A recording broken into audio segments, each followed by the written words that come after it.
All right, all right. Good evening, everybody.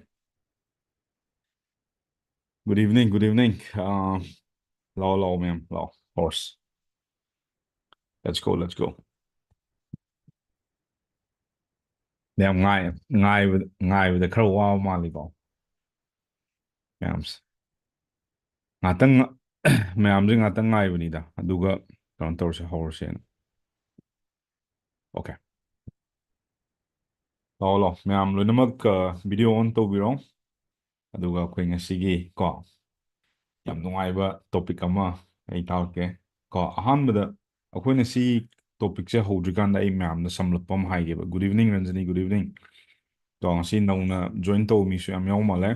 ꯑꯗꯣ ꯑꯩꯈꯣꯏꯒꯤ rule number 1ꯗ class ꯌꯥꯎ ꯇꯥꯔꯒꯗꯤ first we have to turn our video video on ꯇꯧꯗ꯭ꯔꯒꯗꯤ ꯑꯩꯈꯣꯏ ꯅꯣꯏꯗ ꯃꯤꯅꯤꯠ 3 ꯄꯤꯅꯤ ꯑꯗꯨꯗ ꯑꯣꯟ ꯇꯧꯗ꯭ꯔꯒꯗꯤ ꯑꯩꯈꯣꯏ ꯀ꯭ꯂꯥꯁꯇꯒꯤ ꯂꯧꯊꯣꯛꯆꯅꯤ this is rules second class ꯌꯥꯎ ꯇꯥꯔꯒꯗꯤ ꯅꯣꯠꯄꯦꯗ ꯑꯃ ꯄꯥꯏꯔꯣ ꯑꯗꯨꯒ ꯅꯣꯠꯄꯦꯗ ꯄꯥꯏꯔꯒ ꯐꯖꯅ ꯑꯩꯈꯣꯏ ꯍꯧꯅꯕ ꯇꯧꯔꯁꯦ ꯑꯗꯣ ꯌꯥꯝ ꯅ꯭ꯌꯨ ꯐꯦꯁ ꯀꯩꯁꯨ ꯑꯌꯥꯝꯕ ꯌꯥꯝ ꯎꯏ ꯑꯩ ꯈꯤꯇꯪ ꯃꯤꯡꯁꯦ ꯄꯜꯂꯛꯀꯦ ꯁꯝꯂꯞꯅ ꯌꯨꯝꯅꯥꯝ ꯔꯣꯕꯤꯟꯁꯟ ꯑꯍꯥꯟꯕ ꯃꯥꯜꯂꯤ ꯑꯗꯒꯤ ꯈꯝꯕꯕꯨꯗꯤ ꯌꯥꯝ ꯎꯔꯦ ꯀꯦ ꯑꯦꯁ ꯅꯤꯡꯊꯦꯝꯕ ꯑꯩ ꯍꯥꯟꯅ ꯎꯔꯦ ꯔꯥꯍꯨꯜ ꯄꯨꯈ꯭ꯔꯝꯕꯝꯁꯨ ꯑꯍꯥꯟꯕꯔꯥ ꯔꯥꯍꯨꯜꯁꯦ ꯑꯗꯒꯤ ꯑꯇꯩꯗꯤ ꯂꯣꯏ ꯎꯔꯦꯀꯣ ꯒꯣꯄꯤ ꯁꯟꯖꯝ ꯑꯗꯒꯤ ꯑꯣꯀ꯭ꯔꯝ ꯁꯨꯁꯃꯥ ꯔꯟꯖꯅꯤ ꯑꯗꯒꯤ ꯃꯌꯦꯛꯃꯌꯨꯝ ꯃꯔꯤꯌꯥ ꯃꯌꯦꯛꯃꯌꯨꯝ ꯃꯔꯤꯌꯥꯁꯨ ꯐꯣꯔ ꯗ ꯐꯥꯔꯁ ꯇꯥꯏꯝ ꯃꯥꯜꯂꯦ ꯑꯗꯒꯤ ꯄ꯭ꯔꯤꯊꯤꯕꯤꯔꯥꯖꯄꯨꯗꯤ ꯈꯪꯉꯦ ꯕꯣꯏꯅꯥꯎ ꯈꯨꯔꯥꯏꯖꯝ ꯀꯟꯅ ꯍꯣꯠꯅꯧ ꯃꯥꯏꯀꯦꯜ ꯔꯤꯀꯤ ꯁꯣꯏꯕꯝ ꯔꯥꯃꯣ ꯀꯣꯟꯖꯤꯡꯕꯝꯁꯨ ꯑꯍꯥꯟꯕ ꯃꯥꯜꯂꯤ ꯑꯗꯒꯤ ꯂꯥꯏꯁ꯭ꯔꯝ ꯆꯤꯡꯈꯩꯉꯥꯟꯕ ꯑꯍꯥꯟꯕ ꯑꯣꯏꯇꯥꯔꯗꯤ ꯃꯌꯥꯝ ꯀꯣꯃꯦꯟꯠ ꯑꯝꯇ four the first time FT ꯅ ꯑꯝꯇ ꯅꯝꯕꯤꯔꯛꯑꯣ FT ꯑꯅ ꯑꯣꯀꯦ ꯔꯥꯃꯣꯁꯦ ꯀꯩ ꯂꯝꯗꯩꯅꯣ ꯂꯝꯒ ꯀꯣꯟꯅꯅ ꯑꯝꯇ ꯍꯥꯏꯊꯔꯛꯑꯣꯅꯦ ꯑꯗꯒꯤ ꯃꯌꯨꯝ ꯃꯔꯤꯌꯥꯁꯨ ꯐꯥꯔꯁ ꯇꯥꯏꯝ ꯔꯟꯕꯤꯔ ꯐꯥꯔꯁ ꯇꯥꯏꯝ ꯑꯗꯒꯤ ꯁꯤꯁꯤꯄꯨꯔꯗꯩꯅꯦ ꯔꯥꯃꯣꯅ ꯍꯧꯖꯤꯛ ꯁꯤꯁꯤꯄꯨꯔꯗ ꯂꯩꯔꯤ ꯐꯔꯛ ꯇꯥꯗ꯭ꯔꯣ ꯍꯧꯖꯤꯛ ꯀꯥꯏ ꯂꯩꯒꯦ ꯔꯥꯃꯣ ꯀꯣꯟꯖꯤꯡꯕꯝꯁꯦ ꯁꯤꯁꯤꯄꯨꯔꯗꯩꯅꯦꯕꯨꯗꯤ ꯈꯪꯖꯩ ꯑꯗꯣ ꯍꯧꯖꯤꯛ ꯀꯥꯏꯗ ꯂꯩꯒꯦ ꯁꯥꯟꯇꯤꯄꯨꯔ ꯃꯌꯥꯡ ꯏꯝꯐꯥꯜ ꯕꯕꯤꯅꯥ ꯆꯅꯨꯁꯨ for the first time okay ꯂꯧꯀ꯭ꯔꯛꯄꯝ ꯊꯣꯏꯗꯤ ꯁꯃꯥꯅꯟꯗ ꯊꯤꯡꯕꯩꯖꯝꯁꯨ ꯐꯥꯔꯁ ꯇꯥꯏꯝ ꯀꯛꯆꯤꯡ ꯈꯨꯅꯧꯗꯒꯤ very good nice to meet you okay cool okay ꯑꯗꯒꯤ ꯔꯤꯇꯥ ꯁꯅꯥꯅ ꯌꯥꯎꯏ ꯐꯣꯔ ꯗ ꯐꯥꯔꯁ ꯇꯥꯏꯝ ꯃꯥꯜꯂꯦ ꯑꯣꯀꯦ ꯐꯥꯔꯁ ꯇꯥꯏꯝ ꯑꯣꯏꯇꯥꯔꯗꯤ ꯃꯌꯥꯝ comment for the first time FT ꯅꯦꯕꯤꯔꯣ ꯑꯗꯨꯒ ꯑꯩꯈꯣꯏ ꯉꯁꯤ ꯃꯦꯊꯥꯏꯠꯁꯦ ꯍꯧꯗꯔꯛꯑꯁꯦꯕ ꯃꯌꯥꯝ ꯃꯅꯤꯄꯨꯔꯗ ꯏꯁꯤꯡꯁꯨ ꯌꯥꯝ ꯆꯥꯎꯅꯔꯝꯃꯅꯤ ꯍꯧꯖꯤꯛꯁꯦ ꯅꯣꯏ ꯃꯌꯥꯝ ꯁꯨꯃꯥꯏꯅ ꯂꯥꯛꯄꯤꯔꯤꯁꯦ ꯌꯥꯝ ꯅꯨꯡꯉꯥꯏ ꯑꯗꯣ ꯍꯣꯔꯦꯟ ꯂꯣꯏꯁꯤꯜꯂꯛꯄꯗꯅꯦ ꯀꯩꯒꯨꯝꯕ ꯑꯃ ꯍꯩꯔꯒꯗꯤ ꯆꯠꯈꯣꯕ ꯑꯗꯨꯅ ꯉꯥꯛꯇꯪ ꯇꯥꯛꯄꯁꯤꯗ ꯃꯃꯨꯠ ꯄꯨꯛꯅꯤꯡ ꯆꯪꯅ ꯇꯥꯔꯣ ꯑꯗꯨꯒ ꯐꯖꯅ ꯀꯩꯒꯨꯝꯕ ꯑꯃ ꯃꯦꯇꯥ ꯑꯦꯠꯁꯅ ꯍꯥꯏꯁꯦ ꯍꯧꯖꯤꯛ ꯌꯥꯝ ꯄꯋꯥꯔꯐꯨꯜ ꯑꯣꯏꯕ ꯑꯩꯈꯣꯏꯒꯤ ꯃꯌꯥꯝꯅ ꯁꯤꯖꯤꯟꯅꯔꯤꯕ ꯑꯩꯈꯣꯏꯒꯤ ꯑꯦꯗꯚꯔꯇꯤꯁꯃꯦꯟ ꯄ꯭ꯂꯦꯠꯐꯣꯝ ꯑꯃ ꯅꯣꯏꯅ ꯍꯧꯖꯤꯛ ꯐꯦꯁꯕꯨꯛꯀ ꯁꯤꯖꯤꯟꯅꯩꯕ ꯋꯥꯆꯦꯞꯀ ꯁꯤꯖꯤꯟꯅꯩꯕ ꯏꯟꯁꯇꯥꯒ꯭ꯔꯥꯝꯒ ꯁꯤꯖꯤꯟꯅꯔꯛꯏꯕ ꯁꯤ ꯃꯌꯥꯝꯁꯦ ꯐꯖꯅ ꯅꯪꯅ ꯑꯟꯗꯔꯁꯇꯦꯟ ꯇꯧ ꯇꯥꯔꯒꯗꯤ ꯀꯝꯄꯅꯤ ꯑꯆꯧꯕ ꯂꯩꯔꯤꯕ ꯃꯌꯥꯝ ꯑꯐꯥꯎꯕ ꯃꯌꯥꯝ ꯃꯣꯏꯅ ꯁꯤꯖꯤꯟꯅꯔꯤꯕ ꯃꯌꯥꯝꯁꯦ ꯅꯪꯁꯨ ꯆꯞ ꯃꯥꯟꯅ ꯍꯩꯗꯣꯏꯅꯦ ꯑꯣꯀꯦ ꯂꯥꯛꯑꯣ ꯇꯧꯊꯔꯁꯤ ꯑꯣꯀꯦ ꯐꯥꯔꯁ ꯇꯥꯏꯝ ꯁꯨꯁꯤꯇ꯭ꯔꯥ ꯁꯂꯥꯝ ꯀꯩ ꯂꯝꯗꯩꯅꯣ ꯑꯗꯒꯤ ꯃꯩ ꯂꯥꯛꯇꯦ ꯁꯤꯂꯥꯒꯤ ꯃꯩ ꯂꯥꯛꯇꯦ ꯃꯩꯁꯤꯁꯨ ꯍꯧꯖꯤꯛꯇꯤ ꯁꯤꯡꯖꯃꯩꯗꯒꯗꯤ ꯑꯩꯈꯣꯏ ꯒ꯭ꯔꯦꯛꯁꯟꯅ ꯍꯥꯏꯕꯗ ꯊꯕꯥꯛ ꯌꯧꯔꯦ ꯍꯥꯏ ꯑꯁꯦꯁ ꯆꯨꯝꯕ꯭ꯔꯣ ꯁꯤꯡꯖꯃꯩꯒꯤ ꯀꯩꯅꯣꯗ ꯑꯩꯈꯣꯏ ꯑꯑꯣꯟꯕ ꯍꯣꯏꯒꯤ ꯁꯒꯣꯜꯕꯟ ꯊꯥꯡꯖꯝ ꯂꯩꯔꯛꯇꯒꯤ ꯑꯣꯀꯦ ꯏꯂꯦꯛꯇ꯭ꯔꯤꯛꯀꯤ ꯄ꯭ꯔꯣꯕ꯭ꯂꯦꯝ ꯂꯩꯕꯅ ꯚꯤꯗꯤꯑꯣ ꯑꯣꯟ ꯇꯧꯕꯁꯤ ꯈꯔ ꯔꯤꯂꯦꯛꯁ ꯇꯧꯕꯤꯌꯨ ꯂꯥꯏꯁ꯭ꯔꯝ ꯆꯤꯡꯈꯩ ꯉꯥꯟꯕ ꯅꯪ ꯐꯣꯟ ꯑꯣꯀꯦ ꯀ꯭ꯂꯥꯁ 2ꯒꯨꯝꯕꯗꯤ ꯌꯥꯎꯈ꯭ꯔꯦ ꯑꯗꯣ ꯁꯥꯔ ꯚꯤꯗꯤꯑꯣ ꯑꯣꯟ ꯇꯧꯗꯕꯤꯗ ꯑꯣꯀꯦ ꯔꯤꯇꯥꯁꯅꯥ ꯑꯣꯀꯦ ꯔꯤꯇꯥꯁꯅꯥ ꯚꯤꯗꯤꯑꯣ ꯑꯣꯟ ꯇꯧꯗ꯭ꯔꯒꯗꯤ ꯑꯩ ꯈꯪꯗꯦꯀꯣ ꯄꯥꯡ ꯎꯗꯦ ꯃꯤꯗꯣ ꯁꯨꯝ ꯌꯥꯝꯕꯅꯤꯅ ꯑꯗꯒꯤ ꯖꯇꯤꯟ ꯌꯥꯝ ꯎꯏ ꯚꯦꯔꯤ ꯒꯨꯗ ꯑꯗꯒꯤ ꯑꯩꯈꯣꯏ ꯇꯤꯝ ꯂꯣꯏ ꯂꯥꯛꯑꯦꯅ ꯇꯧꯔꯤꯁꯦ ꯅꯟꯗꯅꯤ ꯌꯧꯔꯗꯤ ꯍꯧꯕ ꯌꯥꯔꯅꯤ ꯅꯟꯗꯅꯤ ꯌꯧꯔꯦ ꯖꯣꯁꯤꯂꯥ ꯌꯧꯔꯦ ꯔꯟꯖꯅꯤ ꯌꯧꯔꯦ ꯍꯦꯔꯣꯖꯤꯠ ꯌꯧꯔꯦ ꯃꯥꯏꯀꯦꯜ ꯂꯩꯔꯦ ꯑꯗꯒꯤ ꯁꯣꯃꯅꯤ ꯂꯩꯔꯦ ꯀꯣ ꯑꯥꯔꯕꯤꯟ ꯀꯥꯏ ꯆꯠꯈ꯭ꯔꯒꯦ ꯑꯥꯔꯕꯤꯟ ꯌꯥꯎꯔꯝꯗꯥꯏꯅꯦ ꯑꯥꯔꯕꯤꯟ ꯑꯣꯀꯦ ꯑꯥꯔꯕꯤꯟ ꯂꯩꯔꯦ ꯑꯗꯒꯤ ꯑꯩꯈꯣꯏ ꯂꯟꯆꯦꯟꯕꯤꯗꯤ ꯗꯤꯂꯤꯞ ꯀꯣ ꯍꯤꯌꯥꯟ ꯏꯪꯁꯤꯁꯦ ꯖꯣꯁꯤ ꯅꯠꯇ꯭ꯔꯣ ꯁꯨꯅꯟꯗ ꯁꯤꯕꯥꯅꯟꯗ ꯀꯣ ꯁꯤꯕꯥꯅꯟꯗ ꯊꯦꯡꯀ꯭ꯌꯨ ꯀꯣ ꯅꯪꯅ ꯒ꯭ꯔꯨꯞꯇ ꯃꯌꯥꯝ ꯁꯞꯄꯣꯔꯠ ꯇꯧꯕꯤꯕꯗꯣ ꯑꯃ ꯖꯤꯅꯤꯛꯁ ꯑꯅ ꯑꯃ ꯌꯥꯎꯕꯗꯣ ꯄꯨꯡ 8:30 ꯍꯥꯏꯔ ꯀ꯭ꯂꯥꯁ ꯄꯨꯡ ꯀꯌꯥꯗꯩ ꯍꯧꯗꯣꯏꯅꯣ ꯑꯃꯨꯛ ꯍꯪꯖꯟꯕꯗꯣ ꯌꯥꯕꯅꯦ ꯑꯩꯈꯣꯏ ꯄꯥꯔꯇꯤꯁꯦ ꯑꯣꯀꯦ ꯑꯃꯨꯖꯥꯎ ꯁꯒꯣꯜꯁꯦꯝ ꯀꯣ ꯑꯃꯨꯖꯥꯎ ꯁꯒꯣꯜꯁꯦꯝꯁꯨ ꯑꯍꯥꯟꯕꯔꯣ ꯑꯃꯨꯖꯥꯎꯁꯦ ꯅꯍꯥꯟꯒꯩ ꯎꯗꯦꯗ ꯑꯣꯀꯦ ꯁꯥꯏꯈꯣꯝ ꯍꯤꯔꯥꯆꯟꯗ꯭ꯔꯁꯨ ꯂꯥꯛꯑꯦ alright so good evening everybody ꯀꯣ ꯑꯍꯥꯟꯕ ꯑꯣꯏꯇꯥꯔꯒꯗꯤ ꯃꯌꯥꯝ welcome to my academy Asur Academy ꯑꯩ ꯈꯤꯇꯪꯒꯤ ꯍꯥꯏꯔꯔꯣꯏ ꯁꯤꯗꯤ ꯃꯅꯤꯄꯨꯔꯒꯤꯗꯃꯛꯇ ꯍꯥꯏꯔꯒꯦ ꯑꯗꯨꯒ ꯑꯍꯥꯟꯕꯃꯛꯇꯗ ꯑꯩꯅ ꯁꯤꯗ ꯌꯥꯎꯕꯤꯔꯤꯕ ꯃꯌꯥꯝ ꯑꯃ ꯍꯧꯖꯤꯛ ꯑꯩꯈꯣꯏꯒꯤ ꯅꯦꯆꯔꯦꯜ ꯀ꯭ꯂꯥꯃꯤꯇꯤꯁ ꯍꯥꯏꯇꯥꯔꯦꯅꯦ ꯑꯩꯅ ꯅꯪꯅ ꯍꯦꯛꯇ ꯊꯤꯡꯕ ꯉꯝꯗꯕ ꯀꯣ ꯁꯤꯗꯤ ꯑꯩꯈꯣꯏꯒꯤ ꯄ꯭ꯔꯀꯤꯇꯤ ꯍꯥꯏꯇꯥꯔꯦꯅꯦ ꯀꯣ ꯁꯤꯗꯤ ꯏꯁꯣꯔꯒꯤ ꯀꯩꯅꯣ ꯍꯥꯏꯇꯥꯔꯦ ꯑꯦꯛꯖꯥꯝꯄꯜ ꯀꯣ ꯑꯩꯅ ꯅꯪꯅ ꯍꯦꯛꯇ ꯊꯣꯛꯑꯣ ꯍꯥꯏꯔꯁꯨ ꯊꯣꯛꯇꯧ ꯅꯠꯇꯦꯅ ꯁꯤꯗ ꯑꯗꯨꯅ ꯁꯤꯒꯤ ꯇꯥꯏꯃꯤꯡꯁꯤꯗ ꯀꯣ ꯑꯩꯈꯣꯏ ꯉꯥꯛꯇꯪ ꯁꯨꯃꯥꯏꯅꯒ ꯄꯨꯟꯕ ꯐꯪꯕꯁꯦ ꯌꯥꯝ ꯊꯤ ꯅꯨꯡꯉꯥꯏ ꯑꯗꯣ ꯁꯤꯗꯩꯁꯤꯗ ꯅꯣꯏꯅ ꯑꯩꯉꯣꯟꯗ ꯐꯖꯅ ꯀꯣ ꯄꯨꯡ ꯑꯃꯒꯨꯝꯕ ꯁ꯭ꯄꯦꯟ ꯇꯧ ꯇꯥꯔꯒꯗꯤ in returns ꯀꯣ ꯌꯥꯝ ꯊꯤ ꯅꯨꯡꯉꯥꯏꯅꯤ will be fun together ꯑꯩꯈꯣꯏ ꯁꯤ ꯂꯣꯏ ꯇꯧꯈꯥꯏꯁꯦ ꯑꯗꯣ ꯉꯁꯤ ꯁ꯭ꯄꯦꯁꯂꯤ ꯑꯩꯅ ꯇꯥꯛꯇꯣꯏꯁꯦ ꯀꯩꯅꯣ ꯍꯥꯏꯕ ꯃꯇꯝꯗ ꯅꯍꯥꯛꯅ ꯃꯅꯤꯄꯨꯔꯗ ꯍꯧꯖꯤꯛ ꯈ꯭ꯋꯥꯏꯗꯒꯤ ꯌꯥꯝꯅ ꯁꯤꯖꯤꯟꯅꯕ ꯀꯣ ꯁꯣꯁꯦꯜ ꯃꯦꯗꯤꯌꯥꯒꯤ ꯄ꯭ꯂꯦꯠꯐꯣꯝ ꯀꯣ ꯅꯪꯁꯨ ꯑꯗꯨꯝ ꯁꯤꯖꯤꯟꯅꯔꯝꯒꯅꯤ ꯐꯦꯁꯕꯨꯛ ꯑꯗꯨꯝ ꯁꯤꯖꯤꯟꯅꯔꯝꯒꯅꯤ ꯏꯟꯁꯇꯥꯒ꯭ꯔꯥꯝ ꯁꯤꯖꯤꯟꯅꯔꯝꯒꯅꯤ ꯌꯨꯇ꯭ꯌꯨꯕ ꯁꯤꯖꯤꯟꯅꯔꯝꯒꯅꯤ ꯋꯥꯠꯁꯑꯦꯞ ꯁꯤꯖꯤꯟꯅꯔꯝꯒꯅꯤ ꯑꯗꯒꯤ ꯇ꯭ꯋꯤꯇꯔ ꯁꯤꯖꯤꯟꯅꯔꯝꯒꯅꯤ ꯂꯤꯡꯛꯗꯏꯟ ꯁꯤꯖꯤꯟꯅꯔꯝꯒꯅꯤ ꯑꯗꯒꯤ ꯑꯇꯣꯞꯄꯗꯤ ꯑꯩ ꯀꯌꯥ ꯊꯥꯖꯗꯦ ꯄꯤꯟꯇ꯭ꯔꯦꯁ ꯂꯩꯔꯤꯀꯣ ꯑꯗꯒꯤ ꯁ꯭ꯅꯦꯞꯆꯦꯠ ꯂꯩꯔꯤ ꯑꯗꯒꯤ ꯑꯩꯈꯣꯏ ꯏꯟꯗꯤꯌꯥꯗꯗꯤ ꯌꯥꯗ꯭ꯔꯦ ꯇꯤꯛꯇꯣꯛ ꯑꯅ ꯊꯥꯏꯅ ꯃꯇꯝ ꯑꯃꯗ ꯇꯧꯔꯝꯕꯗꯣ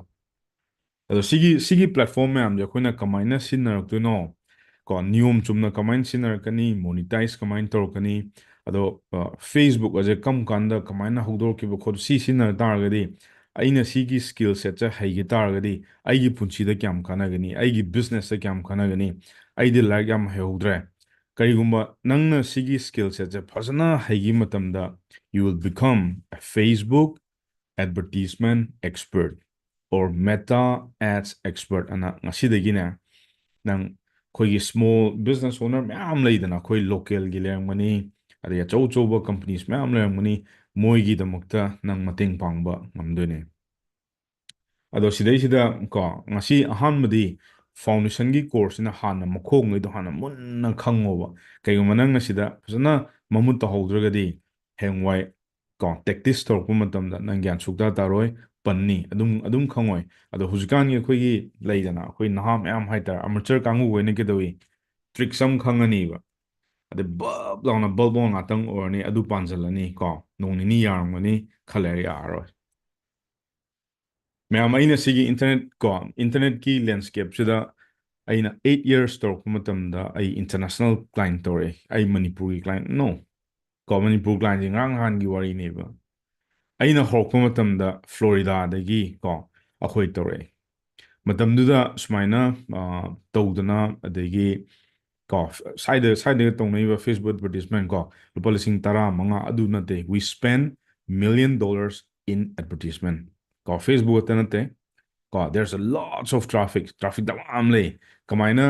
ꯀꯁꯇꯃꯔꯁꯦ ꯀꯝꯄꯅꯤ ꯑꯃ ꯀꯃꯥꯏꯅ ꯄꯨꯕꯤꯔꯛꯇꯣꯏꯅꯣ ꯀꯣ ꯑꯦꯅꯤ ꯕꯤꯖꯤꯅꯦꯁ ꯑꯃ ꯑꯩꯈꯣꯏꯅ ꯇꯧꯕ ꯃꯇꯝꯗ without traffic without customer company will never ever ꯀꯣ ꯍꯤꯡꯈꯤꯗ꯭ꯔꯣ ꯈꯜꯂꯨꯅꯦ ꯅꯪꯅ ꯍꯧꯖꯤꯛ ꯀꯔꯤꯒꯨꯝꯕ ꯄꯣꯠꯁꯛ ꯑꯃ ꯐꯦꯁꯕꯨꯛꯇ ꯌꯣꯜꯂꯦꯅ ꯈꯜꯂꯁꯦꯕ ꯏꯟꯁꯇꯥꯒ꯭ꯔꯥꯝꯗ ꯔꯤꯜꯁ ꯑꯃ ꯁꯦꯝꯃꯒ ꯅꯪ ꯌꯣꯜꯂꯦꯅ ꯈꯜꯂꯁꯦꯕ did company will ever exist or no ꯀꯅꯥꯝꯇ ꯅꯪ ꯗꯨꯀꯥꯟꯗꯨꯗ ꯂꯥꯛꯄꯤꯗ꯭ꯔꯒꯕꯨ ꯀꯃꯥꯏꯅ ꯍꯤꯡꯗꯣꯏꯅꯣ ꯅꯪ ꯑꯗꯨꯝ ꯁꯤ ꯇꯥꯕ ꯀꯣ ꯊꯃꯣꯏꯗ ꯑꯗꯨꯝ ꯀꯞ ꯇꯥꯕ ꯅꯪ ꯑꯗꯨꯝ ꯏꯟꯇꯔꯅꯦꯜ ꯗꯤꯖꯥꯏꯔ ꯑꯁ ꯀꯩꯗꯧꯕꯩꯅꯣ ꯑꯩ ꯂꯥꯛꯄꯤꯗ꯭ꯔꯤꯁꯦ ꯍꯥꯏꯅ ꯀꯣ ꯑꯗꯣ ꯁ꯭ꯄꯦꯁꯂꯤ ꯁꯤꯒꯨꯝꯕ ꯃꯆꯥ ꯃꯆꯥ ꯃꯆꯥ ꯍꯩꯍꯧ ꯇꯥꯔꯒꯗꯤ ꯅꯪꯒꯤ ꯄꯨꯟꯁꯤꯗ ꯂꯦꯝꯅ ꯑꯝꯇ ꯃꯥꯡꯉꯔꯣꯏ ꯁꯨꯃꯥꯡ ꯃꯥꯡꯉꯔꯣꯏ ꯀꯣ ꯑꯗꯣ ꯊꯥꯏꯅ ꯑꯍꯜ ꯂꯃꯟ ꯃꯌꯥꯝ ꯑꯃ ꯇꯧꯕꯤꯔꯝꯃꯤꯗꯅ ꯀꯣ ꯀꯃꯥꯏꯅ ꯇꯧꯔꯝꯃꯤ ꯗꯨꯀꯥꯟ ꯃꯆꯥ ꯑꯃ ꯐꯝꯃꯒ ꯃꯥꯒꯤ ꯄ꯭ꯔꯗꯛ ꯑꯃ ꯌꯣꯜꯂꯒ ꯀꯁꯇꯃꯔ ꯂꯥꯛꯄ ꯉꯥꯏ ꯂꯩꯔꯝꯕꯗꯣ ꯑꯗꯣ ꯍꯧꯖꯤꯛ ꯑꯗꯨꯒꯤ ꯃꯇꯝ ꯅꯠꯇꯦꯀꯣ ꯗꯤꯁ ꯏꯁ ꯀꯝꯄ꯭ꯂꯤꯠꯂꯤ ꯗꯤꯐ꯭ꯔꯦꯟꯠ ꯑꯩꯈꯣꯏꯒꯤ ꯁꯤꯒꯤ ꯇꯤꯝꯁꯤꯗ ꯐꯦꯁꯕꯨꯛ ꯄꯥꯏꯗꯕ ꯑꯝꯇꯪ ꯌꯦꯡꯖꯒꯦꯅ ꯈꯨꯠ ꯑꯝꯇꯪ ꯊꯥꯡꯒꯠꯄꯤꯔꯣ ꯐꯦꯁꯕꯨꯛ ꯄꯥꯏꯗꯕ ꯑꯁꯤꯁ ꯅꯪ ꯄꯥꯏꯗꯦ ꯍꯥꯏꯔꯣ ꯑꯁꯦ ꯑꯁꯤ ꯍꯧꯖꯤꯛ ꯁ꯭ꯇꯣꯅꯦꯖ ꯃꯇꯝ ꯅꯠꯇ꯭ꯔꯦꯀꯣ ꯀꯣ ꯐꯣꯟꯗꯨꯗ ꯍꯧꯖꯤꯛ ꯅꯨꯡ ꯁꯨꯕꯩ ꯃꯇꯝ ꯅꯠꯇ꯭ꯔꯦ ꯑꯁꯤꯁꯤ ꯐꯦꯁꯕꯨꯛ ꯄꯥꯏꯔꯝꯒꯅꯤꯗ ꯏꯟꯁꯇꯥꯒ꯭ꯔꯥꯝ ꯄꯥꯏꯗꯕ ꯌꯥꯎꯔꯤꯕꯣ ꯑꯝꯇ ꯌꯦꯡꯖꯒꯦ ꯖꯪꯒꯜꯗ ꯂꯩꯕ ꯌꯥꯎꯅꯔꯤꯕꯣ ꯑꯝꯇ ꯌꯦꯡꯖꯒꯦ ꯑꯣꯀꯦ ꯁꯥꯏꯈꯣꯝ ꯍꯤꯔꯥꯆꯟꯗ꯭ꯔ ꯄꯥꯏꯗ꯭ꯔꯤ ꯍꯥꯏꯔꯣ ꯏꯟꯁꯇꯥꯒ꯭ꯔꯥꯝ ꯄꯥꯏꯗ꯭ꯔꯤꯕꯣ ꯍꯔꯦ ꯀ꯭ꯔꯤꯁꯅ ꯚꯥꯏ ꯏꯟꯁꯇꯥꯒ꯭ꯔꯥꯝ ꯄꯥꯏꯗ꯭ꯔꯒꯗꯤꯀꯣ ꯍꯧꯖꯤꯛ ꯎꯅꯥ ꯋꯥꯅꯥ ꯁꯦꯠꯄ ꯃꯇꯝ ꯅꯠꯇꯦꯀꯣ ꯍꯧꯖꯤꯛ ꯑꯗꯨꯏ ꯃꯇꯝ ꯅꯠꯇ꯭ꯔꯦ ꯀꯣ ꯍꯧꯖꯤꯛ ꯌꯥꯝ ꯍꯣꯡꯉꯦ ꯐꯤ ꯌꯥꯝ ꯍꯣꯡꯉꯦ ꯀꯣ ꯑꯩꯁꯨ ꯄꯥꯏꯗꯦ ꯑꯁ ꯐꯖꯔꯦꯅꯦ ꯕꯦꯔꯤ ꯋꯦꯜꯀꯝ ꯇꯨ 2024 ꯀꯣ ꯏꯟꯁꯇꯥꯒ꯭ꯔꯥꯝꯇ ꯍꯥꯡꯗꯣꯛꯁꯤ ꯀꯣ ꯏꯟꯁꯇꯥꯒ꯭ꯔꯥꯝ ꯄꯥꯏꯕꯤꯌꯨ ꯐꯦꯁꯕꯨꯛ ꯄꯥꯏꯌꯨ ꯀꯣ ꯃꯇꯝꯒꯤ ꯁꯣꯁꯦꯜ ꯃീഡിꯌꯥ ꯄꯥꯏꯗ꯭ꯔꯒꯗꯤ ꯐꯔꯛ ꯇꯥꯏꯀꯣ ꯑꯣꯀꯦ ꯍꯤꯔꯥꯆꯟꯗ꯭ꯔ ꯄꯥꯏꯔꯝꯃꯦ ꯊꯦꯡꯛ ꯌꯨ ꯑꯗꯣ ꯕꯦꯔꯤ ꯑꯝꯇ ꯄꯥꯏꯕꯤꯌꯨ ꯀꯣ ꯀꯅꯥꯒꯨꯝꯕ ꯈꯔꯅ ꯍꯥꯏ ꯑꯁ ꯁꯣꯁꯦꯜ ꯃീഡിꯌꯥ ꯄꯥꯏꯔꯅꯨ ꯊꯥ ꯇꯔꯨꯛ ꯀꯩꯝ ꯄꯥꯏꯔꯅꯨ ꯀꯣ ꯍꯧꯖꯤꯛ ꯃꯇꯝꯗ ꯕꯤꯖꯤꯅꯦꯁꯇ ꯁꯣꯁꯦꯜ ꯃീഡിꯌꯥ ꯄꯥꯏꯗꯕ ꯌꯥꯔꯣꯏꯀꯣ ꯈꯗ꯭ꯔꯛ ꯇꯧꯋꯤꯅꯦ ꯃꯣꯏ ꯃꯌꯥꯝꯗꯣ ꯃꯣꯇꯤꯚꯦꯁꯟ ꯁ꯭ꯄꯤꯀꯔ ꯌꯥꯝ ꯂꯩꯗꯥꯏꯅꯦ ꯑꯁ ꯀꯩꯅꯣ ꯁꯣꯁꯦꯜ ꯃീഡിꯌꯥꯗꯒꯤ ꯊꯥ ꯇꯔꯨꯛ ꯑꯝꯇ ꯂꯥꯞꯊꯣꯛꯎ ꯑꯗꯨ ꯇꯧ ꯃꯥꯏ ꯕꯤꯖꯤꯅꯦꯁꯇꯣ ꯑꯝꯇ ꯁꯣꯁꯦꯜ ꯃീഡിꯌꯥ ꯄꯥꯏꯗꯅ ꯑꯝꯇ ꯆꯂꯥꯏꯍꯜꯂꯨ ꯑꯝꯇ ꯌꯥꯕ꯭ꯔꯥ ꯌꯦꯡꯉꯨ ꯀꯣ ꯃꯣꯇꯤꯚꯦꯁꯟꯗꯁꯨ ꯇꯥꯕ ꯌꯥꯕ ꯍꯥꯏꯕ ꯑꯃ ꯂꯩ ꯇꯥꯕ ꯌꯥꯗꯕ ꯍꯥꯏꯕ ꯑꯃ ꯂꯩꯕ ꯍꯥꯏꯗꯤ ꯑꯣꯏꯔꯣꯏꯗꯕ ꯁꯨꯝ ꯑꯦꯄ꯭ꯂꯤꯀꯦꯕꯜ ꯑꯣꯏꯕꯗꯣ ꯍꯧꯖꯤꯛ ꯃꯇꯝꯗꯕꯨ ꯁꯣꯁꯦꯜ ꯃീഡിꯌꯥ ꯉꯥꯛꯇ ꯅꯠꯇ꯭ꯔꯣ ꯃꯌꯥꯝ ꯄꯥꯏꯅꯩꯁꯦ ꯇꯨꯝ ꯍꯧꯒꯠꯂꯛꯄꯒ ꯍꯥꯟꯅ ꯇꯥꯛ ꯂꯥꯎꯅ ꯌꯦꯡꯉꯅꯤ ꯌꯦꯡꯉꯣꯏꯗ꯭ꯔꯥ ꯀꯣ ꯑꯗꯒꯤ ꯍꯦꯛ ꯌꯦꯡꯕꯒ ꯐꯦꯁꯕꯨꯛ ꯖꯔ ꯌꯦꯡꯉꯅꯤ ꯑꯗꯩ ꯏꯟꯁꯇꯥꯒ꯭ꯔꯥꯝ ꯖꯔ ꯑꯗꯩ ꯋꯥꯆꯦꯞ ꯑꯃꯨꯛ ꯖꯔ ꯌꯦꯡꯉꯅꯤ ꯑꯗꯨ ꯂꯣꯏꯔ ꯇꯨꯝ ꯍꯧꯒꯠꯂꯛꯇꯣꯏꯅꯤ ꯅꯠꯇ꯭ꯔꯣ ꯑꯗꯨꯅ ꯁꯤꯗꯩꯁꯤꯗ ꯑꯩꯈꯣꯏꯅ ꯁ꯭ꯄꯦꯁꯂꯤ ꯀꯣ ꯌꯦꯡꯕ ꯌꯥꯔꯤꯁꯦ ꯀꯣ ꯅꯍꯥ ꯑꯃ ꯑꯣꯏꯅ ꯑꯍꯜ ꯂꯃꯟ ꯃꯌꯥꯝ ꯑꯃ ꯌꯥꯎꯔꯝꯒꯅꯤ ꯀꯣ ꯑꯩꯉꯣꯟꯗꯩ ꯍꯟꯕ ꯀꯣ ꯏꯌꯥꯝꯕ ꯑꯗꯒꯤ ꯃꯥꯃ ꯃꯇꯥꯗ ꯃꯌꯥꯝ ꯀꯣ ꯏꯆꯦ ꯏꯆꯟ ꯃꯌꯥꯝ ꯌꯥꯎꯔꯤ ꯁꯤꯗꯩꯁꯤꯗ ꯍꯧꯖꯤꯛ ꯃꯇꯝꯗ ꯁꯣꯁꯦꯜ ꯃീഡിꯌꯥ ꯁꯤꯖꯤꯟꯅꯗ꯭ꯔꯒꯗꯤ ꯅꯪꯅ ꯇꯧꯖꯔꯤꯕ ꯕꯤꯖꯤꯅꯦꯁꯇꯣ ꯑꯗꯨꯛꯀꯤ ꯃꯇꯤꯛ ꯃꯅꯤꯡ ꯍꯜꯂꯛꯀꯅꯤ ꯗꯦꯠꯁ ꯀꯣꯜ ꯇ꯭ꯔꯦꯗꯤꯁꯅꯦꯜ ꯕꯤꯖꯤꯅꯦꯁꯇ ꯂꯥꯛꯀꯅꯤꯕ ꯊꯥꯏꯅꯒꯤ ꯈꯕꯔꯒꯤ ꯃꯇꯝꯗꯣ ꯂꯥꯛꯑꯅꯤ ꯑꯗꯣ ꯑꯗꯨꯃꯛꯇꯤ ꯑꯩ ꯇꯧꯍꯟꯅꯤꯡꯗꯦ ꯑꯗꯨꯅꯅꯦ ꯑꯩꯅ ꯉꯁꯤꯒꯤ ꯀ꯭ꯂꯥꯁ ꯑꯩꯅ ꯇꯥꯛꯆꯔꯤꯁꯦ ꯀꯣ so the question is ꯁꯤꯗ ꯌꯥꯎꯕꯤꯔꯤꯕ Elon marks sir my friend ꯇ꯭ꯋꯤꯇꯔꯒꯤ ꯃꯄꯨꯅꯦ ꯃꯥ ꯅꯨꯡꯇꯤꯒꯤ ꯄꯣꯁ ꯇꯧꯔꯝꯒꯅꯤ ꯇ꯭ꯋꯤꯇꯔꯗ ꯌꯦꯡꯉꯣ ꯕꯕꯤꯅꯥꯠ ꯆꯅꯨ ꯇ꯭ꯋꯤꯇꯔꯁꯨ it's one of the social media ꯀꯣ ꯅꯣꯏ ꯍꯧꯖꯤꯛ ꯐꯣꯔꯦꯛꯁ ꯑꯗꯩ ꯀ꯭ꯔꯤꯞꯇꯣꯗ ꯌꯦꯡꯉꯣ ꯏꯂꯣꯟ ꯃꯥꯁꯅ ꯍꯧꯖꯤꯛ ꯄꯣꯁ ꯑꯃ ꯇꯧꯕꯗ ꯖꯔ ꯍꯥꯏꯕꯅꯤꯀꯣ ꯀꯣ ꯋꯥꯔꯜꯒꯤ ꯑꯦꯅꯤ ꯑꯐꯥꯎꯕ ꯑꯝꯇ ꯍꯥꯏꯔꯛꯑꯣ ꯀꯣ ꯂꯣꯏꯅꯃꯛ ꯄꯥꯏꯔꯝꯒꯅꯤ ꯑꯦꯅꯤ ꯀꯝꯄꯅꯤꯁ ꯑꯃꯗ ꯐꯦꯁꯕꯨꯛꯀꯤ ꯄꯦꯖ ꯂꯩꯇꯕ ꯀꯣ ꯍꯧꯖꯤꯛ ꯃꯇꯝꯗ ꯂꯩꯔꯔꯣꯏ ꯂꯦꯠꯁ ꯁꯦ ꯀꯣꯀꯥ ꯀꯣꯂꯥ ꯀꯣ 100 years + ꯕꯤꯖꯤꯅꯦꯁ ꯍꯦꯟꯅ ꯁꯔቭ ꯇꯧꯔꯛꯑꯕꯅꯦ ꯋꯥꯔꯜꯁꯤꯗ KFC ꯀꯣ ꯀꯦꯟꯇꯀꯤ ꯐ꯭ꯔꯥꯏꯗ ꯆꯤꯀꯟ ꯀꯣ ꯑꯗꯒꯤ ꯅꯣꯏ ꯍꯧꯖꯤꯛ ꯕꯔꯒꯔ ꯀꯤꯡ ꯀ ꯑꯩꯈꯣꯏ ꯃꯅꯤꯄꯨꯔꯗ ꯂꯩꯔꯕ ꯂꯩꯇ꯭ꯔꯤꯕ ꯑꯩ ꯈꯪꯗꯦ ꯀꯣ ꯑꯗꯒꯤ ꯄꯤꯖꯖꯥ ꯀꯣ ꯑꯗꯒꯤ ꯃꯦꯛꯗꯣꯅꯦꯜꯁ ꯁꯨꯝ ꯌꯦꯡꯉꯣꯕ ꯀꯣ ꯃꯣꯏ ꯃꯌꯥꯝꯁꯦ ꯂꯣꯏꯅꯃꯛ ꯁꯣꯁꯦꯜ ꯃീഡിꯌꯥ ꯂꯣꯏ ꯄꯥꯏꯔꯝꯒꯅꯤ ꯃꯌꯥꯝꯒꯤ ꯑꯦꯇꯦꯟꯁꯟꯁꯦ ꯍꯧꯖꯤꯛ ꯀꯗꯥꯏꯗ ꯂꯩꯒꯦ ꯅꯪꯒꯤ ꯑꯩꯒꯤ ꯅꯍꯥ ꯃꯌꯥꯝꯒꯤ ꯑꯍꯜ ꯀꯣ ꯌꯦꯡꯁꯅꯣꯕ ꯁꯣꯁꯦꯜ ꯃീഡിꯌꯥ ꯂꯣꯏ ꯂꯩꯔꯝꯒꯅꯤ ꯍꯧꯖꯤꯛꯄꯨ ꯅꯣꯏꯕꯨ ꯇꯤꯚꯤ ꯅꯨꯡꯇꯤꯒꯤ ꯌꯦꯡꯉꯤꯕꯣ ꯔꯦꯗꯤꯑꯣ ꯅꯨꯡꯇꯤꯒꯤ ꯇꯥꯔꯤꯕꯣ ꯁꯨꯃꯥꯏꯅ ꯇꯧꯔ ꯊꯥꯏꯅ ꯑꯍꯜ ꯂꯃꯟ ꯌꯥꯝ ꯇꯥꯟꯅꯔꯝꯕꯗꯣ ꯔꯦꯗꯤꯑꯣ ꯑꯃ ꯊꯥꯡꯖꯜꯂ ꯇꯥꯕꯤꯗꯣ ꯁꯨꯃꯥꯏꯅ ꯇꯧꯔꯒ ꯍꯧꯖꯤꯛ ꯑꯗꯨ ꯇꯥꯟꯅꯔꯤꯕꯣ ꯇꯥꯔꯝꯃꯣꯏ ꯍꯧꯖꯤꯛ ꯅꯪ ꯀꯩꯗꯧꯔꯝꯒꯅꯤ ꯑꯦꯁ ꯚꯥꯏꯔꯦꯜ ꯊꯣꯛꯑꯦ ꯑꯗꯨ ꯇꯧꯔꯦ ꯑꯗꯥ ꯇꯧꯔꯦ ꯀꯣ ꯁꯣꯁꯦꯜ ꯃീഡിꯌꯥ ꯍꯥꯟꯅ ꯄꯥꯏꯔꯝꯒꯅꯤ ꯁꯣ ꯏꯠꯁ ꯚꯦꯔꯤ ꯏꯝꯄꯣꯔꯇꯦꯟ ꯉꯥꯏꯍꯥꯛꯁꯨ ꯄꯥꯏꯒꯗꯧꯕꯅꯤ ꯁꯣ ꯑꯗꯨ ꯑꯣꯏꯇꯥꯔꯗꯤ ꯑꯩꯈꯣꯏ ꯉꯁꯤꯒꯤ ꯀ꯭ꯂꯥꯁꯁꯦ ꯍꯧꯔꯁꯦ ꯁꯤꯗ ꯑꯩ ꯃꯌꯥꯝꯗ ꯀꯣꯏꯁꯟ ꯑꯃ ꯍꯪꯒꯦ ꯗ ꯐꯥꯔꯁ ꯀꯣꯏꯁꯟ ꯉꯁꯤꯕꯨꯛꯇ ꯀꯣ ꯁꯤꯗ ꯌꯥꯎꯕꯤꯔꯤꯕ ꯃꯌꯥꯝꯗ ꯐꯦꯁꯕꯨꯛꯀꯤ ꯑꯦꯗꯚꯔꯇꯤꯁꯃꯦꯟ ꯀꯣ ꯀꯌꯥꯝꯅ ꯈꯪꯕ ꯌꯥꯎꯅꯔꯦ ꯖꯤꯔꯣ ꯑꯣꯏꯇꯥꯔꯗꯤ ꯖꯤꯔꯣ ꯑꯗꯨꯝ ꯍꯥꯏꯕꯤꯔꯛꯑꯣ ꯀꯣ ꯑꯗꯒꯤ ꯈꯤꯇꯪ ꯈꯪꯉꯕ ꯐꯦꯁꯕꯨꯛ ꯑꯦꯗꯚꯔꯇꯤꯁꯃꯦꯟꯒꯤꯀꯣ ꯑꯗꯨꯏꯗꯨꯅ 20% ꯍꯥꯏꯕꯤꯔꯣ ꯑꯗꯣ ꯑꯩꯗꯤ ꯐꯦꯁꯕꯨꯛꯀꯤ ꯄ꯭ꯔꯣꯅꯤ ꯍꯥꯏꯇꯥꯔꯒꯗꯤ 100% ꯍꯥꯏꯕꯤꯔꯣ ꯏꯁꯝ ꯁꯝꯕꯤꯗ are you a beginner are you an intermediate or are you a pro ꯀꯣ ꯀꯔꯝꯕꯅꯣꯕ ꯑꯣꯀꯦ 99% ꯑꯁ ꯌꯥꯝ ꯌꯥꯎꯔꯤꯅꯦ ꯌꯦꯡꯒꯦꯀꯣ alright 20% ꯑꯁ ꯆꯟꯗ꯭ꯔꯀꯨꯃꯥꯔ ꯍꯣꯏ 99% ꯅꯩꯔꯦꯅꯦ 0 ꯑꯁ ꯀꯣ 0 ꯑꯣꯀꯦ 20% ꯀꯣ ꯀ꯭ꯂꯥꯁ ꯃꯅꯨꯡꯗ ꯌꯥꯎꯕꯈꯩꯗꯤ ꯈꯔ 60% ꯀꯣ ꯑꯣꯀꯦ 90% ꯌꯥꯝ ꯇꯧꯈꯥꯏꯅꯔꯦ awesome ꯑꯗꯨ ꯑꯣꯏꯇꯥꯔꯗꯤꯅꯦ ꯖꯤꯔో ꯀꯥꯡꯕꯨꯈꯩꯗꯣ ꯀꯣ if you are zero experience ꯀꯩꯝ ꯂꯩꯇ꯭ꯔꯁꯨꯅꯦ ꯌꯦꯅ ꯑꯝꯇ ꯍꯥꯏꯗꯧꯔꯁꯦ YAY ꯑꯝꯇ ꯆꯩꯇꯔꯣ ꯌꯦꯅ ꯀꯣꯃꯦꯟꯠ ꯑꯝꯇ awesome ꯀꯣ ꯀꯩꯝ ꯀꯥꯏꯗꯦ ꯊꯃꯣꯏ ꯁꯦꯡꯒꯗꯧꯅꯦ ꯈꯪꯗ꯭ꯔꯗꯤ ꯈꯪꯗ꯭ꯔꯦ ꯀꯩꯅꯣ very good ꯀꯣ nice ꯀꯣ ꯖꯤꯔꯣ ꯂꯦꯚꯦꯜ ꯑꯣꯏꯇꯥꯔꯁꯨ ꯉꯁꯤꯗꯒꯤ ꯍꯦꯟꯒꯠꯂꯁꯦ ꯀꯣ ꯏꯁꯥꯅ ꯂꯩꯗꯅ ꯈꯪꯗ꯭ꯔꯒꯗꯤ ꯍꯥꯏꯗꯣꯛꯑꯣꯕ ꯁꯦꯀꯦꯟꯗ ꯉꯁꯥꯏꯒꯤ 20% ꯈꯖꯤꯛꯁꯨ ꯈꯪꯕ ꯃꯃꯨꯠ ꯇꯥꯅꯁꯨ ꯈꯪꯗꯕ ꯀꯣ ꯑꯗꯨꯒꯩ 20% ꯀꯥꯡꯕꯨꯗꯣ ꯑꯝꯇꯪ ꯏꯕꯤꯔꯛꯎꯅꯦ ꯀꯣ ꯑꯗꯨ ꯑꯣꯏꯇꯥꯔꯒꯁꯨ ꯌꯦꯅ ꯑꯝꯇ ꯍꯥꯏꯔꯛꯑꯣꯀꯣ ꯀꯩꯝ ꯈꯜꯂꯨꯅꯣ ꯈꯪꯗ꯭ꯔꯤꯕꯨ ꯇꯥꯛꯀꯅꯤ 20% ꯀꯣ ꯑꯗꯒꯤ ꯆꯤꯡꯈꯩꯉꯥꯟꯕ ꯀꯣ ꯁꯟꯗ꯭ꯌꯥ ꯁꯦꯝ ꯑꯩꯈꯣꯏꯒꯤ ꯄ꯭ꯔꯣ ꯀꯥꯡꯕꯨ ꯀꯣ 99% ꯁ꯭ꯄꯦꯁꯂꯤ ꯑꯩꯒꯤ ꯁ꯭ꯇꯨꯗꯦꯟ ꯀꯣ ꯃꯣꯏ ꯀꯥꯡꯕꯨꯗꯤ ꯑꯗꯨꯝ ꯈꯔꯗꯤ ꯍꯩꯔꯝꯃꯅꯤ ꯑꯩ ꯑꯦꯛꯁꯄꯦꯛ ꯇꯧꯏ ꯑꯣꯀꯦ ꯌꯥꯝ ꯅꯨꯡꯉꯥꯏꯔꯤ ꯑꯩꯈꯣꯏ ꯀꯥꯡꯕꯨꯁꯦꯀꯣ ꯌꯦꯅ ꯃꯌꯥꯝꯗꯨꯗꯤ ꯁꯨꯗꯔꯁꯤꯅꯦ alright ꯐꯔꯦ ꯑꯗꯨꯗꯤ ꯅꯣꯏ ꯅꯣꯠꯄꯦꯗꯇꯣ ꯔꯦꯗꯤꯗ ꯂꯩꯔꯣ ꯏꯁꯟꯅꯕ ꯅꯣꯠ ꯏꯅꯕ ꯔꯦꯗꯤꯗ ꯂꯩꯔꯣ ꯇꯥꯛꯊꯔꯛꯑꯒꯦ ꯑꯣꯀꯦ ꯁꯤꯗ 90% ꯌꯥꯎꯕꯤꯔꯤꯕ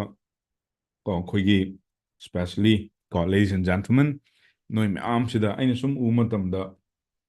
80% of the people ꯀꯣ ꯐꯦꯁꯕꯨꯛ ꯑꯦꯗꯚꯔꯇꯤꯁꯃꯦꯟ ꯃꯦꯇꯥ ꯑꯦꯠꯁꯦ ꯌꯥꯝ ꯀꯟꯅ ꯈꯪꯕ ꯑꯣꯏꯗ꯭ꯔꯤ ꯀꯣ ꯑꯗꯨ ꯀꯩꯝ ꯀꯥꯏꯗꯦ ꯑꯗꯨꯒꯤꯗꯃꯛꯇ ꯅꯠꯇ꯭ꯔꯣ ꯑꯩꯅ ꯍꯧꯖꯤꯛ ꯊꯣꯛꯂꯛꯏꯁꯦ alright ꯑꯗꯨ ꯑꯣꯏꯇꯥꯔꯗꯤ ꯐꯥꯔꯁꯇ ꯑꯩꯈꯣꯏꯅ ꯀꯣ ꯑꯩ ꯁ꯭ꯀ꯭ꯔꯤꯟ ꯁꯦꯌꯔ ꯇꯧꯔꯒꯦ ꯃꯌꯥꯝꯒꯤ ꯐꯖꯅ ꯀꯩꯅꯣ ꯇꯧꯕꯤꯔꯣ ꯔꯦꯗꯤꯗ ꯂꯩꯕꯤꯔꯣ ꯀꯣ ꯁꯤꯃ ꯍꯥꯟꯅ ꯌꯦꯡꯕꯤꯔꯣ so all of you type on the comment ꯀꯣ I'm ready to start the game type game on ꯑꯅ ꯏꯔꯣ game on awesome Prithviraj ready ꯀꯣ Nirmal ready Saktimani ready awesome Jatin Laisram Chingkhenganba ꯀꯣ Saikhom Somorjit Manus Gyaneshwari Chongtham Beda Naurembam ꯀꯣ ꯑꯗꯒꯤ Khumukcham Sobamani Vinawshram DX awesome ma'am thank you Rolex thank you ꯑꯗꯨꯗꯤ ꯍꯧꯔꯁꯤꯀꯣ ꯁꯤꯗ ꯌꯦꯡꯕꯤꯔꯣ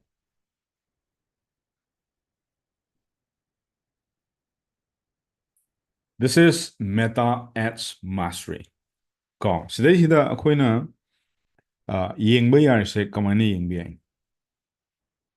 ꯀꯣ ꯍꯧꯖꯤꯛ ꯅꯪ ꯃꯅꯤꯄꯨꯔꯗ ꯂꯩꯔꯤꯕ ꯀꯣ ꯑꯩꯅ ꯁꯤꯒꯤ ꯄ꯭ꯂꯦꯠꯐꯣꯝꯁꯦ ꯀꯩꯒꯤꯗꯃꯛꯇ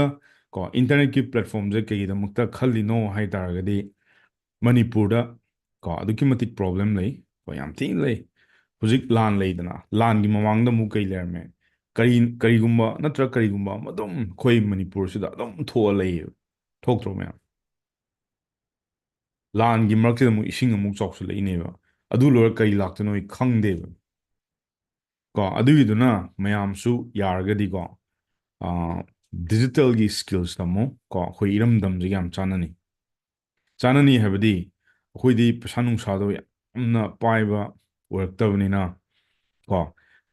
ꯂꯩꯗꯅ ꯁꯤꯒꯤꯁꯤꯗꯤ ꯅꯪ ꯌꯨꯝꯗꯩ ꯑꯗꯨꯝ ꯍꯧꯕ ꯌꯥꯗꯣꯏꯅꯦ ꯅꯪꯒꯤ ꯆꯥꯛꯈꯨꯝꯗꯩ ꯍꯧꯕ ꯌꯥꯗꯣꯏꯅꯦ ꯅꯪ ꯐꯃꯨꯡꯗꯩ ꯍꯧꯕ ꯌꯥꯗꯣꯏꯅꯦ ꯐꯃꯨꯡꯗ ꯇꯨꯝꯅ ꯁꯤꯗ ꯂꯦꯞꯇꯣꯞ ꯊꯝꯃ ꯊꯕꯛ ꯇꯧꯕ ꯌꯥꯗꯣꯏꯅꯦ ꯀꯣ ꯁꯣ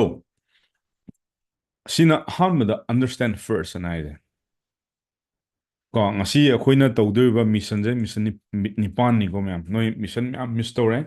ꯍꯥꯟꯅ ꯅꯧꯅ ꯖꯣꯏꯟ ꯇꯧꯔꯛꯄ ꯀꯣ ꯁ꯭ꯄꯦꯁꯦꯜꯂꯤ ꯉꯁꯤꯇꯪ ꯖꯣꯏꯟ ꯇꯧꯔꯛꯄ ꯅꯣꯏ ꯃꯤꯁꯟ 8 ꯍꯦꯟꯅ ꯅꯣꯏ ꯃꯤꯁ ꯇꯧꯔꯕꯅꯦ ꯅꯣꯏꯅ ꯌꯦꯡꯒꯦ ꯍꯥꯏ ꯇꯥꯔꯒꯁꯨ ꯑꯩꯈꯣꯏ ꯑꯦꯀꯥꯗꯃꯤꯗ ꯑꯦꯅꯤ ꯋꯥꯟ ꯀꯣ ꯑꯩꯈꯣꯏꯒꯤ admin layri ma'am ai 90 days ki video do kamai yeng do no ko ana hango ko adugi link pirakani ko adu noi payment toroga yeng ba yani so adudi ma'am aina BTS ana haise BTS akhoi kanogi do nati ko my friend nupi ma'am am ngongno do nati ko adu mu seran turan chaluni no that's not BTS ko BTS fans yawro tienge type on the comment BTS ana nupi am ngawzaba do BTS kangu yawro 그냥 그럼 여기서 nupi am pamna ai wife su BTS am ting hoy ko poster ga naptana am tawi okay behind the scene nate go the game behind the scene nate BTS nate ko amta ta jida sir ko nang si Korea gi kari khai yeng da ni yengo le sabim sa em ngo ni BTS ha ding ngo ni hay na de hey guys Amazon ne sele je ne okay mi ngo zo yaw si de okay 누바 khara thokpa mina di hainadabzu thokani okay chumiko moizo popstar ngatani yam phawni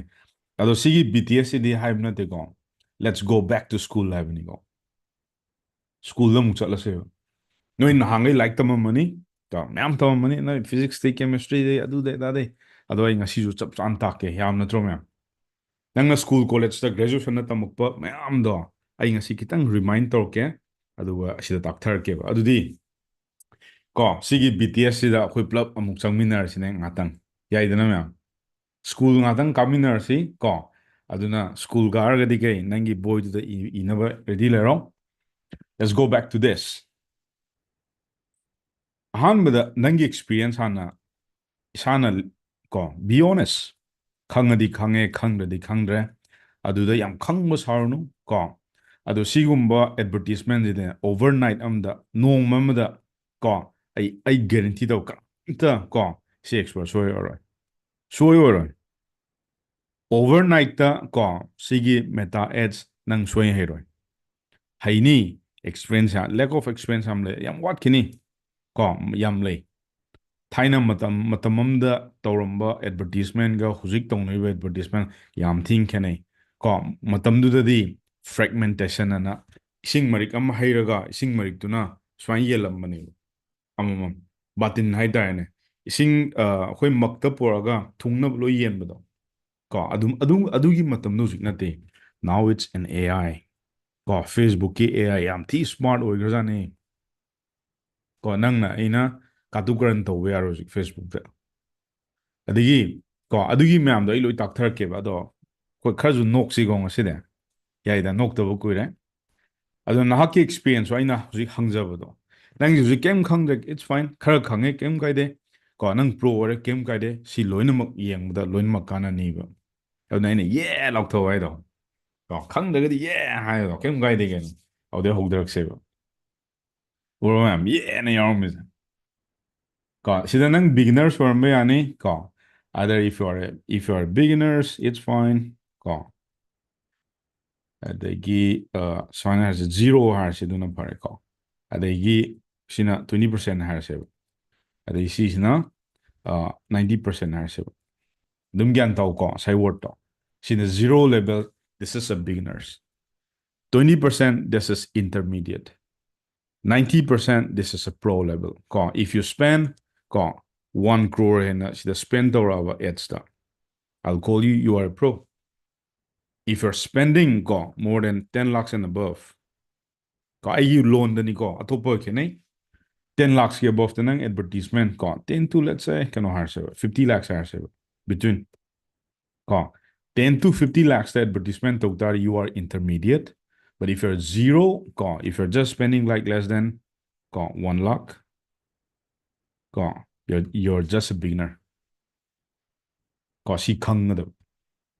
this is the protocol of the experience of the person ko si yongdrigay nang haigiroi ado huzik yam tangi ko kutang ne ko if you're a beginner adum sana khangjaro lamai makhada ko spend tar gadi just you just started ko 1 crore tar gadi you know something ꯀꯣ ꯁꯤꯁꯤꯃ ꯏꯁꯥꯅ design ꯇꯧꯔ ꯅꯪ ꯀꯥꯏ ꯂꯩꯒꯦꯗꯣ ꯀꯣ ꯉꯁꯥꯏ ꯅꯣꯏ pro ꯅꯨꯡ ꯑꯃ ꯍꯥꯏꯔꯝꯒꯅꯤ ꯄꯩꯁꯥ ꯊꯥꯗꯗ꯭ꯔꯤꯈꯩ ꯁꯨꯡꯍꯩ ꯍꯩꯈꯤꯔꯣꯏꯀꯣ ꯃꯌꯥꯝ ꯅꯁꯥꯅ ꯈꯨꯠ ꯊꯥꯗꯔꯀꯥꯟꯗ ꯑꯦꯗꯚꯔꯇꯤꯁꯃꯦꯟ ꯍꯩꯔꯛꯀꯗꯧꯅꯤ ꯉꯔꯥꯡ ꯄꯣꯔꯇꯨꯒꯜ ꯄꯣꯏꯀꯣ ꯅꯨꯡꯉꯥꯏꯇꯦꯀꯣ ꯃꯌꯥꯝ ꯔꯣꯅꯥꯜꯗꯣꯒꯤ ꯐꯦꯟꯁ ꯌꯥꯎꯔꯝꯃꯗꯤ ꯉꯔꯥꯡ ꯃꯤꯁ ꯇꯧꯕꯗꯣ ꯌꯨꯔꯣ ꯀꯞꯀ ꯑꯝꯇ ꯌꯦꯡꯅꯗ꯭ꯔꯣ ꯑꯩꯈꯣꯏ ꯀꯥꯡꯕꯨꯁꯤꯕꯣ ꯀꯣ ꯑꯗꯣ ꯁꯤꯗꯩꯁꯤꯗ ꯑꯩ ꯌꯦꯡꯉꯤꯀꯣ ꯁꯤ ꯑꯩ ꯀꯩꯅꯣꯝ ꯍꯥꯏꯔꯛꯀꯦꯕ ꯉꯔꯥꯡꯒꯤ ꯌꯨꯔꯣ ꯀꯞꯇꯨꯗ ꯀꯣ ꯇꯤꯚꯤ ꯃꯃꯥꯡꯗ ꯐꯝꯃꯒ ꯀꯃꯦꯟꯇꯦꯇꯔ ꯃꯌꯥꯝ ꯌꯥꯎꯔꯝꯒꯅꯤꯕ ꯑꯩꯅ ꯍꯥꯏꯗ꯭ꯔꯣ ꯁꯨꯃꯥꯏꯅ ꯇꯧꯒꯅꯨ ꯍꯩꯇꯕꯅꯦ ꯍꯩꯇꯕꯅꯦꯅ ꯌꯥꯎꯔꯝꯅꯤ ꯌꯥꯎꯔꯝꯃꯣꯏ ꯑꯣ ꯃꯦꯁꯤꯁꯨꯅꯦ ꯃꯦꯁꯤꯅ ꯃꯤꯁ ꯄꯦꯅꯥꯜꯇꯤ ꯃꯤꯁ ꯇꯧꯔꯀꯥꯟꯗ ꯍꯥꯏꯗ꯭ꯔꯣ ꯍꯥꯏꯔꯝꯗꯣꯏꯅꯦ ꯀꯣ ꯃꯤꯑꯣꯏꯕꯁꯦ ꯑꯐꯕ ꯑꯃ ꯍꯥꯏꯔꯝꯒꯅꯤ ꯐꯠꯇꯕ ꯑꯃ ꯍꯥꯏꯔꯝꯒꯅꯤꯕ ꯐꯔꯤꯈꯩꯗꯤ ꯑꯗꯨꯝ ꯐꯕ ꯐꯠꯇꯕ ꯅꯨꯃꯤꯠꯇꯅ ꯂꯣꯡꯈꯥꯛ ꯂꯣꯡꯒꯩ ꯍꯥꯏꯕꯤꯗꯣ ꯑꯗꯨꯅꯤꯀꯣ ꯑꯗꯨꯅ ꯁꯤꯒꯨꯝꯕ ꯄꯣꯠꯇꯗꯤ ꯏꯁꯥꯅ ꯈꯨꯠ ꯊꯥꯗ꯭ꯔꯤꯈꯩ ꯁꯣꯏ ꯍꯩꯔꯣꯏꯀꯣ ꯁꯤꯗꯤ ꯃꯤꯅ ꯇꯥꯛꯄꯅ ꯌꯥꯔꯣꯏ ꯅꯁꯥꯅ ꯂꯨꯄꯥ 500 ꯑꯃ 1,000 ꯑꯃ 2,000 ꯑꯃ 10,000 ꯑꯃ 10 ꯑꯃ ꯑꯗꯨ ꯍꯦꯛ ꯊꯥꯗꯗ꯭ꯔꯤꯈꯩ ꯀꯣ ꯅꯪ ꯑꯦꯛꯁꯄꯤꯔꯤꯌꯦꯟꯁ ꯁꯨꯂꯩ ꯂꯩꯔꯣꯏ ꯑꯩ ꯒꯦꯔꯦꯟꯇꯤ ꯑꯗꯨꯝ ꯏꯔ ꯑꯗꯨꯝ ꯍꯥꯏꯒꯦ ꯇꯥꯕ ꯈꯛꯇꯪꯅ ꯌꯥꯔꯣꯏꯕ ꯁꯤꯗꯤ ꯇꯧꯕ ꯑꯃ ꯗꯔꯀꯥꯔ ꯇꯥꯏꯌꯦꯕ only then you will learn this methods ꯌꯥꯔꯕ ꯁꯤꯃ ꯏꯁꯥꯅ ꯍꯥꯟꯅ ꯒ꯭ꯌꯥꯟ ꯑꯗꯨꯒ ꯃꯅꯤꯄꯨꯔꯒꯤ ꯑꯣꯏꯅ ꯁ꯭ꯄꯦꯁꯦꯜꯂꯤ ꯑꯩꯅ ꯃꯅꯤꯄꯨꯔ ꯃꯤꯗꯤꯌꯝ ꯃꯥꯔꯀꯦꯇꯤꯡ ꯇꯥꯛꯀꯅꯤ ꯀꯣ ꯁꯤꯅ ꯀꯩꯒꯤꯅꯣ ꯑꯍꯜ ꯂꯃꯟ ꯃꯌꯥꯝ ꯑꯃ ꯂꯩꯗꯅ ꯁꯤꯁꯇꯦꯝ ꯁꯥꯕ ꯍꯩꯇꯕ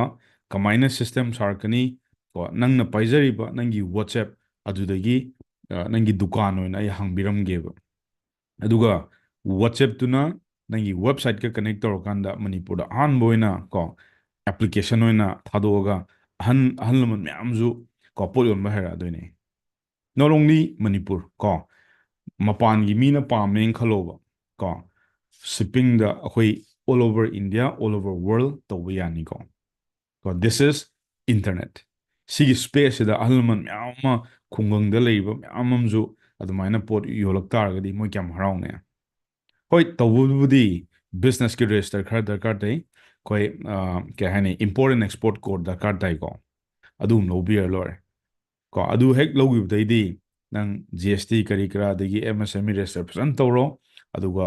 ꯋꯥꯔꯜ ꯋꯥꯏꯗ ꯑꯣꯏꯅ ꯁꯔꯐ ꯇꯧꯔꯁꯨ ꯌꯥꯏ ꯑꯗꯨꯅ ꯑꯍꯜ ꯂꯃꯟ ꯀꯣ ꯁꯤꯗ ꯃꯌꯥꯝ ꯌꯥꯎꯕꯤꯔꯤꯕ ꯑꯩꯈꯣꯏ ꯁ꯭ꯄꯦꯁꯂꯤ ꯑꯩꯈꯣꯏꯒꯤ ꯍꯥꯎꯁ ꯋꯥꯏꯐꯁꯤꯗ ꯃꯌꯥꯝ ꯌꯥꯎꯋꯤꯗꯣ ꯑꯁ ꯑꯩꯗꯤ ꯀꯝꯄ꯭ꯌꯨꯇꯔ ꯄꯥꯏꯕ ꯍꯩꯇꯦ ꯑꯗꯨ ꯍꯩꯇꯦ ꯗꯣꯟ ꯋꯥꯔꯤ ꯃꯥꯏ ꯐ꯭ꯔꯦꯟ ꯅꯣꯏꯁꯨ ꯂꯩ ꯑꯗꯣ ꯅꯣꯏꯅ ꯇꯧꯗꯣꯏꯁꯦ ꯅꯣꯏꯒꯤ ꯄ꯭ꯔꯗꯛꯇꯣ ꯐꯖꯅ ꯑꯩꯒ ꯇꯥꯟꯅꯔꯒ ꯀꯃꯥꯏꯅ ꯀ꯭ꯋꯥꯂꯤꯇꯤ ꯂꯩꯅ ꯁꯥꯁꯤꯒꯦ ꯑꯗꯨꯒ ꯑꯩꯈꯣꯏ ꯐꯦꯁꯕꯨꯛ ꯑꯦꯗꯚꯔꯇꯤꯁꯃꯦꯟ ꯁꯤꯒꯤ ꯄꯣꯠꯁꯦ ꯁꯤꯟꯅꯁꯦꯕ ꯑꯗꯨꯅ ꯍꯥꯟꯅ ꯐꯖꯅ ꯈꯪꯉꯣꯕ ꯀꯔꯤꯅꯣ ꯑꯩꯅ ꯇꯧꯗꯣꯏꯁꯦ ꯀꯃꯥꯏꯅ ꯌꯣꯜꯂꯛꯇꯣꯏꯅꯣ ꯀꯣ ꯀꯔꯤ ꯗꯔꯀꯥꯔ ꯂꯩ ꯀꯣ ꯑꯗꯨ ꯍꯥꯟꯅ ꯈꯪꯗ꯭ꯔꯒꯗꯤ ꯅꯪ ꯀꯃꯥꯏꯅ ꯌꯣꯟꯅꯤ ꯑꯗꯨꯅꯅꯦ ꯑꯩꯅ ꯉꯁꯤ ꯇꯥꯛꯆꯔꯤꯁꯦ ꯁꯣ ꯐꯔꯦ ꯀꯣ ꯁꯤ ꯑꯦꯛꯁꯄꯤꯔꯤꯌꯦꯟꯁ ꯁꯦꯀꯦꯟꯗ ꯍꯤꯁꯇ꯭ꯔꯤ ꯑꯃꯨꯛ ꯌꯦꯡꯁꯦꯕ ꯅꯣꯏꯅ ꯍꯧꯖꯤꯛ ꯁꯤꯖꯤꯟꯅꯒꯗꯧꯔꯤꯕ ꯄꯣꯠꯇꯣ ꯀꯣ ꯃꯃꯥꯡꯗ ꯀꯃꯥꯏꯅ ꯂꯩꯔꯝꯃꯤ ꯑꯗꯨ ꯍꯤꯁꯇ꯭ரி ꯀꯩꯝꯇ ꯌꯦꯡꯗꯕꯤꯗ ꯀꯣ ꯖꯣꯕ ꯂꯥꯎ ꯆꯣꯡꯁꯤꯜꯂꯛꯀꯅꯣꯕ ꯀꯃꯥꯏꯅ ꯇꯧꯔꯝꯃꯤ ꯀꯣ ꯄꯣꯠꯇꯣ ꯍꯥꯟꯅ ꯐꯖꯅ ꯃꯃꯨꯠ ꯇꯥꯅ ꯈꯪꯕ ꯑꯃ ꯗꯔꯀꯥꯔ ꯇꯥꯏꯌꯦꯕ ꯑꯗꯣ ꯍꯧꯖꯤꯛꯀꯥꯟꯒꯤ ꯅꯍꯥꯅꯗꯤ ꯁꯨꯝꯕ ꯁꯨꯡꯊꯤ ꯊꯤꯔꯣꯏ ꯗꯔꯀꯥꯔ ꯂꯩꯇꯦ ꯃꯣꯏꯅ ꯀꯩꯗꯧꯏ ꯐꯣꯟꯗ ꯑꯦꯄ꯭ꯂꯤꯀꯦꯁꯟ ꯑꯃ ꯌꯥꯎꯔꯦ ꯄꯩꯁꯥ ꯇꯥꯜꯂꯦ ꯉꯥꯛꯇꯅꯤꯀꯣ ꯑꯃꯨꯛꯇꯪ ꯌꯣꯟꯕꯗ ꯈꯤꯕꯅꯤꯀꯣ ꯑꯗꯨꯝꯕꯗꯣ ꯀꯣ ꯑꯗꯨꯅ ꯁꯤꯗ ꯌꯦꯡꯉꯣ ꯍꯤꯁꯇ꯭ꯔꯤꯗ ꯑꯃꯨꯛ ꯌꯦꯡꯁꯦꯕ ꯐꯦꯁꯕꯨꯛꯁꯦ ꯀꯔꯝ ꯀꯥꯟꯗ ꯂꯣꯟꯆ ꯇꯧꯈꯤꯒꯦ ꯍꯥꯏꯕ ꯃꯇꯝꯗ ꯐꯦꯕꯋꯥꯔꯤ 4 2004ꯗ ꯀꯣ ꯐꯦꯁꯕꯨꯛꯁꯦ ꯂꯣꯟꯆ ꯇꯧꯏꯀꯣ ꯑꯗꯣ ꯐꯦꯁꯕꯨꯛꯁꯦ ꯍꯥꯟꯅ ꯐꯦꯁꯕꯨꯛ ꯀꯧꯔꯝꯗꯦꯕ ꯀꯩ ꯀꯧꯔꯝꯗꯧ ꯃꯥꯜꯂꯦ ꯗ ꯐꯦꯁꯕꯨꯛ ꯀꯧꯏꯀꯣ ꯗ ꯍꯥꯞꯄꯝꯃꯦꯕ ꯗꯤꯒꯁꯨ ꯍꯥꯏꯅꯩꯀꯣ ꯗꯤ ꯐꯦꯁꯕꯨꯛ ꯀꯥꯏꯅ ꯑꯗꯣ ꯑꯩꯈꯣꯏ ꯏꯟꯗꯤꯌꯥꯗꯗꯤ ꯗ ꯍꯥꯏꯕꯅꯤꯀꯣ ꯗꯤ ꯀꯥꯏꯅ ꯅꯣꯏꯁꯨ ꯉꯥꯎꯗ꯭ꯔꯣ ꯀꯩ ꯍꯥꯏꯗꯣꯏꯅꯣ ꯇꯤ ꯍꯩꯆ ꯏꯁꯤꯕꯨ ꯗꯤ ꯍꯥꯏꯗꯣꯏꯔꯣ ꯀꯩ ꯍꯥꯏꯅꯒꯦ ꯗ ꯍꯥꯏꯅꯕ꯭ꯔꯣ ꯀꯩ ꯍꯥꯏꯅꯒꯦ ꯄ꯭ꯔꯅꯟꯁꯦꯁꯟꯒꯤ ꯃꯈꯥ ꯌꯥꯝ ꯄꯣꯜꯂꯦꯀꯣ ꯗꯤ ꯑꯣꯀꯦ ꯗꯤ ꯐꯦꯁꯕꯨꯛ ꯑꯗꯣ ꯐꯦꯁꯕꯨꯛꯁꯦ ꯁꯤꯗ ꯌꯦꯡꯉꯣꯕ ꯅꯣꯏꯗꯤ ꯃꯥꯔꯛ ꯖꯀꯔꯕꯔꯒ ꯈꯤꯇꯪ ꯎꯗ꯭ꯔꯥ ꯑꯍꯥꯟꯕꯗ ꯀꯣ 2004ꯗ ꯗ ꯐꯦꯁꯕꯨꯛ ꯀꯧꯔꯝꯃꯤ ꯁꯤꯅꯤ ꯁꯝꯅꯩꯁꯦ ꯑꯗꯒꯤ ꯑꯣꯒꯁ 2005ꯗ ꯐꯦꯁꯕꯨꯛ ꯑꯅ ꯑꯃꯨꯛ ꯁꯦꯝꯗꯣꯛꯈꯤꯕꯅꯦꯕ ꯅꯣꯏ ꯍꯧꯖꯤꯛ ꯄꯥꯏꯅꯩ ꯐꯦꯁꯕꯨꯛꯁꯦ ꯃꯨꯟꯅ ꯈꯪꯉꯣ ꯀꯣ ꯏꯠ ꯋꯥꯁ ꯐꯥꯎꯟꯗꯦഡ് ꯕꯥꯏ ꯀꯅꯥꯅ ꯃꯥꯔꯛ ꯖꯀꯔꯕꯔꯒ ꯃꯥꯏ ꯃꯃꯥꯟꯅꯕ ꯀꯣ ꯏꯗꯦꯔꯣ ꯁꯕꯔꯤꯟ ꯑꯦꯟꯗ꯭ꯔꯌꯨ ꯃꯦꯀꯂꯝ ꯗꯁꯇꯤꯟ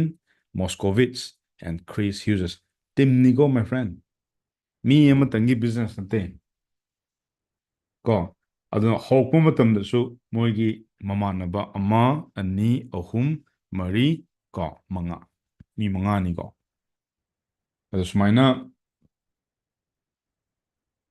ꯁꯤꯒꯤ ꯄꯣꯠꯁꯦ ꯑꯩꯈꯣꯏꯅ ꯍꯥꯟꯅ ꯐꯖꯅ ꯀꯣ ꯐꯦꯁꯕꯨꯛꯁꯦ ꯀꯗꯥꯏꯗ ꯍꯧꯔꯛꯄꯅꯣ 2004ꯗꯒꯤ ꯑꯗꯣ ꯑꯩꯅ ꯐꯦꯁꯕꯨꯛ ꯄꯥꯏꯕꯗꯤ ꯑꯩ ꯁꯤꯗꯩ ꯄꯥꯏꯀꯣ 2000 I think 2010ला 9ला ꯑꯣꯏꯔꯝꯒꯅꯤ ꯑꯩ ꯑꯗꯨꯗꯩ ꯄꯥꯏ ꯑꯩ ꯀꯥꯎꯔꯦ ꯑꯩ ꯐꯦꯁꯕꯨꯛ ꯀꯔꯝ ꯀꯥꯟꯗ ꯖꯣꯏꯟ ꯇꯧꯋꯦ ꯅꯣꯏ ꯀꯔꯝ ꯀꯥꯟꯗ ꯄꯥꯏꯅꯒꯦ ꯇꯥꯏꯕꯣꯟꯗꯤ ꯀꯣꯃꯦꯟ ꯐꯦꯁꯕꯨꯛ ꯑꯍꯥꯟꯕ ꯀꯔꯝꯕ ꯆꯍꯤꯗꯩ ꯄꯥꯏ ꯅꯤꯡꯁꯤꯡꯉꯨꯅꯦ ꯁꯨꯝ ꯌꯥꯎꯕꯅꯤ ꯐꯦꯁꯕꯨꯛꯇ ꯑꯗꯨꯝ ꯀꯔꯝ ꯀꯥꯟꯗ 2015 ꯑꯩ ꯁꯛꯊꯤꯃꯅꯤ 2012 2018 9ꯗꯩꯁꯦ ꯀꯅꯥꯅꯣ ꯆꯦꯡꯒꯦ 9ꯗꯒꯤ ꯃꯥꯟꯅꯩ 9ꯁꯦ ꯀꯅꯥꯅꯣ ꯆꯦꯡꯒꯦꯀꯣ ꯑꯣꯀꯦ ꯃꯃꯟ ꯍꯦꯔꯣꯖꯤꯠꯁꯨ 9ꯗꯤ ꯄꯥꯏꯔꯕꯣ ꯑꯣꯀꯦ ꯅꯥꯏꯁ 2013 ꯀꯣ 2021 ꯑꯁ ꯑꯕꯤꯅꯥꯎꯗꯤ ꯉꯜꯂꯤꯍꯦ 21ꯗꯤ 2011 ꯀꯣ ꯅꯥꯏꯁ 2016 2010 ꯀꯣ ꯀꯩꯅꯣꯁꯨ ꯄꯥꯏꯅꯦ ꯈꯝꯕꯁꯨ ꯑꯣꯀꯦ ꯑꯣꯀꯦ ꯑꯩꯈꯣꯏ ꯀꯩꯅꯣꯈꯩꯗꯤ ꯃꯦꯗꯥꯝ ꯖꯣꯂꯤ ꯍꯣꯏꯗꯤ ꯀꯔꯝ ꯀꯥꯟꯗꯤ ꯄꯥꯏꯔꯛꯀꯦ ꯐꯦꯁꯕꯨꯛꯁꯦ ꯋꯥꯔꯜꯆꯧ ꯁꯤ ꯑꯩꯈꯣꯏ ꯀꯩꯅꯣ ꯃꯥꯜꯂꯦ ꯃꯔꯆꯥꯡ ꯃꯥꯜꯂꯦ ꯋꯥꯔꯜꯆꯧꯁꯦ ꯃꯔꯆꯥꯡ ꯆꯨꯝꯕ꯭ꯔꯣ ꯑꯩ 2016 ꯅꯣꯅꯤꯕꯨꯂꯥ ꯑꯣꯀꯦ ꯅꯤꯡꯁꯤꯡꯉꯣ ꯃꯌꯥꯝ ꯑꯗꯨ ꯃꯇꯝꯗ ꯐꯦꯁꯕꯨꯛꯇꯣ ꯀꯃꯥꯏꯅ ꯇꯧꯔꯝꯒꯦ ꯌꯦꯡꯉꯣ ꯅꯣꯏꯅ ꯄꯥꯏꯔꯝꯗꯣꯏꯁꯦ ꯅꯣꯀꯤꯌꯥꯒꯤ ꯀꯤꯄꯦꯗꯇꯅꯤꯀꯣ ꯄꯥꯏꯔꯝꯗꯣꯏꯁꯦ ꯅꯤꯡꯁꯤꯡꯕ꯭ꯔꯥ ꯀꯤꯄꯦꯗꯇꯨꯗ ꯀꯩꯗꯧꯋꯦ ꯅꯨꯄꯤꯅꯒ ꯃꯦꯁꯦꯖ ꯊꯥꯔꯛꯄꯁꯦ ꯍꯪꯒꯥꯏꯗꯣꯏꯅꯦꯕ ꯑꯗꯨꯗ ꯀꯣ ꯇꯥꯛ ꯇꯥꯛ ꯇꯥꯛ ꯇꯥꯛ ꯇꯥꯛ ꯅꯝꯒꯥꯏꯔꯒ ꯑꯁ ꯃꯦꯁꯦꯖ ꯑꯃꯒ ꯂꯥꯛꯄꯁꯦ ꯃꯤꯅꯤꯠ 35 ꯄꯨꯡꯈꯥꯏ ꯑꯃꯒ ꯉꯥꯏꯌꯦꯕ ꯑꯗꯨꯏ ꯃꯇꯝꯗ ꯍꯧꯖꯤꯛꯇꯕꯨ ꯆꯠ ꯊꯨꯕ ꯋꯥꯅꯤꯍꯦ ꯃꯇꯝꯗꯨꯗꯗꯤ ꯏꯟꯇꯔꯅꯦꯠꯀꯁꯦ ꯐꯔꯛ ꯇꯥꯕꯅꯤꯀꯣ ꯑꯩꯁꯨ ꯃꯇꯝꯗꯨꯗ ꯀꯔꯅꯥꯇꯀꯥ ꯂꯩ ꯃꯇꯝꯗ ꯏꯟꯇꯔꯅꯦꯠꯁꯦ ꯃꯣꯕꯥꯏꯜꯗ ꯁꯝꯃꯒ ꯀꯩꯅꯣꯗ ꯂꯦꯞꯇꯣꯞꯇ ꯄꯥꯏꯌꯦꯕ ꯑꯗꯨꯒꯤ ꯏꯁꯄꯤꯠꯇꯣ ꯑꯗꯨꯝ ꯈꯪꯕꯤꯔꯣ ꯀꯣ ꯑꯗꯨꯅ ꯅꯣꯀꯤꯌꯥꯗꯨꯗ ꯐꯖꯅ ꯅꯝꯊꯔꯛꯄꯅꯤꯅꯅꯦ ꯍꯧꯖꯤꯛꯄꯨ ꯑꯗꯨꯝ ꯑꯗꯨꯏ ꯃꯇꯝꯗꯨꯗ ꯐꯦꯁꯕꯨꯛꯀꯤ ꯃꯥꯡꯗ ꯑꯃꯁꯨ ꯂꯩꯔꯝꯃꯦꯕ ꯑꯣꯔꯀꯨꯠ ꯀꯥꯏꯅ ꯅꯣꯏ ꯊꯦꯡꯅꯍꯧꯕ꯭ꯔꯥ ꯈꯪꯗꯦ ꯀꯣ ꯑꯁ ꯑꯗꯨꯁꯨ ꯌꯥꯝ ꯅꯨꯡꯉꯥꯏꯕꯅꯤ ꯃꯇꯝꯗꯨꯒꯤ ꯁꯣꯁꯦꯜ ꯃꯦꯗꯤꯌꯥ ꯍꯥꯏꯁꯦ ꯀꯣ ꯑꯗꯣ ꯐꯦꯁꯕꯨꯛꯅ ꯑꯃꯨꯛ ꯍꯥꯠꯈꯤꯕꯅꯤ ꯁꯦꯝꯁꯨꯡꯒꯤ ꯀꯤꯄꯦꯗꯇꯒꯤ ꯄꯥꯏꯕ ꯍꯧꯔꯛꯑꯦ ꯍꯥꯏꯁꯦ ꯀꯣ ꯃꯥꯅꯦ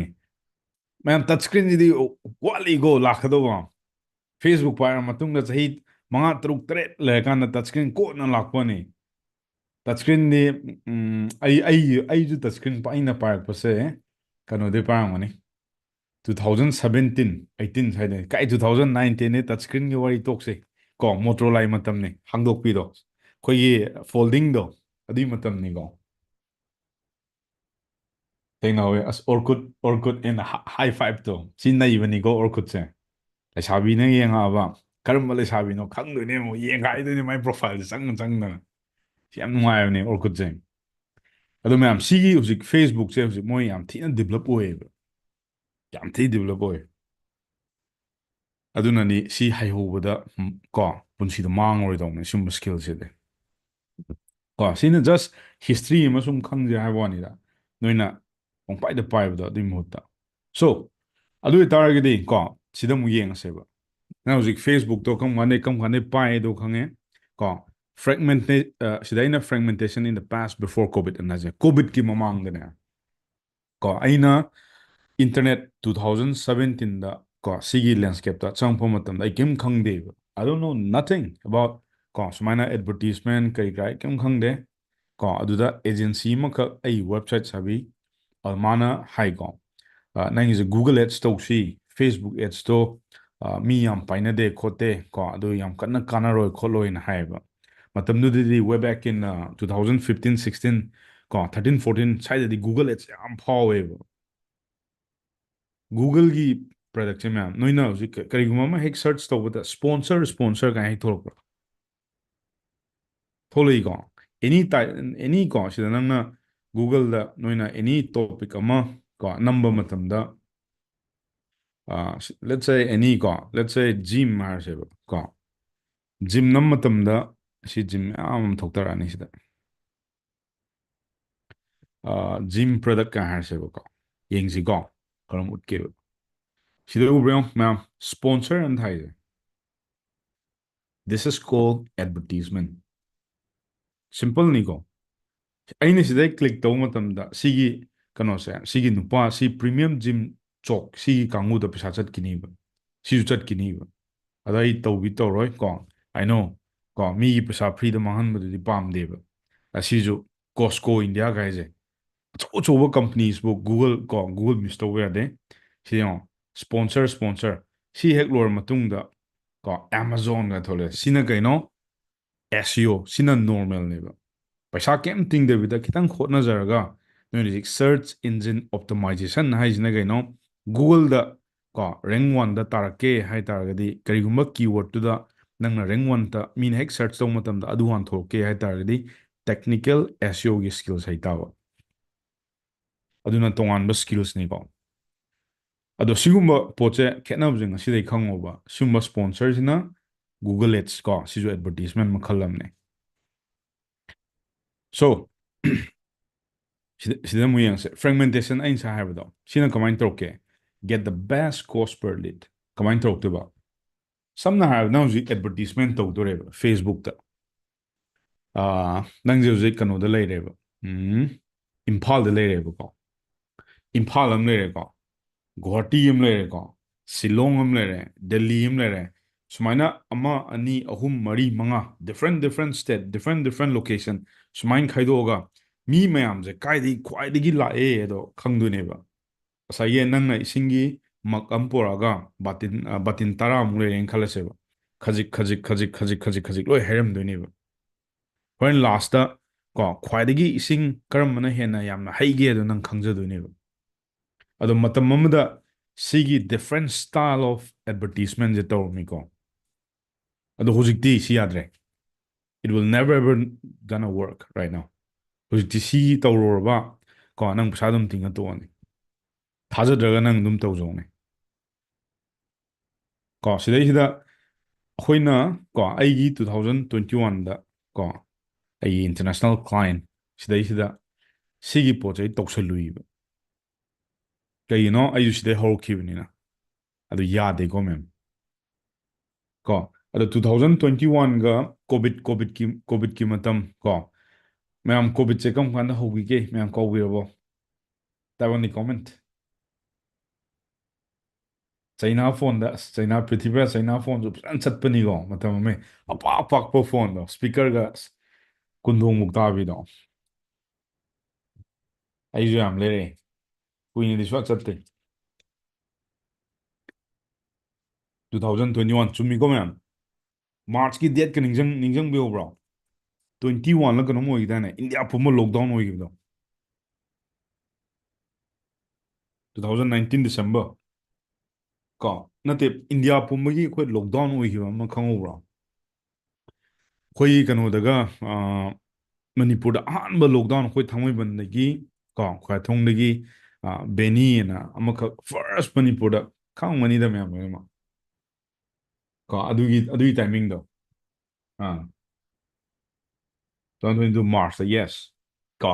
ꯑꯗꯨꯒꯤ ꯇꯥꯏꯃꯤꯡꯗꯨꯗꯅꯦ ꯃꯌꯥꯝ ꯀꯣ ꯃꯤ ꯂꯣꯏ ꯄꯩꯁꯥ ꯄꯥꯏꯅꯍꯧꯋꯦꯕ ꯁꯤ ꯏꯟꯇꯔꯅꯦꯠꯀꯤ ꯇꯥꯏꯃꯤꯡꯁꯤꯗ ꯊꯥꯖꯗꯕ꯭ꯔꯥ ꯀꯣ ꯍꯤꯁꯇ꯭ꯔꯤꯅꯦ ꯐꯦꯁꯕꯨꯛꯀꯤ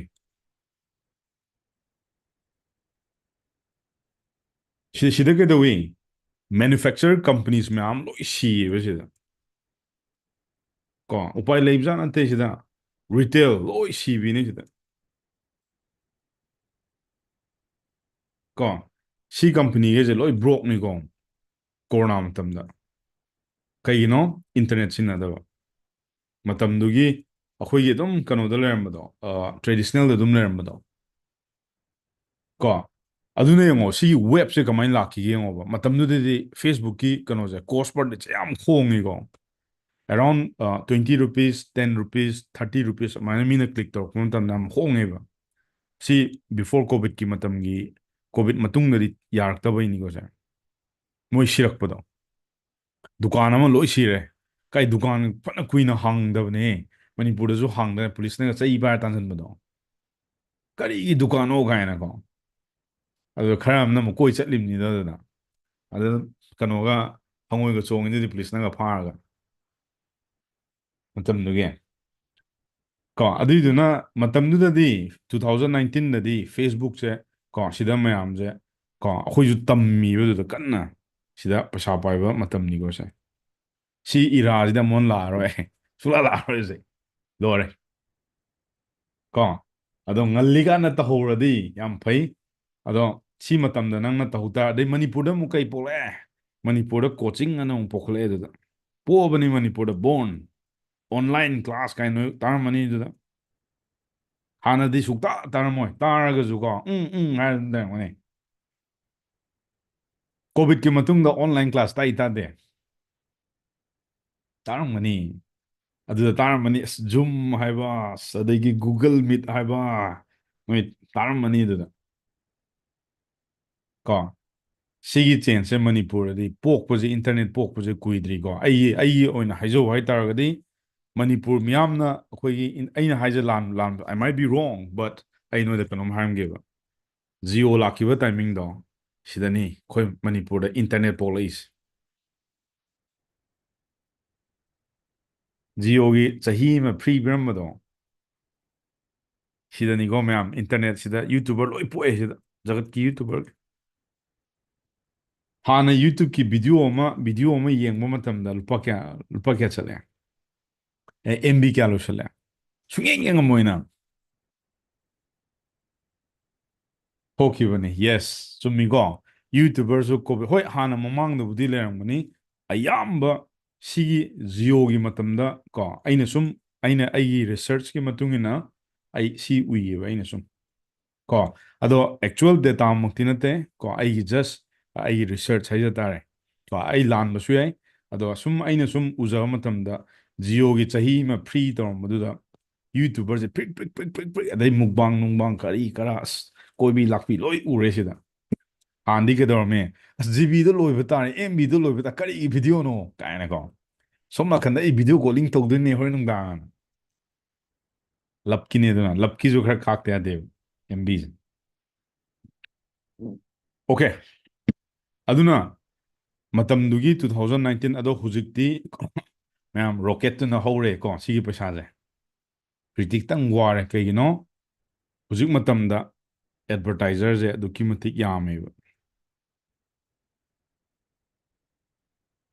ꯀꯣ ꯁꯤꯁꯤꯅ ꯀꯔꯦꯟ 2024ꯒꯤ ꯁꯤꯗꯗꯤ ꯀꯣ ꯅꯪ ꯑꯦꯛꯆꯨअल ꯁ꯭ꯀꯤꯜ ꯍꯩꯇꯗꯤ ꯌꯥꯔꯔꯣꯏ